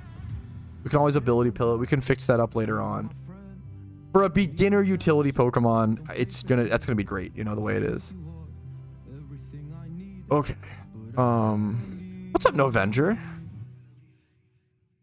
This is a great question, Gren. For the Nyan boss, should I focus on getting as far as I can to speed level? I think speed running the first boss is kind of the best strat that most people do. If you can consistently, yeah, like what Pseudo said, if you can consistently get to the third boss and you're like are in a link, if you're solo queuing, just get to the first boss. If you're in a link with people, you can consistently, Tom, fuck out of here. Shake my head.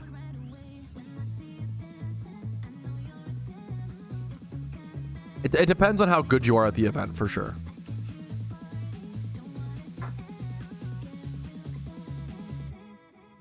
All right, let's do a little more Lunar New Year event, boys.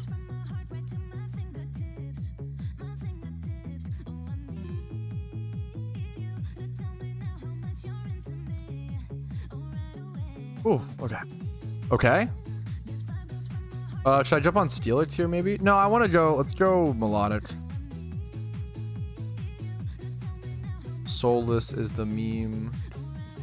We have an Xmas teammate, bro. I talk about this all the time. I feel like I see so many Xmas teammates, team members around Pokemon. How you doing? I'm doing pretty good, man. I'm pretty stressed. I'm pretty like exhausted. There's just so much to do, man. But we're fucking on the home stretch, boys. Like, literally, there's 5 days left. There's 5 days left in the Lunar New Year event. Where do I G9? Ooh, someone already left. Well, not a great start. Well, not a great start. The first abundant shrine we queued into, someone left before we even like started the shrine. So we're going to, hey, honestly, I'd rather them leave there than in like wave 2 or something like that. So we'll take the requeue. That's funny.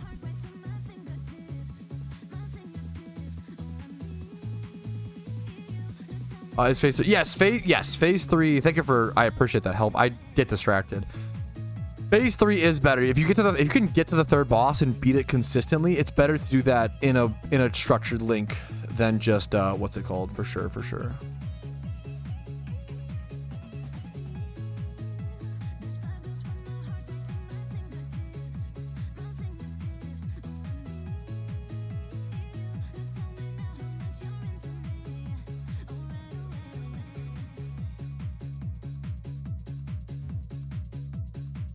Make it more serious. You can actually plant them like berries, hilariously, and like grow them. They also have a chance for what's it called?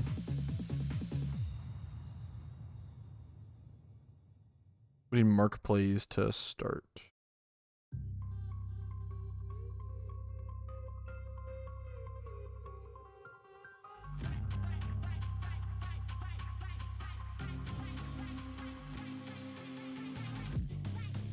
Guys waiting for me. We could cook. We could fight that guy, or just go to the left.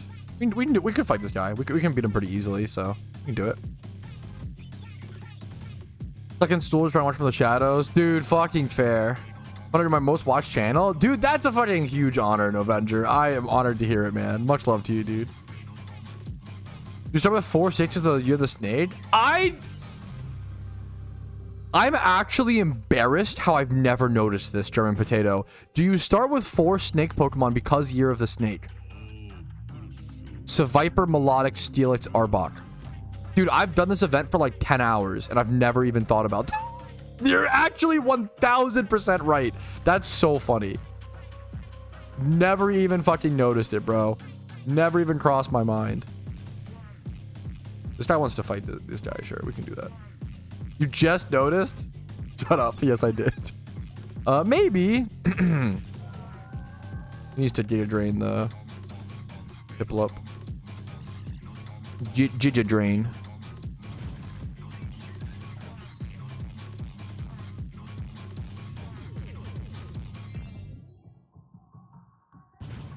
I haven't watched the market enough, Josh. I'm not sure. Lucky Red started to go back up a little bit. They were down to like 40k. Now they're back to like 46k or whatever. They're starting to rise back up.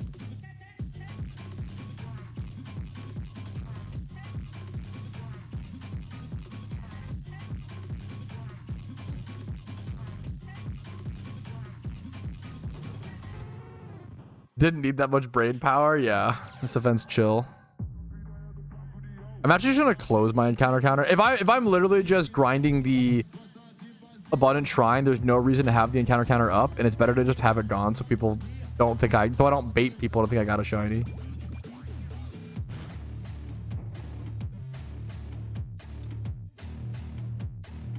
It's a great question. What chat tab do people use to communicate with team members while in shrine? Usually link chat. That's a great question. The chat system in PokeMMO is a little arguably archaic. It's a little weird. You kind of have to like create your own chat tabs by clicking the little gear icon here and then creating a new chat tab and selecting what you want in it. So my link has like normal chat, whispers, you know, shouts, system messages, system announcements, and then the most important one's link, of course. You can like name it whatever you want, but you do have to kind of like think about how to name your Pokemon, or how to name your chat. Sorry. That's a great question. I'm sure a lot of new players like don't. I don't think link chat is a default chat. So genuinely, a lot of new players probably don't know how to link chat, which is confusing. You know, they don't explain it in the game. That's a great question. Like I love genuine new player questions like that. Like it's my favorite kind of shit, man. Because that's something it's not something I would remember, right, or think about personally. Because I've just played for so many hours. Have you ever ate? You should. You should have a great rest of your day. I love you, Novenger. Have a good one, dude. That's fucking... You're amazing. This guy's typing in normal chat, for example. Oh, what a... I'm just kidding. I'm just being... Do I have a... water type? Maybe I go like a fire or electric. What does Growlithe have? Wild Charge Flare Blitz? That's not good.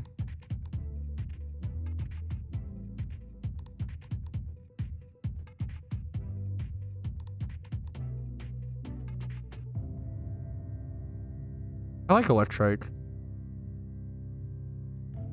I should be able to... I can Signal Beam and Scald, yeah. They don't know? Yeah, dude, that makes a lot of sense. And it's... the chat, once again, the chat's in Pokemon is unintuitive for sure, fellas. It's a good point, dude. Not one that I remember or think about that often, but yeah, it makes sense. Should I just actually, no, Signal Beam does more, right? Signal Beam's gonna be 75 doubled to 150. T-Bolt would be 90 plus stat, like 135. So Signal Beam should do more damage, yeah. Rattled? The fuck is that? Okay. Rattled.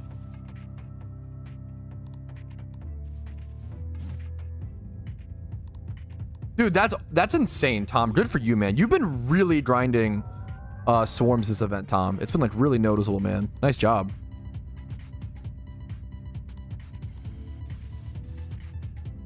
Hey, man, if anybody could be a representation of... I always try to say... Anybody can make Pokeyen in PokeMMO, especially during event season. Even someone as British brained as Tom, guys. Oh my! If Tom could make money, you guys can. Shake my head. I'm sorry. I feel like I fucking made the joke worse by fucking not committing.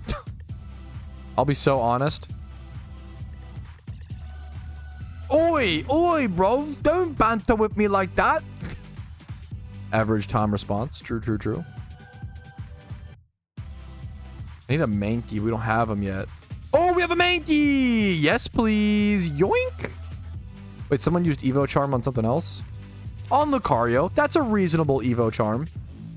Reasonable. No, not a Crash Out Evo Charm.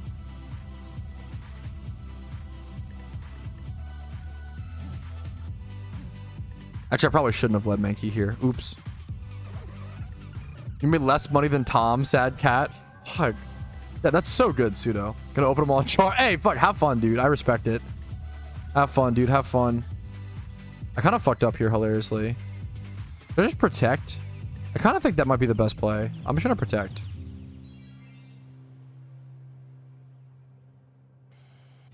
Tom praise, who are you and what'd you do with Pat? Fuck. Yeah, ban him after I praise him, though. A little compliment sandwich. Okay, get baited, nerd.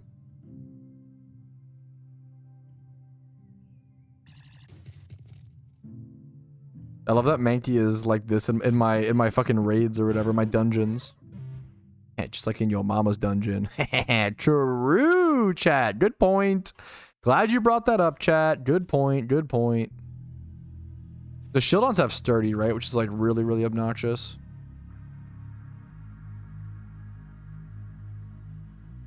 This does not have sturdy.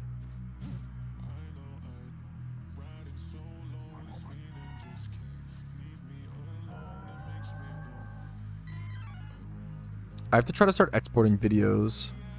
while I'm live with other stuff, which is complicated.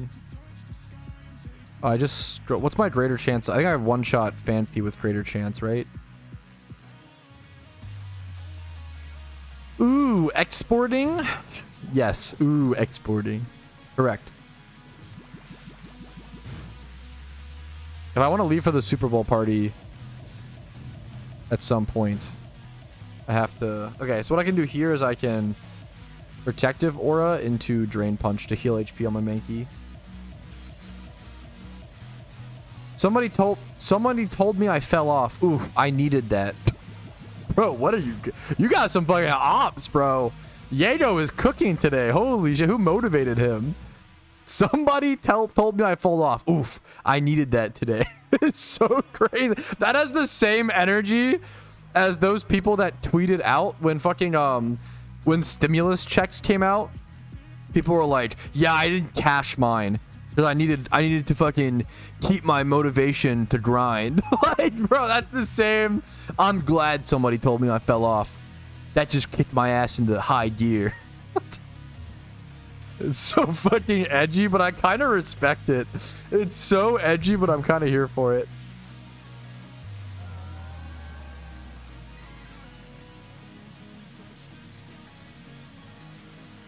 You look weak today, so I did 1,000 pull-ups. It's a Drake line? Fuck, I don't even know that.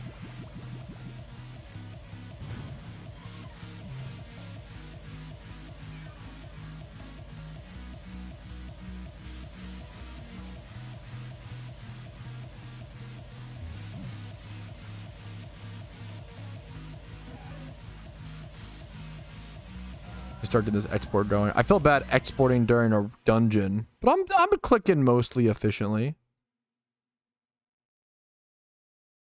I kind of want to protect here. Is that trolling? I don't want to get poison pointed. I'm gonna protect here. I don't want to get poison pointed. I have to just hope they attack my Mankey. Hell yeah. Hell yeah.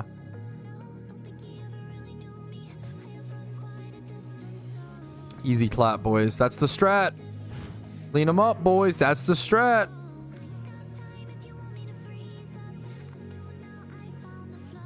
I could do this fight, I think. Is there ever a reason to be on Electrike here? I don't think so. Get out of here, Mark. My fight. Bro was trying to help the team. Fuck out of here, bro. My fight, okay? I got it, okay? Chill. And Scald here, Ice Punch here. It's the perfect fight for my squad, okay? My squawk squawk.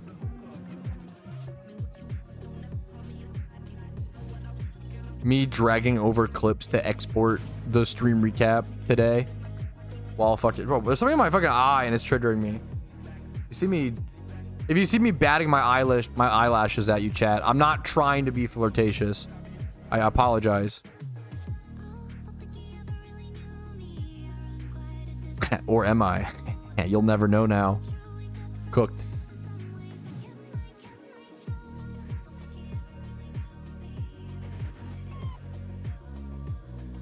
Why not? I'm a married man. I don't flirt with Twitch chat too much. Happily married man, might I add.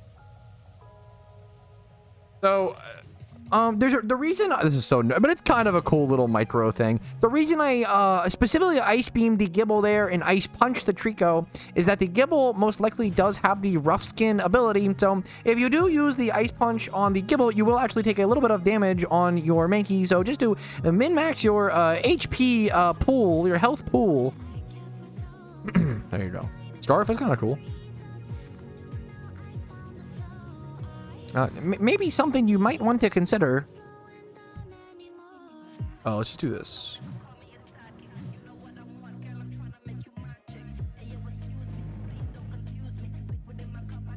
Josh Shiny? Wait, actually, I have flashed? Okay, Joshua, let's fucking go.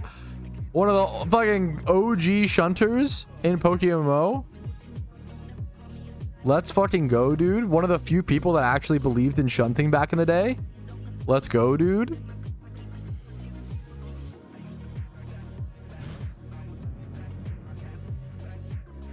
Pog? Where is it at, Josh? What channel? What channel?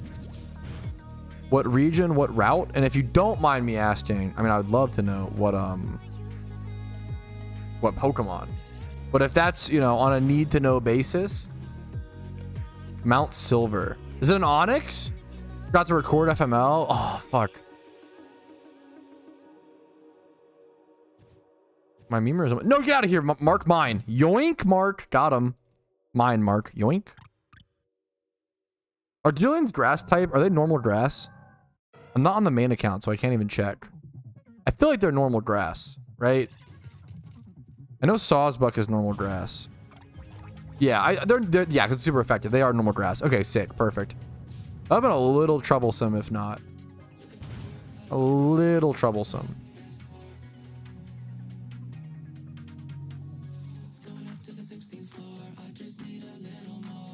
I don't think this is going to crash my stream. That's a great sentence. I am going to try to export a video. These waves, I feel like, have been going pretty fast, bro. I feel like we're doing pretty good. I don't think Rhyhorn... I always think Rhyhorn has 30, but it does not. Yeah, normal grass. Yeah, it's a cool Pokemon typing, dude. Hello, Mr. Streamer. Hi, chat. Actually, just about to see you. Did you do Shaymin? Yeah, yes, we did. And what's up, Grinchler? Happy to see you, man. I do always... Not to... I don't want to sound like... well, actually, if you blah, blah, blah. It's more of like a soft reminder. If you guys don't know what days I'm going to be live... or if it's like, you know, like the Super Bowl day plus the weekend, but also it's during event season, you might think, you know, like, oh, is he gonna be live? Like, I don't know. Like, I wonder, you know. I always update in my Discord. There's a chat called Is Patrouski Live, and I post updates in there. So the other day I posted that I wouldn't be live on Saturday, but I would be live on Sunday, but instead I was just live both days. So Keck W, but hey man, it's been a good 2 days or whatever, you know. We've been cooking. I really want an Evo Charm. Oh, there is an Evo Charm. Okay, I'm gonna use that Evo Charm, I think, for my Mankey, if that's okay. I assume I think we did cook with that. It was actually not a great fight for me. Whoopsie. It's kind of awkward, but it's fine.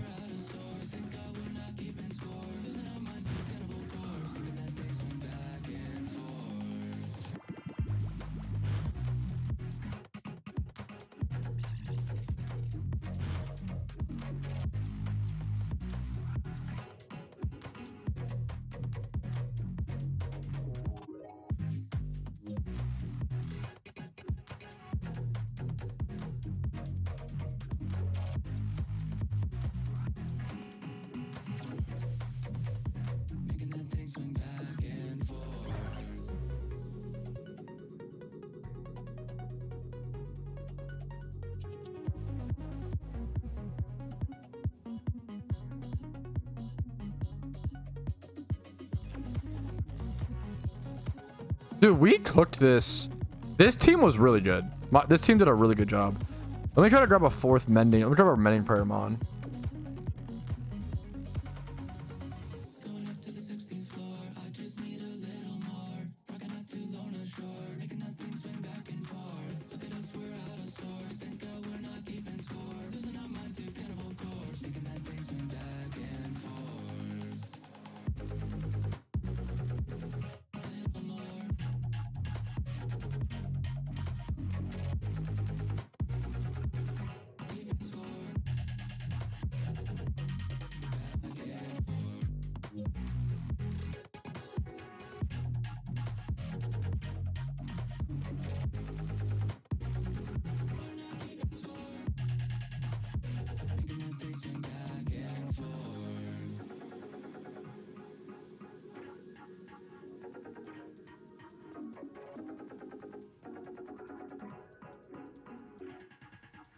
Here, one sec.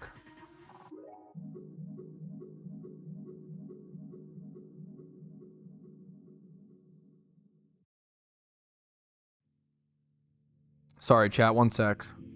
Take a moment right here, feeling like it's out gear, driving towards the sun, with a rose and a gun, feel the wind in my hair, going nowhere I swear, like an outlaw on the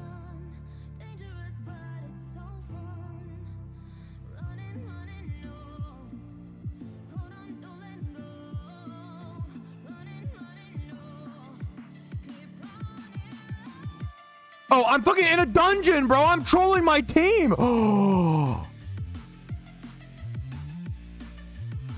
I'm so sorry. Tell them I'm so sorry. I need to heal. I got distracted. I actually got so distracted.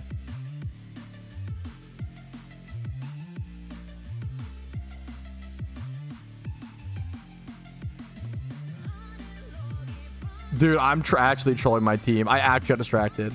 Okay. I just wanted a healing mon. There we go.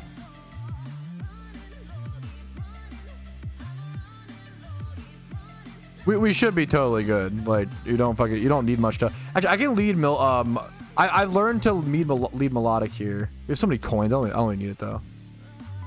I'm ready. Okay.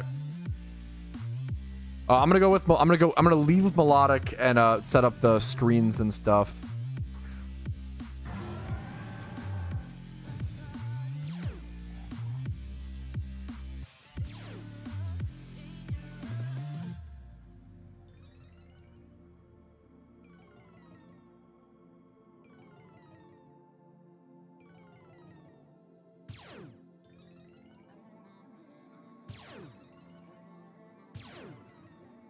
Oh my god, all the fucking procs. I forgot how many procs there are, dude.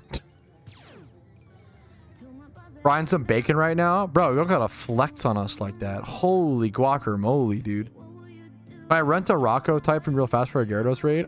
After this... Yes, Matismo for you, dude.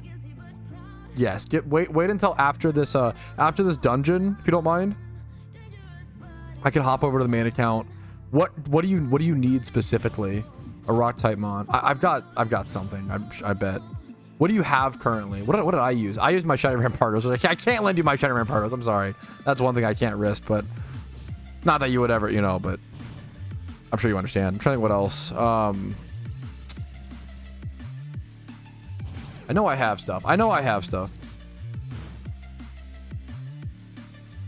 an Archeops that can spam head smash. I have head smash Archeops. Do you have an Archeops on your team? Yeah, Tom's got it. There you go. Tom's fucking kind of on top of it today.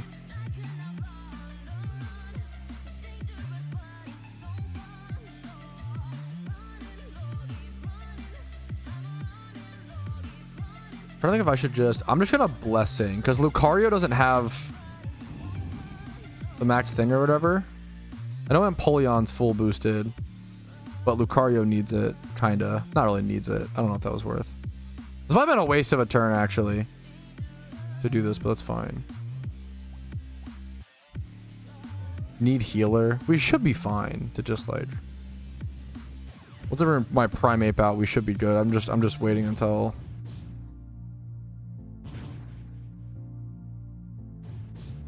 Actually, if he's provoking, I mean, I can switch. I might as well help, but yeah, it's fine. I just don't think it... Yeah, we'll see if it matters, but we'll see. How much damage is he doing per turn cycle? Can I switch to my healer, Mending Prayer the Steelers, and him still live? I don't think so. He's doing 30%-ish. I had to spam Scald here, whatever. He's dead to the double kicks anyway. After provoke, I don't have a heal move. I just clicked Scald here.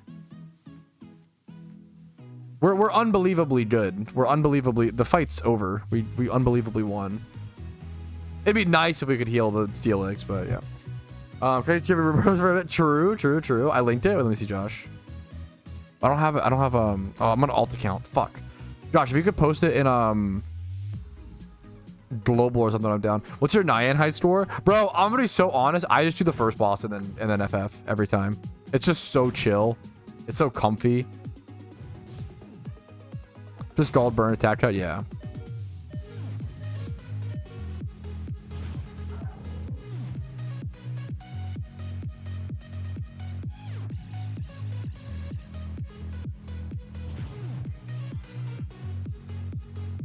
You can link it in global chat, Josh. I'm checking it out. Congratulations! I'm excited to see what Pokemon it is. You said Mount Silver, so I'm assuming Dodrio, Donphan, Onyx, Poliwhirl. Could be a few things. Oh, nah, there it is. Dude, fucking let's go. It's a good shiny, dude. I love shiny Poliwhirl. I think Poliwhirl's underrated. Dude, nice shiny, Josh. Nice catch. Yeah, I'll give you the GGs. Nice job, Josh. Nice job, nice job. Oh, oops.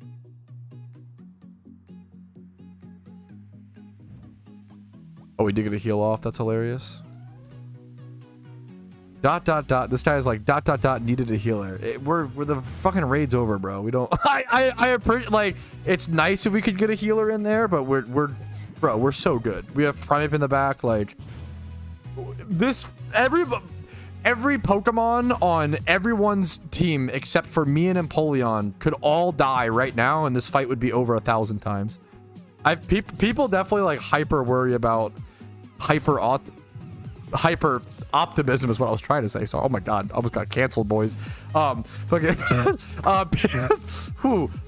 slip. People, certain gamers hyper worry about hyper optimism in the dungeon, and it's just best not to, dude. Holy shit. Just get the boss done. That's it. That's all you need.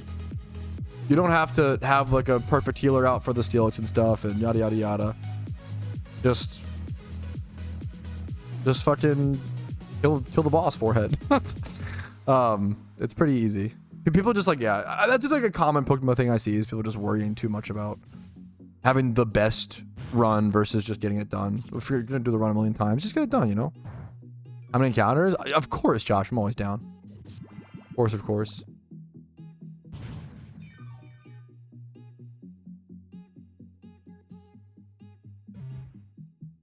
There we go. Alrighty, fellas, and there is our first run done and completed for the day. Hell yeah. That should be a lucky red plus some more. Pretty easy run. Really good team there. 1 lucky red plus 18 red envelopes. That's an extra like plus 150k or whatever that is.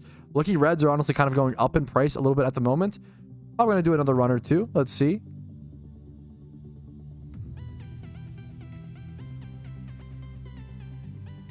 No one's doing it, dude. Yeah, if you have the skill and the practice to go to 3, fucking hell yeah, it's amazing Pokeyen, you know. But it's definitely just tougher. I think the average person, even I don't, you know, I just like doing the chill. Also for this challenge, to be fair, it's meant to be like solo queue stuff. It's meant to be like the whole point of this challenge is to show people that you can make money as a new player during events and pop off and grind and have success.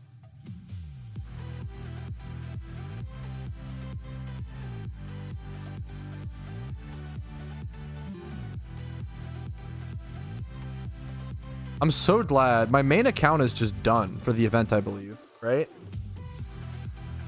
Pretty sure my main account is just done for the event, which is super nice. I'm the leader here, so I can go over here. I usually start Rooster. Oh my lord, I stream sniped. Yo, what's up, dude? Our first successful stream snipe. I respect it, dude. Willing to buy 2065. This is funny. Sorted on purpose? No, that's, dude, it's fine. It's fine. Don't worry about it. I'm honestly surprised it hasn't happened yet, you know? Matismo!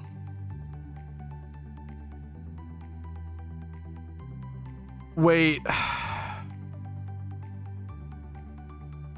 Wait, I'm so sorry. I have to FF. Re-queue. I'm so sorry. I promised my friend I would lend him a Pokemon. I'm so sorry. I have the fucking memory of a goldfish, dude. I actually swear. I got you, Matismo.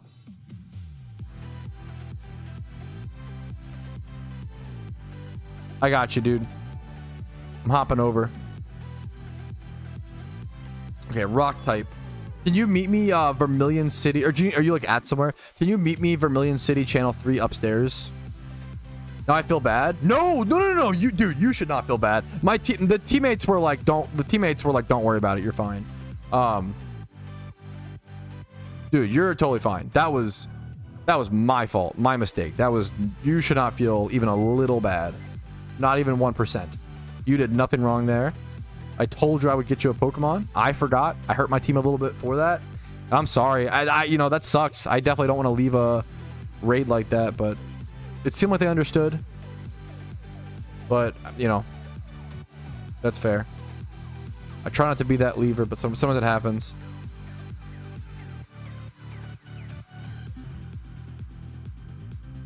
Yeah, no, it's okay. I definitely feel a little bad about it, but, you know, I'm not going to beat myself up over about it that much.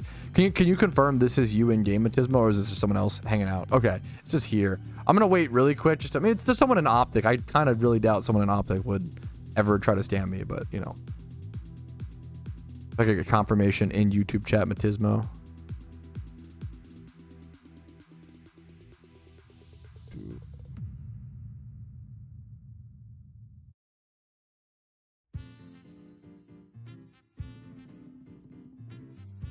That's me. Okay. Sorry to wait for the annoying. Yeah. Just want to make sure. There's always a chance someone could try to like snipe my location, and yeah. Just mail that back to me if you don't mind. Whenever you're done with it. No, dude. Of course. Thank you for all the support you fucking give to the channel, dude. I'll mail it back. Yeah. Thank you so much, man. I appreciate it. All right, back over to the Lunar Andy account.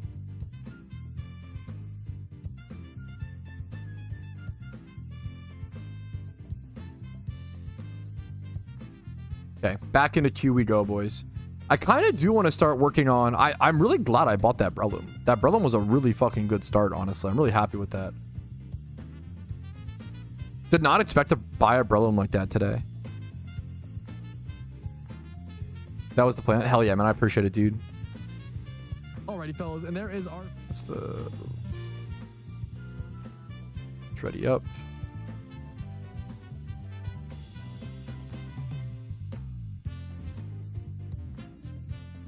I'm on Steelix, I guess it's fine. I'm not Link Captain. Okay. Bye Archeops. Yeah, yoink my Archeops now. Yeah, that's the fucking true. This guy said, guys. What's up? Go 2-2. Once again, I try to...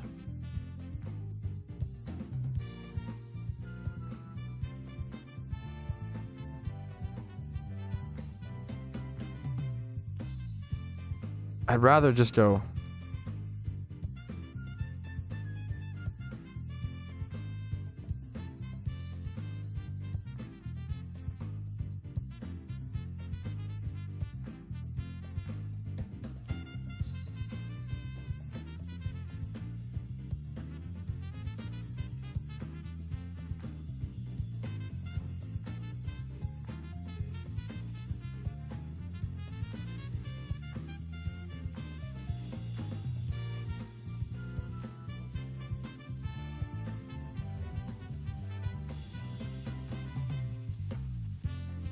Where'd the other guy go?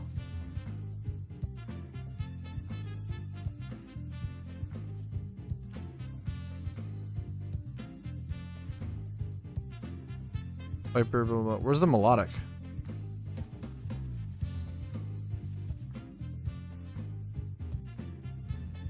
Where's the melodic? Where'd bro go? Oh, there he is. Okay. Okay. I'm not trying to flame. I was just genuinely fucking. I just actually lost him, which is funny. Doing is the right strat. Guys, I'm sorry. Stop over optimizing. Okay. We gotta stop. If you want to duo, that's fine. I've done so many. You don't need to. It's just so. There's no reason to make things irrelevantly more complicated. Like there's just no reason. It's so easy. If you want to get to like second or third boss, sure, right? Everybody solo queuing, you're just getting to the first boss and you're just like, you could have two people AFK, have two players just get Empoleon and Primeape, Evo and Strength Charm them, and you're beating the boss 100% of the time, every time, without fail. I feel like people like hyper over analyze and over optimize, which is like fine. It's like, you know, that's what you want to do, but like, I don't recommend doing that in solo queue. If you want to do that in like your links or whatever and try to get as far as possible, that's awesome. Everybody in solo queue is just trying to do the bare minimum or whatever. You're gonna ice beam the fuck. That's really bad. I don't know why you would. That sucks for me. It was a bad clip from him, but that's okay because now it's levitate. That's okay. I was assuming he would scald the. I feel bad. He messed up and got damaged there. I'm not. It's not even my fault, but I'll heal him after. That's okay. First boss is free. The first boss is so fucking free. It's like crazy. Does this guy die? You actually die because you didn't. Okay, no, he's fine. Okay. Holy shit.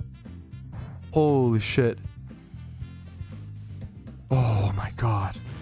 That was almost crazy. That was almost crazy. To be fair, I'm getting cooked. Here, what's your... I got you. I got you. Does that heal status as well? Can't see the status. I don't know if you're status. Yeah, we just made a... That was really crazy. We made a really small mistake there. That was a really small mistake. I'm pretty sure... Maybe I'm wrong. Maybe I should have iron-headed. I'm pretty sure I'm right there. I'm pretty sure I should drill run the Ekans because it's weak to it. And he should scald the Dynamo. But I could be wrong.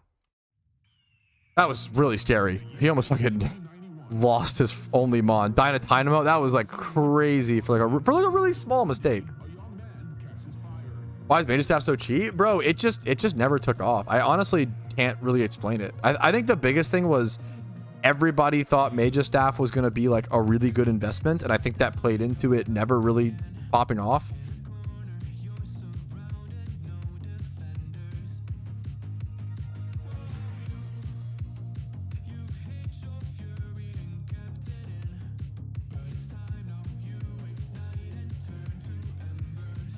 I can wait this.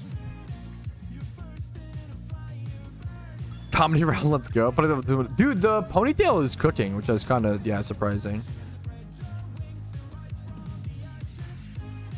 Do I ever just provoke here hilariously? I think I maybe do provoke here. I can grass pledge this. I'm trying to provoke the deerling. I grass pledge, kill the horsey. The deerling attacks the steelix instead of the what's called, which is what I want. Then I can like acrobatics the thing next turn. Yeah, because return. Yeah, no, that's a good play. I don't usually do provoke plays in like these fights, but I kind of probably should more often. It just feels so sweaty. It just feels so sweaty, dude.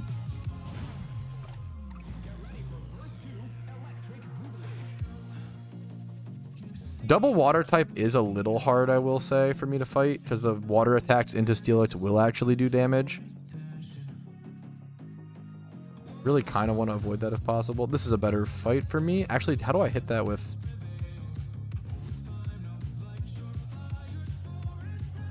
This is a better... I want the deerling Ponyta. That's a better fight for me. Yeah, 10 mil for it is pretty crazy. I did not expect that, to be honest.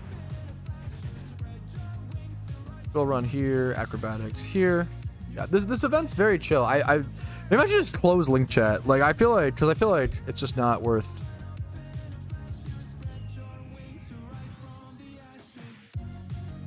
Art. I don't know. My team's fucking trolling though. So I don't know, man. Just.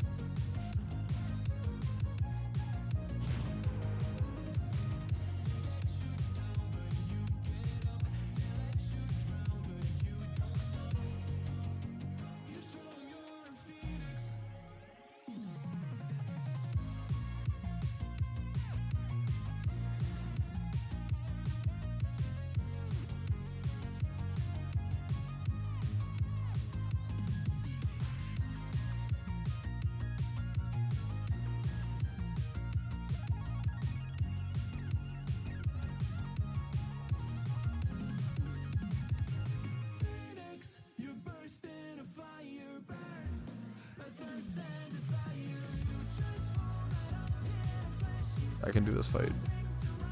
Wait, my Trico died. Oh, fuck.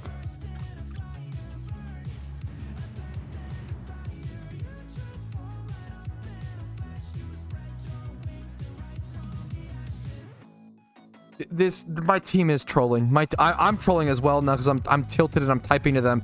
This is the worst team I think I've had so far. This team is really fucking bad. Holy shit. I'm sorry. I shouldn't say that, but it's really fucking tilting. They're really bad. I need to. Okay. I need to chillax.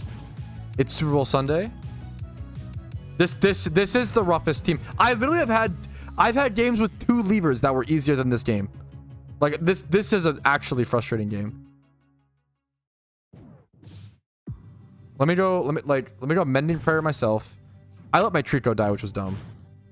Let me Mending Prayer the Arbok. Just get a second Mon. We're just going to first boss. You don't need to only keep 1 Mon. Oh, let's do that. Is the Arbok nearby? He is. I'll heal him. We'll grab the item. I need to make it up to grab a second Mon now. Okay, he's taking this battle, which is good. I fucked up. I let my Trico die. That was dumb. I don't know. We're like super overcomplicating.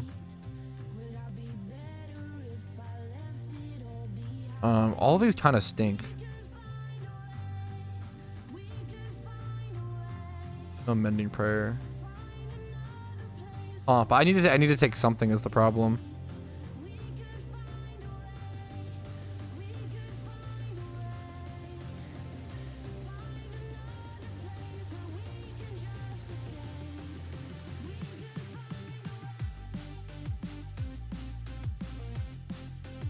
I don't think Horsey is a water type move. It has like surf or whatever, right?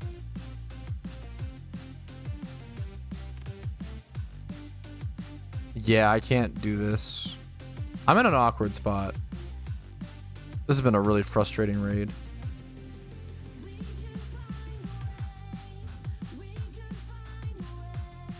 Salamence is not... we need to unlock Mankey's stat.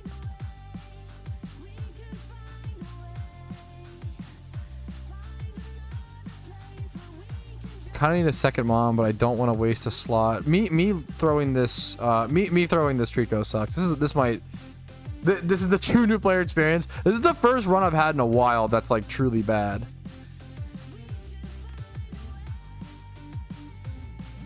Oh fuck, I got into a fight. Are they gonna let us duo this though? I'm so down if they let us duo this, honestly. Meditate, have Levitate, I always forget.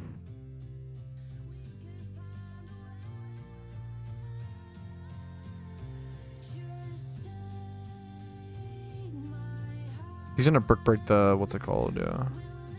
Always here. I don't think it's Levitate or not. I'm just gonna Iron Head it. It might be a little troll, but that's fine. Does Meditate have Ice Punch? Do I need to provoke here? No, okay, that's fine then. That's fine. Just close the chat. The problem is if I close the chat, they're also just like making troll decisions. Sal on phase 1. Yeah, the Salamence here. There's a lot of things going on that are wrong here, but that's okay. Not everybody knows. Not everybody plays this game so much. I understand. I'm not trying to be dick about it. Let me select off this fake out. I need a second Mon really bad. Has double edge. Ugh, I don't like these options for Pokemon.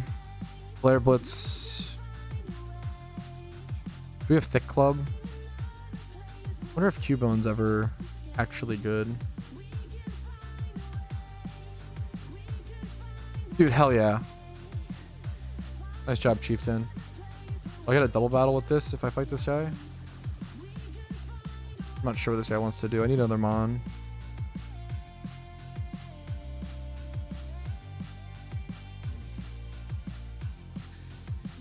I can't believe what the fuck is happening. Holy shit, I need a second Mon.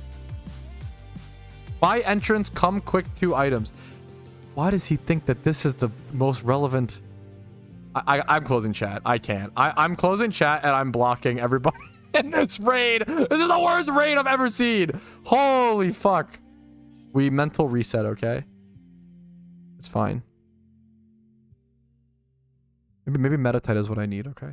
We can go, yeah, this is what I need, okay? We go Meditate. We calmly select Meditate. We go fight this fight over here. We make further progress in the wave. Okay. Now, Medi is good. There we go. I can just do this. Rain punch here. Fake out is fine. How many dead so far in the shrine? Our Melodic almost died once. Then I healed him, and then he died again somehow. This guy's also dead! I didn't even fucking know that. How do you lose? I'm sorry, I'm crashing out a little bit. Exclamation mark crash out. How? How do 2 out of my 4 teammates? How? Why? How is this even possible? I don't know, dude. That's actually crazy. That's okay. It's okay. It's actually okay. It's not a big deal, actually.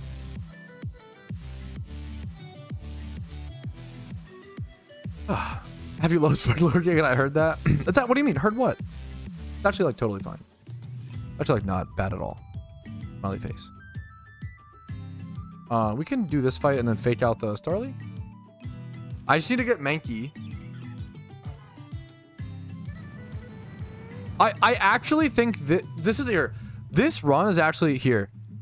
I'm gonna use this run as an example. This is the worst run I've seen so far in raids. Actually, let me redo this clip because I don't want to call out names. If you're on stream, you see the names. I can't do much about that, but I want to hear. I don't like calling out people's.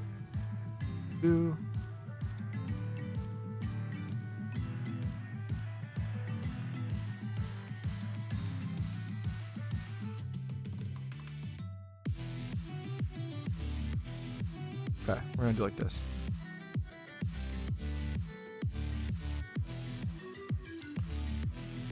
Drill run here, fake out here. Okay, this raid is the perfect example of every like thing I've been talking about recently, where I think the #1 mistake that players make in Shrine is trying to overcomplicate things and trying to like reinvent the wheel a million times. The strategy is pretty solved.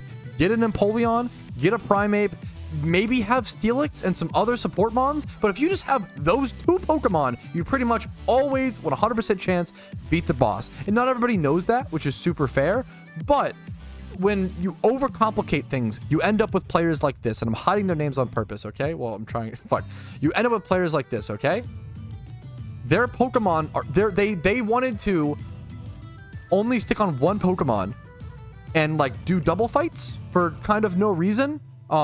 If you were in a coordinated link, then sure. Or if you were going to like the 2nd or the 3rd boss, this is fine. There is 0 reason to do this. So these guys both died trying to overcomplicate a wave 1 strategy because they wanted to like hyper optimize. Don't hyper optimize things that don't need to be hyper optimized. It's the #1 thing I can't like. It's one of the biggest problems I see on the internet, in life, with people. If something is simple, you don't need to make it overly complicated. It's the strat's solved. Just get some Pokemon, beat the first Pokemon, you know, fight around or whatever, and then get a Primeape with Defiant, get a competitive Empoleon. Steelix is nice for Provoke. Melodic is nice, but you don't need these Pokemon. They're just like fine, right?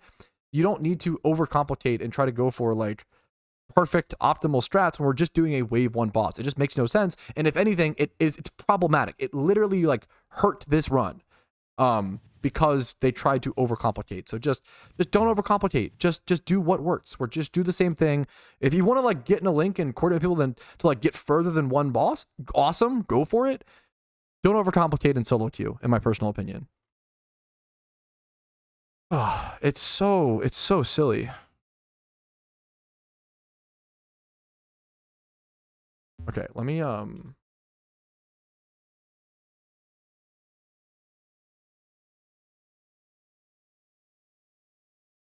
can go drain punch and go fight them.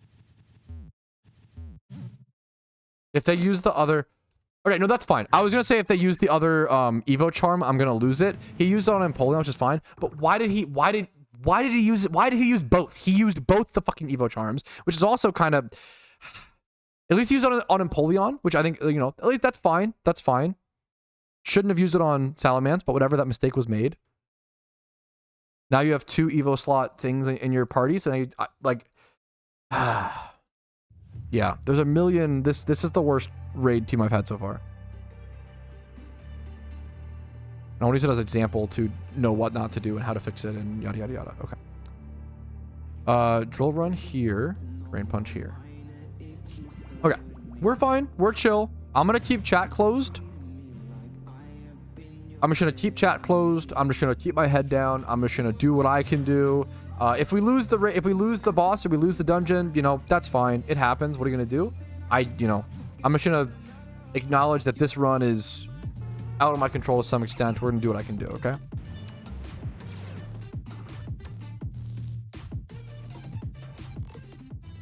Well, I got Charmander. Yeah, Charmander's really bad in this for my... No, I tested it out early as well. So maybe he's just testing it. That's fine. I don't mind that. You got to test everything. It's okay. It's okay to take some weaker mons. I don't know how I feel about Trico yet. Metatype feels good. How does that work? They can get revives, I think, and like revive. Can't they just select other mons and get back in? I mean, he picked Charmander and died as well.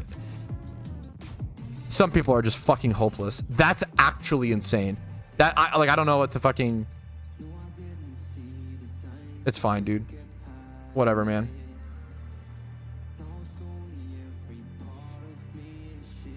Oh, now I'm burned. Do we have a guy with healing wind? I don't even know if we do we? Holy fucking shit. Should I just ditch this raid? This is so fucking shit. Can he just select a... Can they get their mon? Yeah. Why doesn't he just go select something?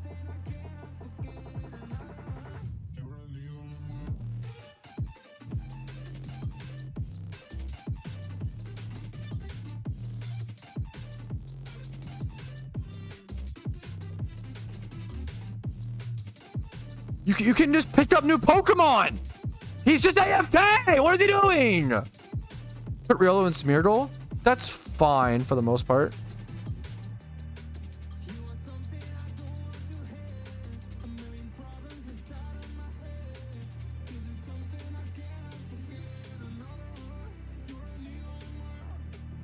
Just leave? I have never been good at saving my sanity. I probably should. Do we miss the Mankey thing? Don't ditch them. Yeah, I don't like ditching. Oh, Mankey Pug. We go for it. Even though I'm burned, I can just provoke here and then go for drain punches. As long as I don't die somehow. We'll kill the Swinub.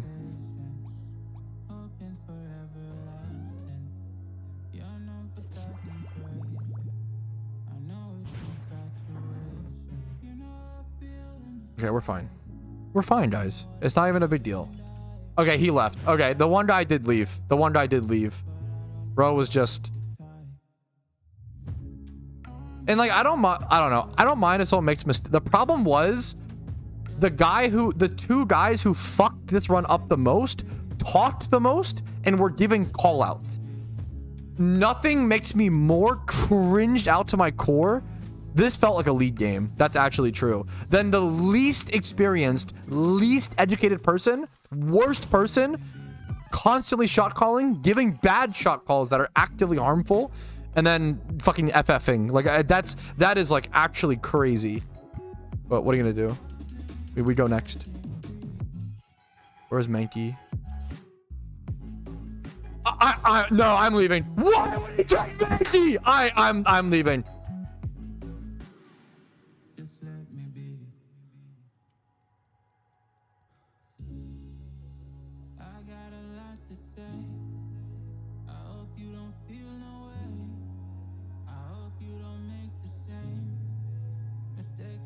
I can't. That's actually fucking insane. It's so hard. It's so hard. It's so hard. I'm gonna take a walk really quick. It's so hard to fuck up that hard, but they did it. They managed to do it. I'll be right back.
Okay. We are so back, boys. I don't want to, okay. I don't want to hyper focus on it, but I do want to say, like, I don't think that was intentional.